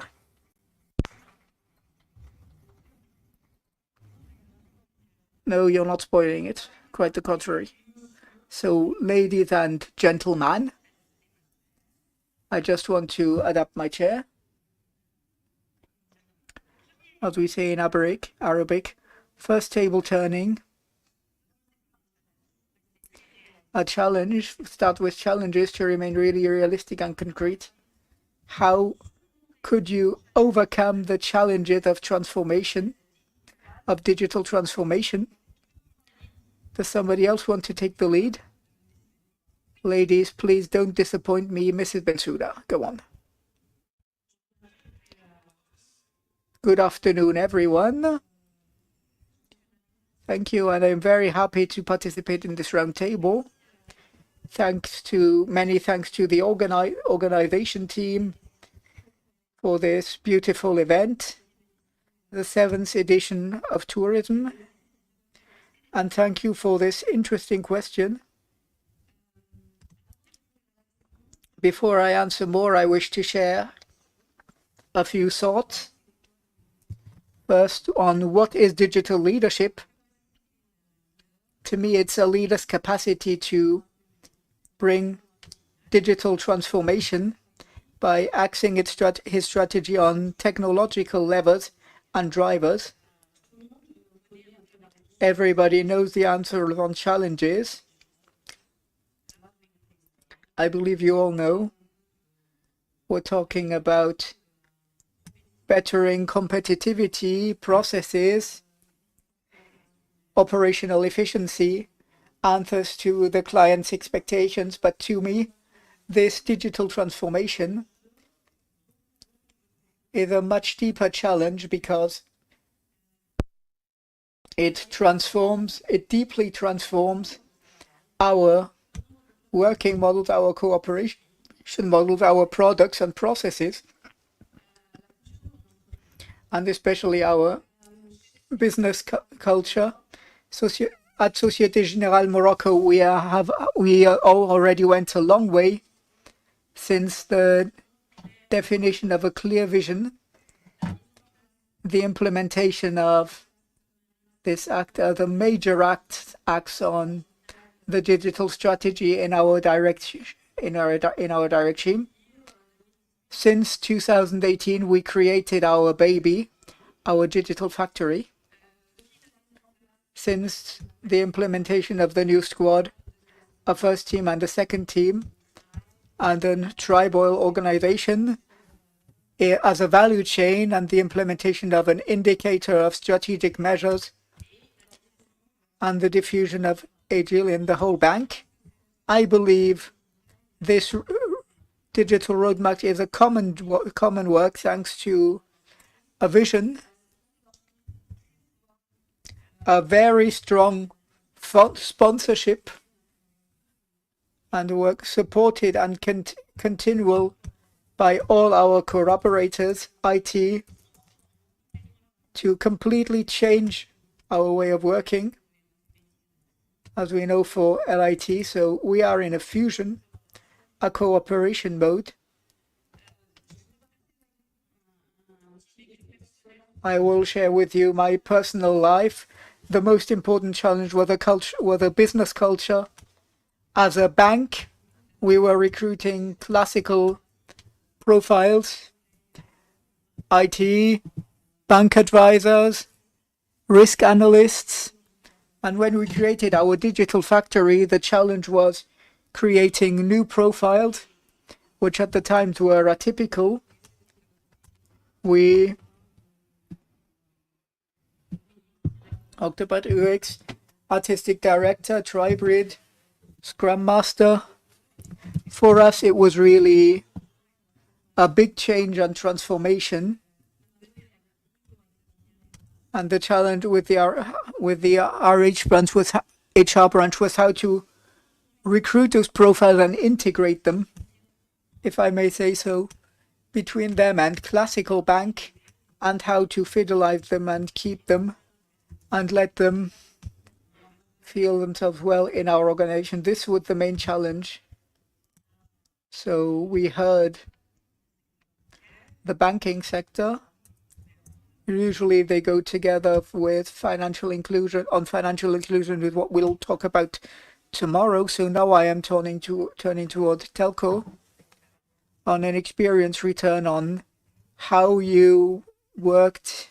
Maybe there are common points with strategies adopted by Société Générale, how in Orange, a major actor of the digital transformation. For an operator, it's normal, but we would like to have a few returns on your experiences and how you managed to overcome certain breaks. Thank you, and thanks to the organizers for inviting me. We are facing a double challenge. We are telco operators. As telco operators, we are a technological operator too. Technology is native for us, but it evolves in an extremely quick way with generative AI, etc. How to transform our way of working inside to make them more visible.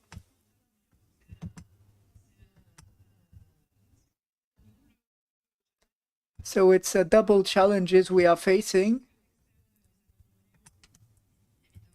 The main strategy for our work, at the heart of our business connectivity for new technologies deployed also in Morocco. So we're working on Connect Jobs, which we also find in the digital strategy, Moroccan strategy. So what is the role of cloud to accompany digital transformation? And Orange Morocco as major technological actor defined a clear strategy on the cloud positioning. We also chose of having a cloud infrastructure. The major cloud infrastructure being WPS. We also announced the signing of our contract, and now this is now up and running in our data centers to have a residence and allows a better attention, better security, etc. So for all those components of digital transformation, we have a clear strategy, which I already explained. Cybersecurity, IoT strategy, artificial intelligence, etc. So we showed products and services for our ecosystem and our clients with a partly done outside, but also partly with a partnership ecosystem, because we know we can't do everything alone. So we have a partnership that is known. Most of our friends are still here, and I wish to greet them. Some of them are working on small startups to accelerate how we defined our products and testing them quickly so that they meet our expectations in the best possible way, in an iterative way. So this is for the digitalization of our clients. Also a challenge of using digital industry for our own processes, internal processes, and sales for our clients. This is another approach we chose or integration between jobs and IT, mixed teams working, as Si Mohammed said. He's our CTAO on the right table, where the question was asked, do we have a chief data officer at Orange? And the answer I gave was, instead of a chief data officer having governance, we chose our own ways of doing that are even more appropriate for our business culture, because digital transformation is a question of culture. For all collaborative tools exists, but if we cannot break technology on our internal DNA to explain people what we wish to do with this technology and push them to adopt it, and that they would find what they need, we can no longer do this for an internal digital transformation project. We put them on our DNA. We weren't successful in everything, but we were successful in some that allowed us to be leading, be it in piloting our network or other critical elements of our internal organization. This is clear. We weren't successful everywhere. As leaders, we shouldn't be successful in everything. We can fail in some, but we need to continue on the same road we already fixed ourselves. Even with the world's best processes reflected by machines by 600 people, if humans aren't involved, if humans aren't there in this process, it's very difficult to be successful in any kind of product. Now I'm turning to Siam and Ali. A transformation project. It's difficult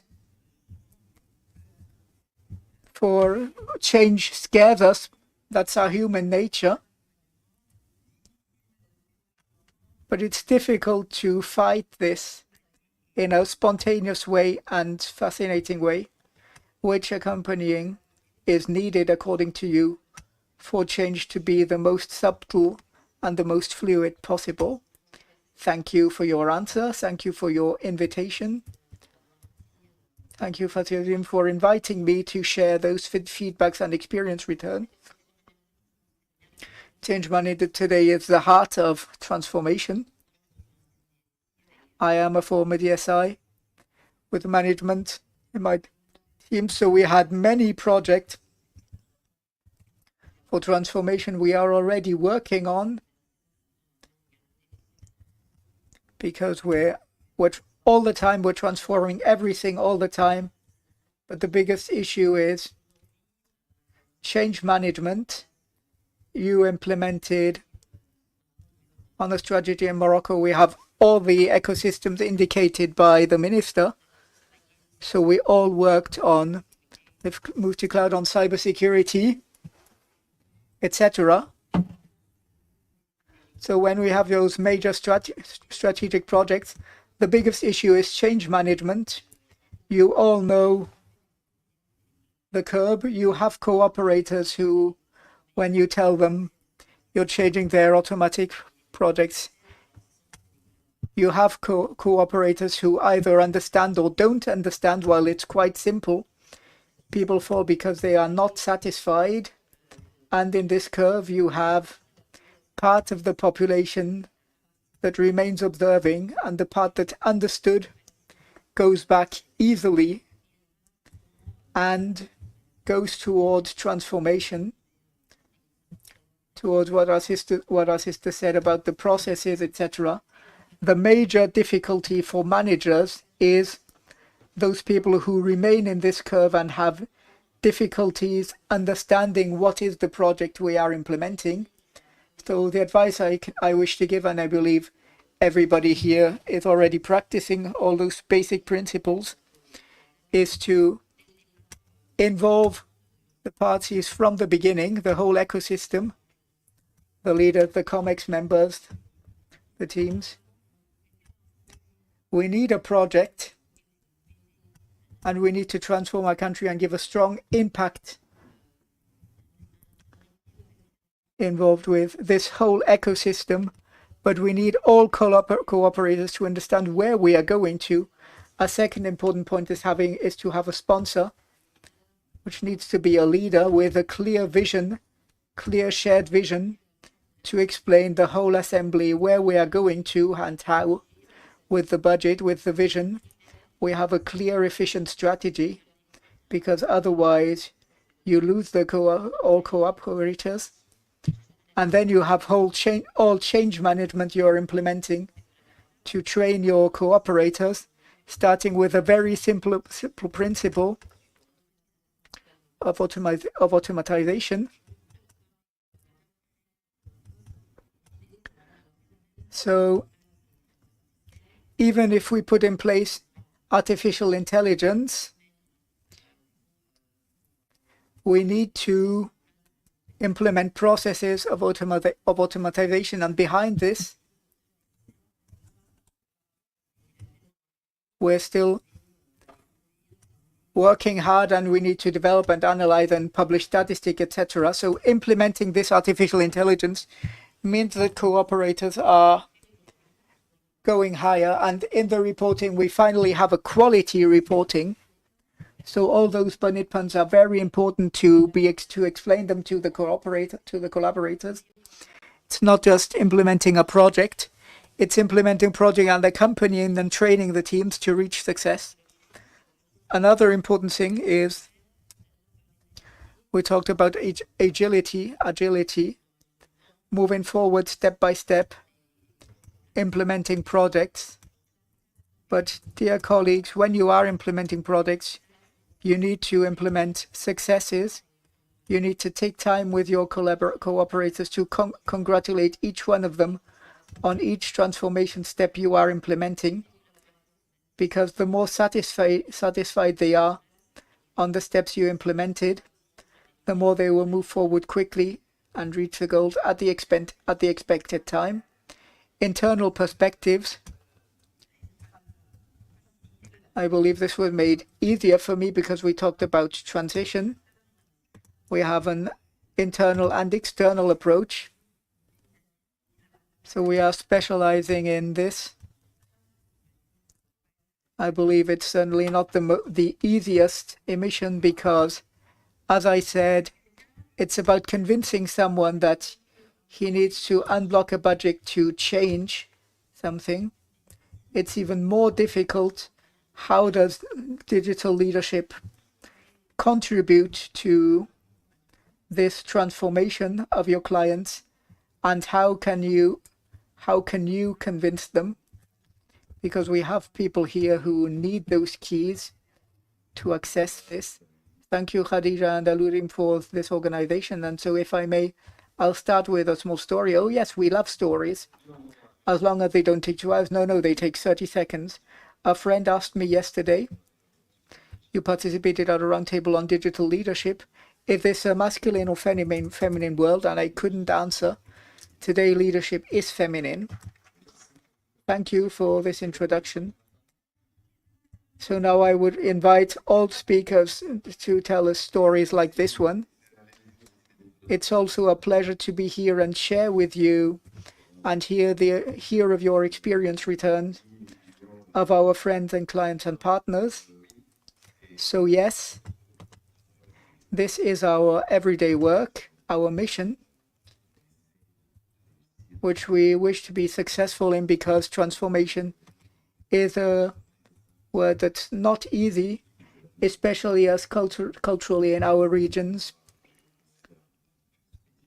When I started doing this job, we were facing issues of connection, of availability of processes to implement processes. This is no longer the case, but it was, and so it's culturally a challenge, technologically too. So the roundtable was on talents. We need talents. We need to train talents and motivate them to achieve this job. And this also goes through transformation, which we started with Inetom in Morocco. We're always transforming ourselves because we need to fit our client expectations, where they are better than us in everything. So we have clients who intervened, and we are learning a lot from them. And so for consultants, it requires everyday transformation training, having this, I would say, capacity and passion to look for innovation, to become better at your job, etc. But we also transform what is due. And this is an important point, transforming while still going on working every day. Because when we change something, and in our company at least, we have a transformation process for 2 years after COVID. We're rethinking our job, etc. We have new actionaries, changing their methods. So methods change every day. Reports also change every day. Governance changes every day.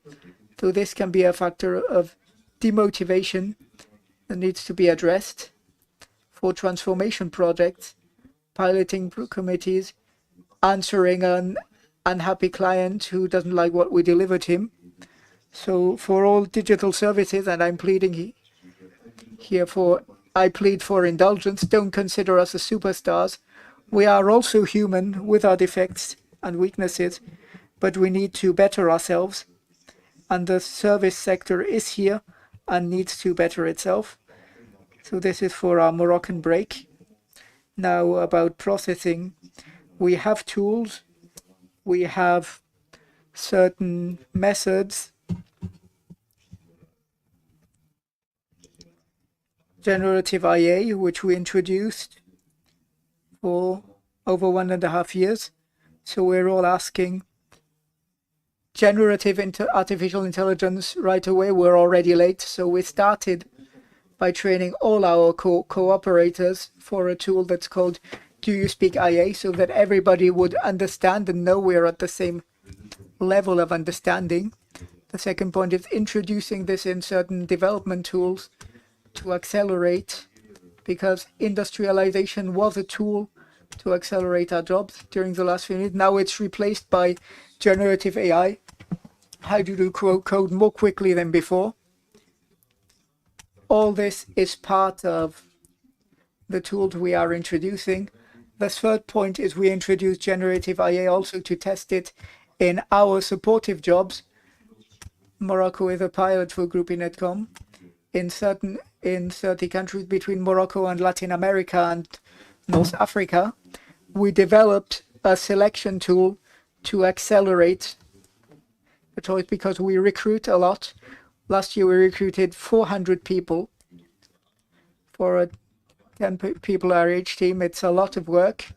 So we introduced generative IA to accelerate selection, be more efficient in identifying needs. All this is one of the parts we are working on. In parallel, we focused our business on specific geographical zones. We went from 26 to 20 countries, and we identified the 3 jobs on which we need to be champions and acknowledged as such. We're working in consulting in Morocco and technology and on solutions. And so we chose 4 partners with whom we are working. They are here in the room. Apple, Microsoft are among our partners. So we wish to be known as the main partners. Main partners here in Morocco, and people are involved into it. And Microsoft is one of our partners. When we said that, we mean certification investment in the quality of the job and an impact on our clients and customers. Of course, it's done after a very important coordination. It's a work team, and all teams are backed one another, and this is the mindset in which we work.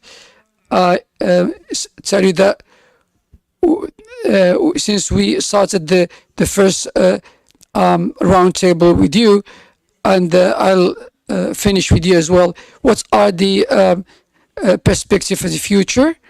Can you tell us how the artificial intelligence may accelerate and speed up the pace of this transformation, since the banking sector is adopting the artificial intelligence as a tool and lever for this transformation? How we can serve on this wave. Thank you so much. I think the capacity of a digital leadership is, linked in a way or another to the capacity of the business, and of course the technology can, the capacity of to identify the big data, the cloud, and so on and so forth, and to create an economic model. It's the first idea that we should bear in mind regarding the digital strategy. And the heart of this strategy is that we already saw it in the previous presentation. So the horizon of the artificial intelligence is very large, and it could touch the financial sector, the economy, and so on and so forth. So getting back to the banking sector, the artificial intelligence is a paramount sector, or let's say strategy. So we monitor on a day-to-day basis our processes, and we set a lot of tools and means to just optimize them and to customize the needs of our customers, and to propose to them some ways just to interest them in the rightful moment, but also to ameliorate the process. We need to choose the operational risks. This is another important issue. But beyond the citing the IA and citing it, so we would like to talk about the human factor. Whatever be the level of the strategy and the smart technology to put into the organization, we should bear in mind that the human element, the human factor, should be at the heart of all strategies. So maybe we may be interested in the customer and the products and the needs of the customers, but the interaction that we had before between the customer and the company, I had to go to the bank and meet with my agent. It is no longer in process now, because I can do everything from home, and I can do it on a platform, and the interaction face to face, or even distancing interaction is really un changement, a change, a real change. And I'm sorry, we have only 8 minutes remaining, so please can you speed up? Yes, so the human factor is very important. We should accompany the human elements, and hence the training, the formation, the certification, the qualification should be the elements to go hand in hand with our collaborators. So the impacts on the organization and its transformation, we should recall the process. We should also work on it, on them, and we can explain them, we can approach them, we can maybe highlight success stories. And the last point is the transforming the functions. You know, we are more inclined to suppress some roles and factions, and you know, normally the human being should be at the center, the heart of the company activity, but with the acceleration of the digitalization, I think during the roundtable, not the one previously, but the one before, so yeah, we know that we should go further in this digitalization, but I just warn the different interactors and partners about the human factor in this process. Thank you. We have some pertinent points to keep in mind. The tech way, can you talk to us about a digital leader? I'm referring to a McKinsey study saying that the digital projects should not be done by top management, and those who I mean, the two things is the digital leadership and the fact that the participative work is important. When we participate the intermediaries, I think we can success in our action. So the story that I cited at the very beginning, yes, exactly, this is the response that should be given to the story that I mentioned at the beginning, the opening of this panel. You know, the l'Académie Royale du Maroc starts by saying that a leader is the one who have the quality of the hearing. A leader should hear. How can we manage the resistance to the change? I think personally, in a word, it will be very fast. The resistance to change, as we said, the nerve of the war is that the human being, the human factor, is at the heart of all change and all projects. So sometimes when human beings do not understand the sense to give the change, then they would not accept it. So we don't change human beings, but we don't change personally in our projects, but this is a dispositive that should be set. And that the leader is not only a leader who has a clear vision, but a leader is the one who is behind the team, who backs up the team. And you know, the traditional, unconventional leader is the one who is ahead of the group and then say, let's go. No. So a real leader is the one who coaches the team, is the one who attracts and drag the team. And instead of saying we should march in this or the other way, but to create a collective intelligence, and this is really the nerve of the war.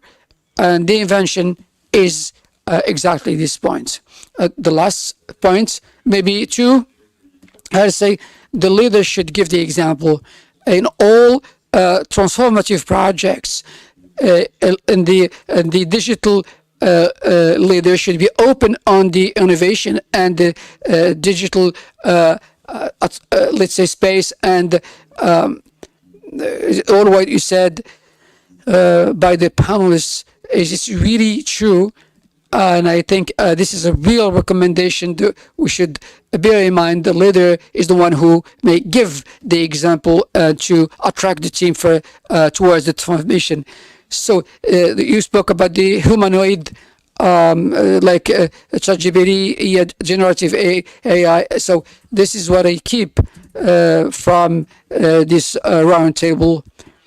And we heard some leaders maybe we would talk about the digital transformation and the processes. So then they come back to the human elements. Hint, please. Yeah, I don't want to say about the digital since we have 2 more minutes. So I did that an exercise, and the ODD that I read about are 9 of them or 11 of them are related to the digital, and in the framework of our strategy of Morocco 2030. So that would be a very good introduction to numeric Morocco, and I was impressed by seeing the ODD and the impact of the digital on these objectives. Thank you for sharing this spirit. Madams, do you have the last word, any message? And I really respected the time slot a lot to me. So can you please applaud our panelists, distinguished our digital leaders or digitaux? It depends. Okay, so democracy, gender democracy is at play. Okay.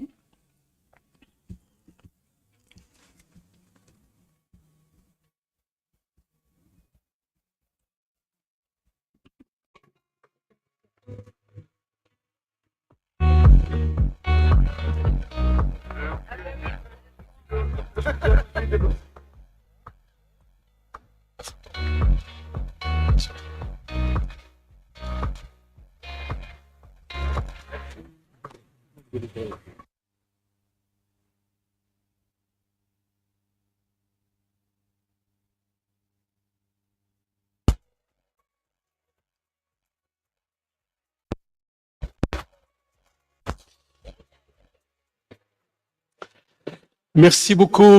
Thank you so much, Khadija, to all your panelists and experts. It was very brilliant.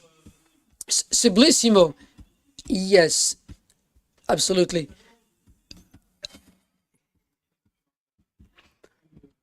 Thank you for making this roundtable more attractive. So you know the center of our talk is the digital resilience and the power of the digital. So the diversity of thematics have been or will be approached. The talents, the future of the workplace, and also all professions and sectors, the dichotomy between the private and public sector, and the diversity of the problematics have been approached. All these elements have been said and detailed regarding the management of uncertainty and how to search for solutions in the technology of the digital. So the development of the digital information is very important and should be furthered. So we have a keynote speaker, Saad Hamadou, a second keynote speaker who will be surfing on another topic, since he has 25 up to 30-year experience. He helped 1,100 youngers, and he has the ambition, and a very exceptional ambition, just to help all African youngsters between 20 and 35 years. I invite Nicolas Sadirac to join the stage, please, who will serve on the artificial intelligence. Nicolas Sadirac, please. The floor is yours.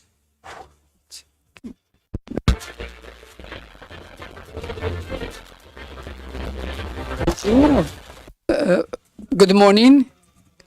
I always think AUSIM for inviting me. And it's a pleasure to come back to Morocco, and I'm very impressed. This is the second time I came to Morocco, and the last time was impressed, but this time it's more impressed. And bravo, kudos for your efforts. So I would like to talk to you about something which is very complicated today. We thought this morning with a keynote speaker, but he talked to us about what was the artificial intelligence in the past. But myself, I will talk about, but with the coming of the artificial intelligence, and many people saying we use the AI and the change. I'm telling you, this is not true. It is not yet the deep change. I'm telling you, this is just the beginning of it.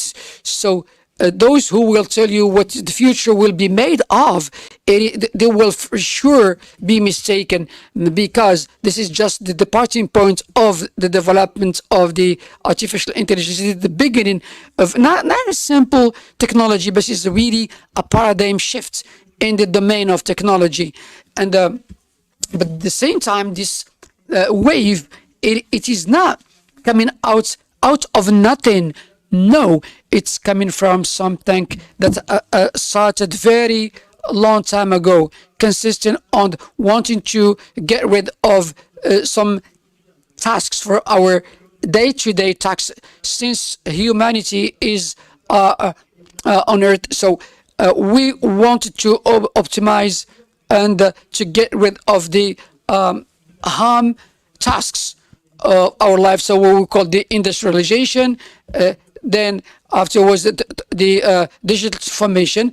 But the end of the day, the coming of the artificial intelligence is transforming our society, and this is a momentum. Just to start with the automatization of our tasks, but the difference now and today, we are dealing with intellectual tasks. Before were more intellectuals, and we get rid of these tasks. But now we are in the reversed paradigm. That is meaning that if we look closely what we do now in terms of automatization and the capacity of our automatization, we know that intellectually it's complex, and we may say that more the task is intellectual, the more we can transform it. So this is the paradox, and the people are in the situation is saying that in all cases this will not affect my profession. My conviction is it will affect all tasks and professions. It doesn't mean that they will affect them or eliminate them, but they will make them change. Some mechanical tasks will be automatized. And now, if you have a look exactly on the places and the spaces where the artificial intelligence is taking a stronghold, it's related to these intellectual spaces. So, for example, the medical field or in the astronomy, it's without the artificial intelligence, the human observation cannot really work significantly. So some are very well instructed, and some people are more instructed. But here we have the reverse situation. We can imagine that all tasks, intellectual tasks, will be assisted by the artificial intelligence. I would say, and I'm meaning the mental capacity of people will be decreased in favor of the AI, because the knowledge we have and all systems of inferences will be related, will not be related to the human knowledge or the storage of the knowledge. No, it's impossible to rivalize with this knowledge coming from the systems. So the treatment of the information, most of our educative system is based on the fact that we try to make human beings more trained and more intelligent, and we focused on we invested in the capacity to treat complex information. But today, an automatic system it will really smash all persons.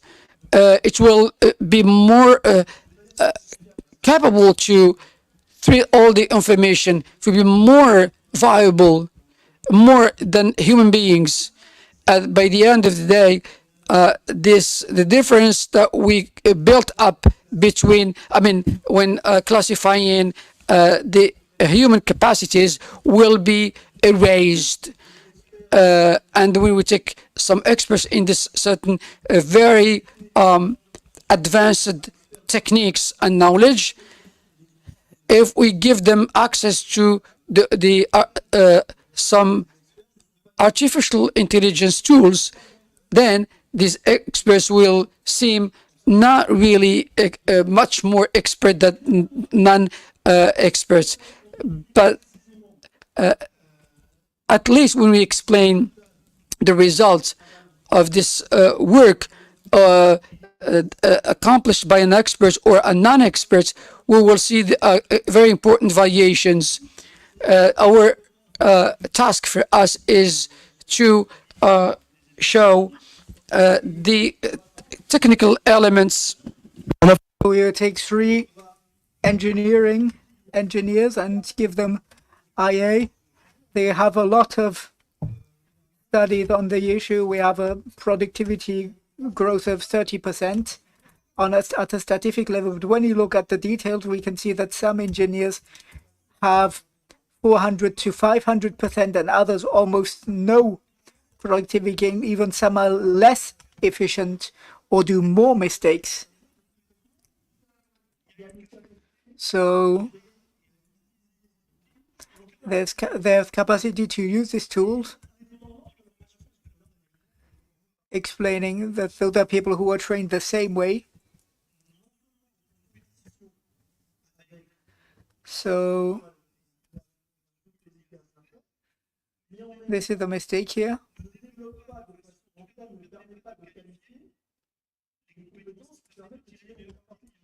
While using IA in the best way. So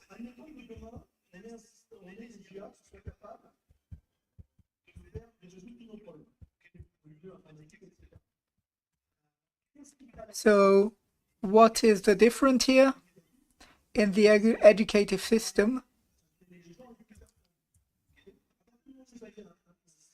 When you have a performing IA system, the technical specialty disappears because the IA contains the competence. If you look at someone who has a good mastership of IA, the notion of language has disappeared, because if an engineer learned coding in one language and needs to do it in another language, he can do it in the usual language and tell the IA to translate it, and that's it. So specialization disappeared, and it's more generic than language. So the framework, the logic, the whole issue, it even goes further. So if tomorrow you ask this engineer to do electronics, he interacts. So with this engineer who is more competent and less competent, what do? So quickly, it's been about 30 years that I'm working with engineers in technology, a lot in development and security. So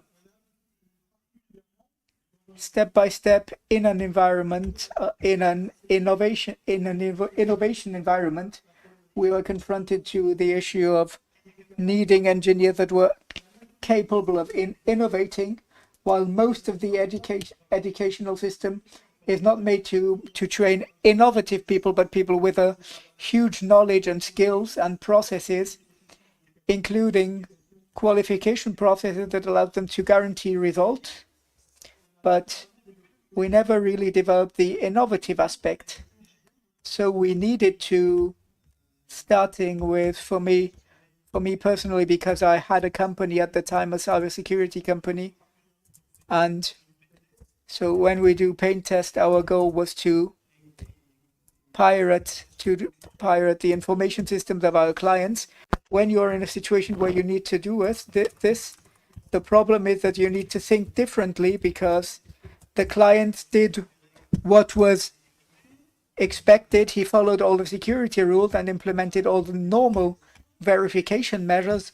But despite all this, you have a team, its role is to go and pay. So we need people who think differently and are able to go through the usual process.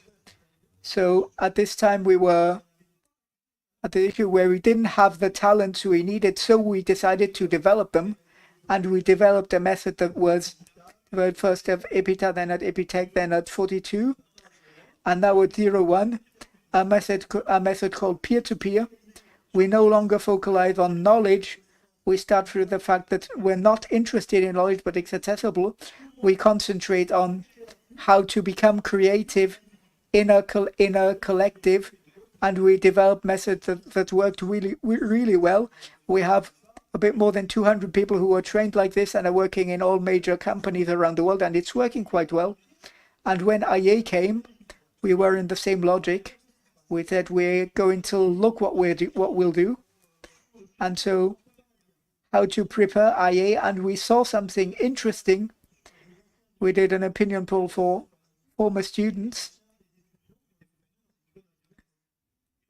and we saw that their way of using those IA systems were far more performant, with much less rejection and fear, and a capacity to change much quicker, because the real issue is leading change. It can be difficult because human beings naturally don't like change. This is absolutely not true. Human beings love change, but they were educated not to love change. If you take a child loves everything new. Every time it faces a new situation, it makes fun. This is normal way of doing things. Our educational system, when it does a mistake, when we do a mistake, or we are humiliated or left aside, that's how we learn to be careful what we do, to do what we learned, which isn't necessarily negative. There are environments where it's really useful. Things need to be stable.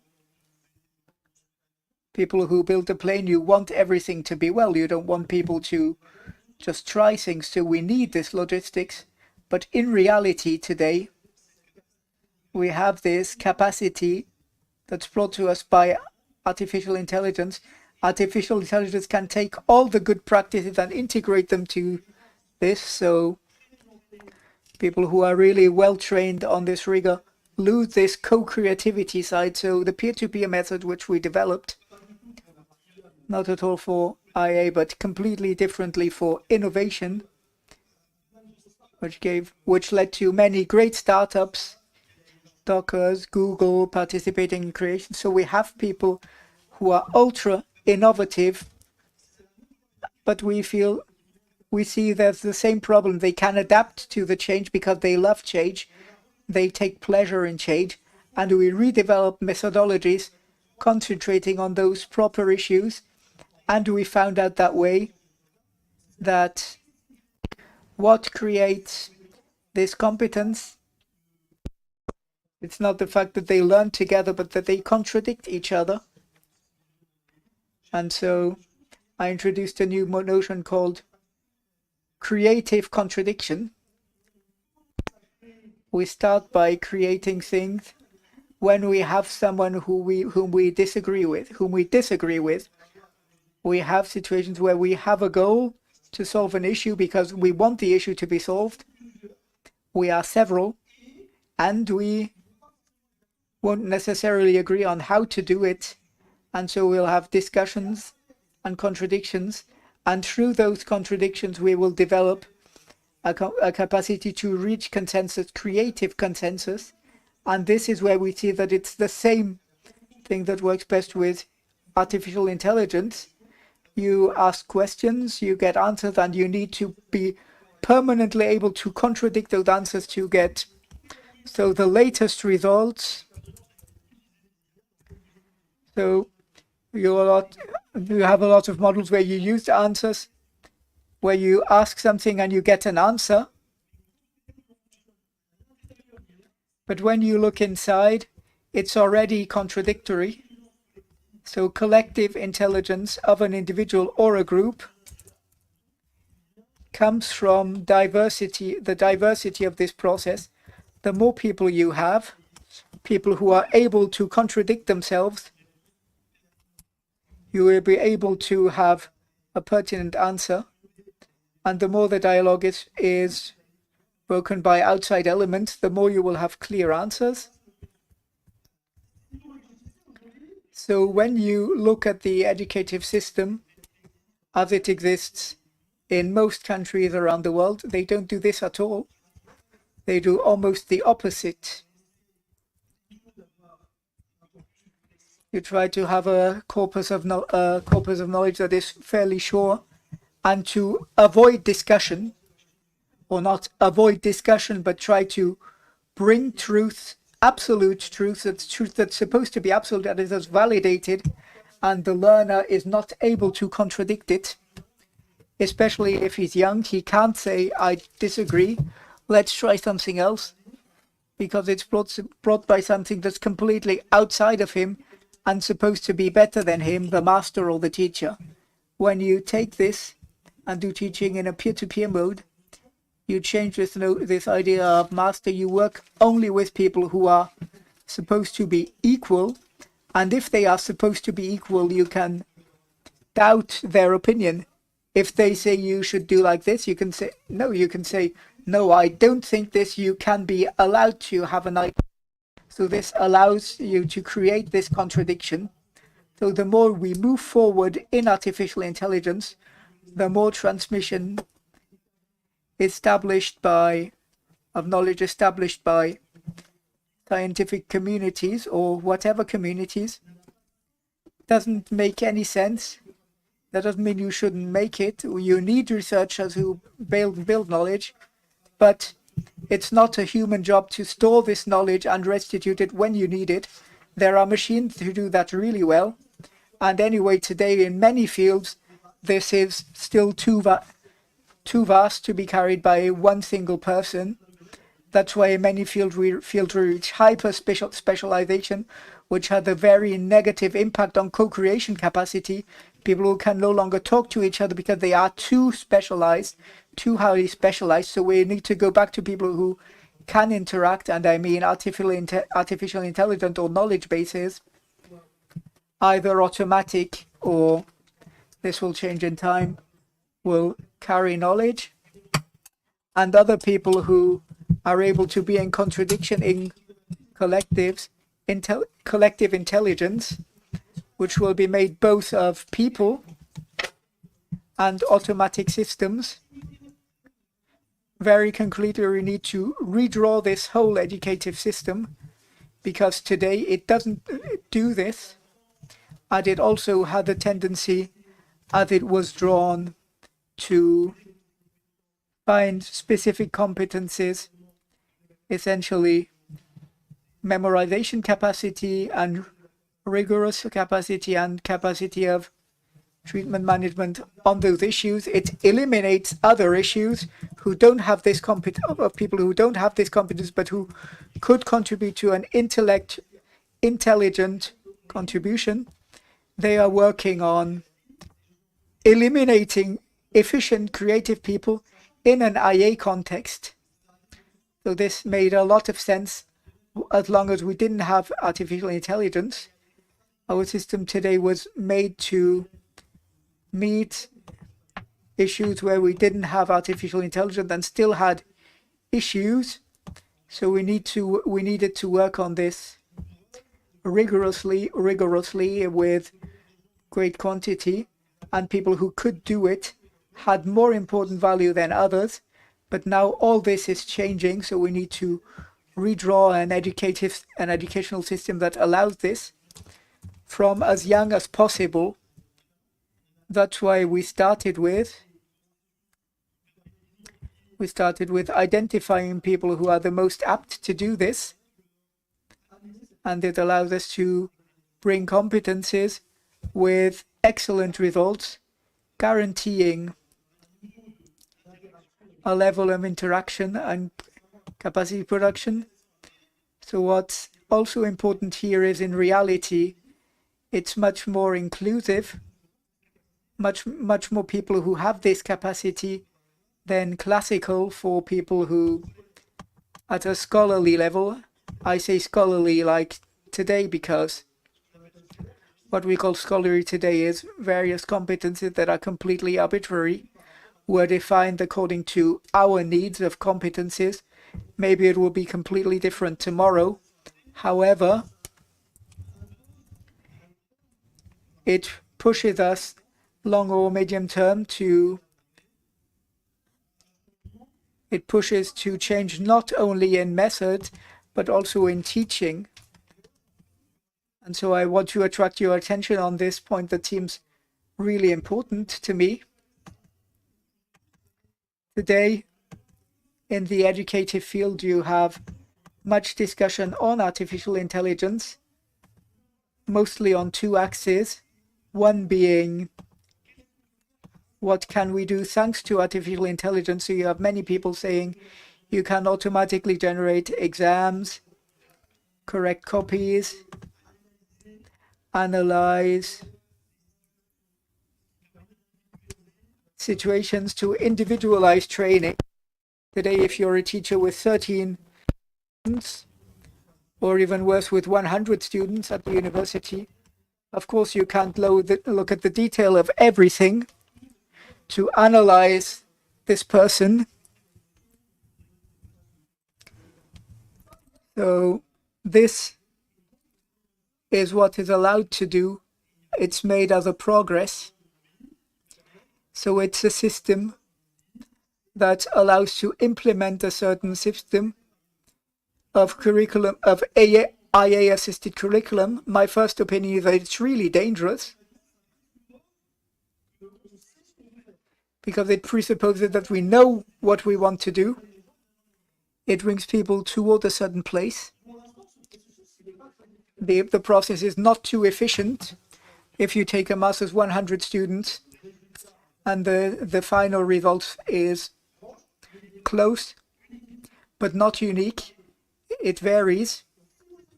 So if you look at your profile, and it's better for everybody to be the same, but if you need people to adapt to a situation, to be resilient, you need a lot if the situation changes, one of your profiles will be quite atypical.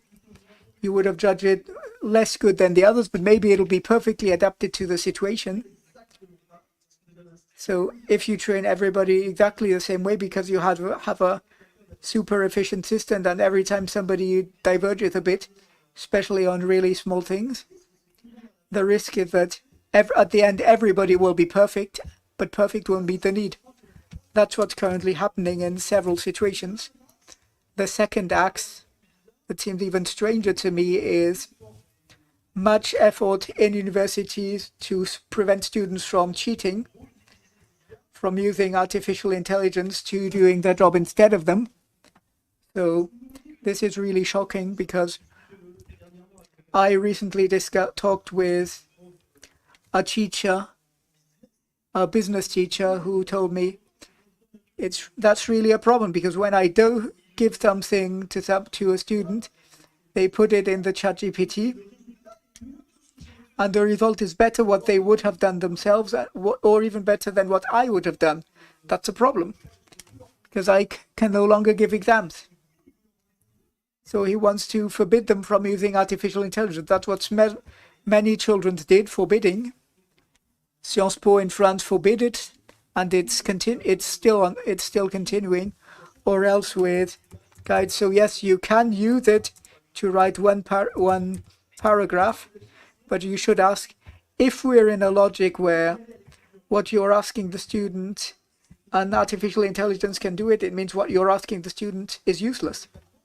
Concretely, it means the added value of what you are asking them to produce, the intellectual capacity, doesn't really make sense, because it's automatic. It's as if you were judging someone on its capacity to do a calculation that a few years ago we didn't have what we needed, so it had a true value to be able to calculate rightly without making mistakes. But today, no. Even in some types of algebra, there are softwares who do it by themselves. It makes no more sense to be really good to do 20 pages of arithmetic without doing mistakes. We don't need that anymore. Well, before it did happen, we did need it. We didn't need to calculate it, but we're in the same logic today, and by hiding this, in reality, we are only revealing the absurdity of what we are doing.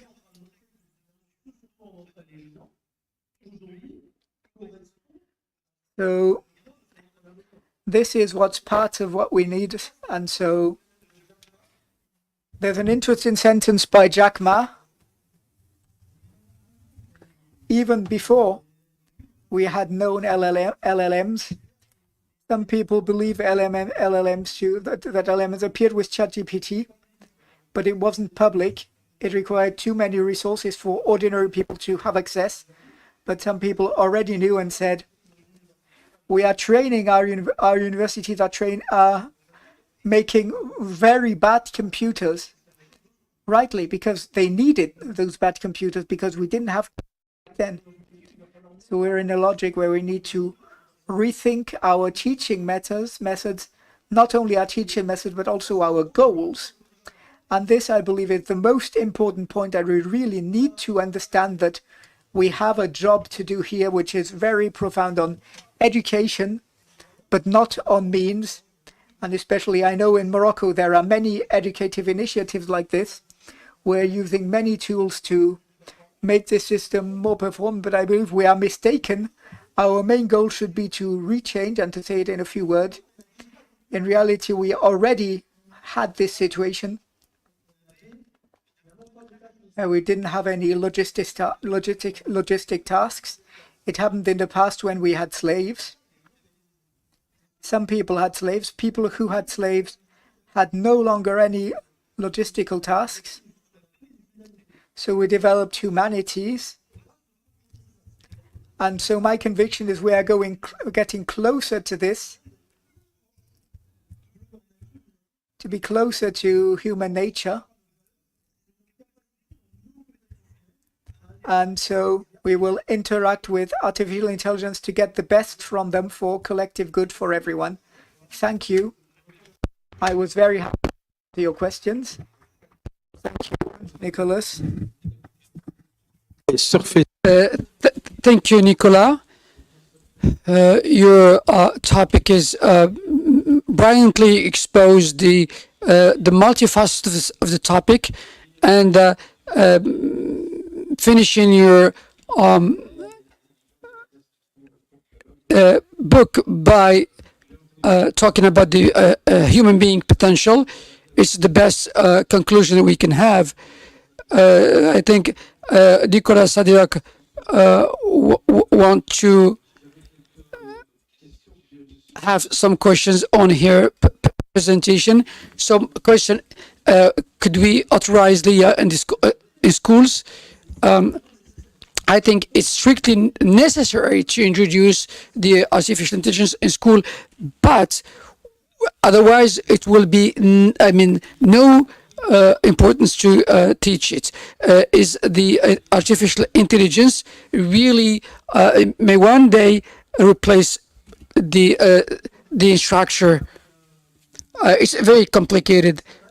Salman qui a de la Khan Academy who wrote a book, published a book, and he said yes. He thinks that there will be one tutor per student on the planet. So his topic is related to isolated population, and that would be something important, because in some places there's no instructor for pupils and students. At least it will bring an instructor to everybody, but the danger will be that the artificial intelligence may be the intermediary between the learner and the instructor. So, and here the weakness of the instructor will be felt, but we may develop the human capacities and skills. It will not be no longer the case in the classical way, professor before students in an auditorium and talking to them. Yeah, the objectives proposed by the intelligence, the artificial, the emotional intelligence, and the critics' spirits. The professor is not on the equal footing with the instructors. Like when Socrates or Plato discussed with between them, it worked, it functioned because they were peers. But here we need to bring two kind of people who may not develop. Talking on an equal footing, that cannot work. The critical spirit not work this way. Another question related to Africa, since you are present in 15 countries with the objective of forming and training 1 million developers in Africa. Well, they think, is it really a realistic objective? Of course, it's really truly a realistic objective. And this paradigm shift, the countries with a very dense young population are more advanced, and Morocco is one of them. They change because they are keen on, and in history of humanity, it's rarely that leaders may keep on going with the new generations.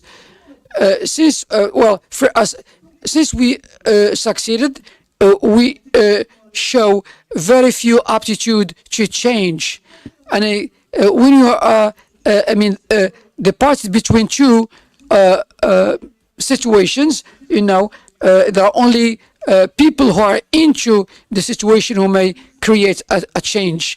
And the usage of the artificial intelligence and the creation of the AI is quite different. So yeah, some people may create this artificial intelligence, but we need millions of users, and we think that maybe will create a lot of or a plethora of scientific researchers in the domain of artificial intelligence, but it's not work.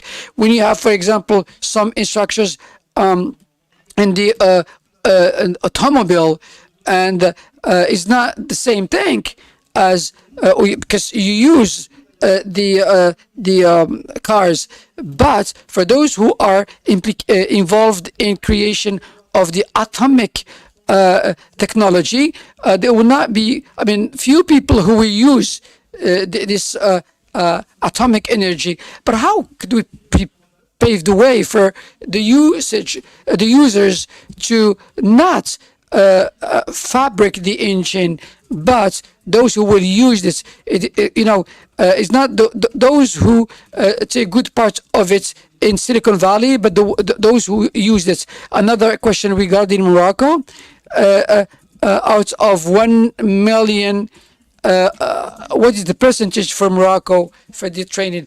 We made some analysis about the population that is targeted. We think that we can approach 10,000 young Moroccan individuals to train them. Myself, I've never learned a language, but a programmer is the one who is able and capable of solving problems. So we don't speak the same on the same codes for those who are learning at the universities here. The coders is a developer, is the one who creates words and may solve some problems. You spoke about the Dakhla initiative. Is it something that may interest the assistants in our strategy, global strategy in Africa? We are very regional. We would like to develop some centers and fix the population in the places. In Africa, in Morocco, we selected 20 centers. One of them is located in Dakhla, and from all over Africa to be formed and trained as a dream team for Africa. Each time that you have a dream team, we should add a happy dream team. The last question: what mix Nicolas Sedak will identify between connecting, training, and forming some young people in the digital arena? It's always the same question when we talk about someone who may solve a problem. Not only he will act on a specific aspect of the problem, but the whole components, like the ecology, what is all ramification of the added values and the chain block. We call it zero zone. We say it is not a school, but a center of collective intelligence. Some youngers may develop peer-to-peer situation, but they may impact some companies and institutions, and all that will create an artificial intelligence. Madam and Mrs. This is Nicolas Siderak. It's a really pleasure to hear him. That he's keep up and listening to, and all of us are very early in the morning, since 8 o'clock. So, my friends, some of my friends are still here, and who are, participating to all exchanges. So we should go to another sequence,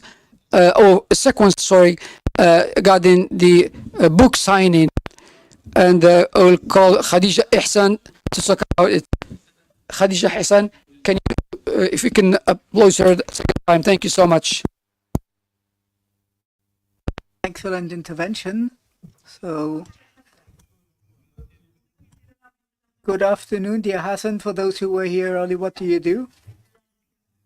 It was a pleasure. We could have stayed longer, but there are night owls. I hope everybody subscribed to the night owls. A few logistical details. Since this morning, I know we served on many different topics and roundtables and panels. We followed it all. I see there are people here who are smiling. This was the first day. In numbers, 2 keynote speakers, 2 keynotes, 3 panels in the room next to this one, 5 round tables in this beautiful room, It's really amazing. A masterclass with amazing success, enormous success. Yes. So the Blue Book was revealed at the end of this round, second round table, and finish well in literature and knowledge and in surfing on the wave with Nicholas. We're going on with the book signing. Nicholas Sagira, what was expected here for the signing of this book and its dedicacy? We'll first give him applause for the effort he made, because writing a book, all those who wrote a book or who will write books are wondering how to write a book, except like a painter who draws forms, and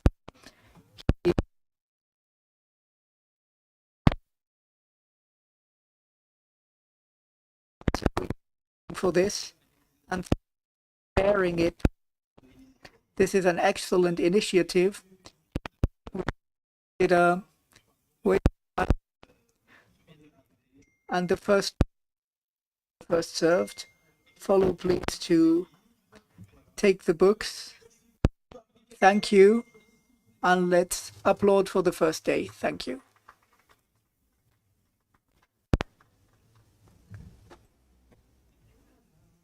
Thank you. Now I still wish to thank Khadija Yarsen for her presentation this morning. And I send the words back to you. Words are not enough to thank you, Hassan, and to wish you a good evening. See you again tomorrow, 9th day, inshallah, and we will again be very happy to meet again.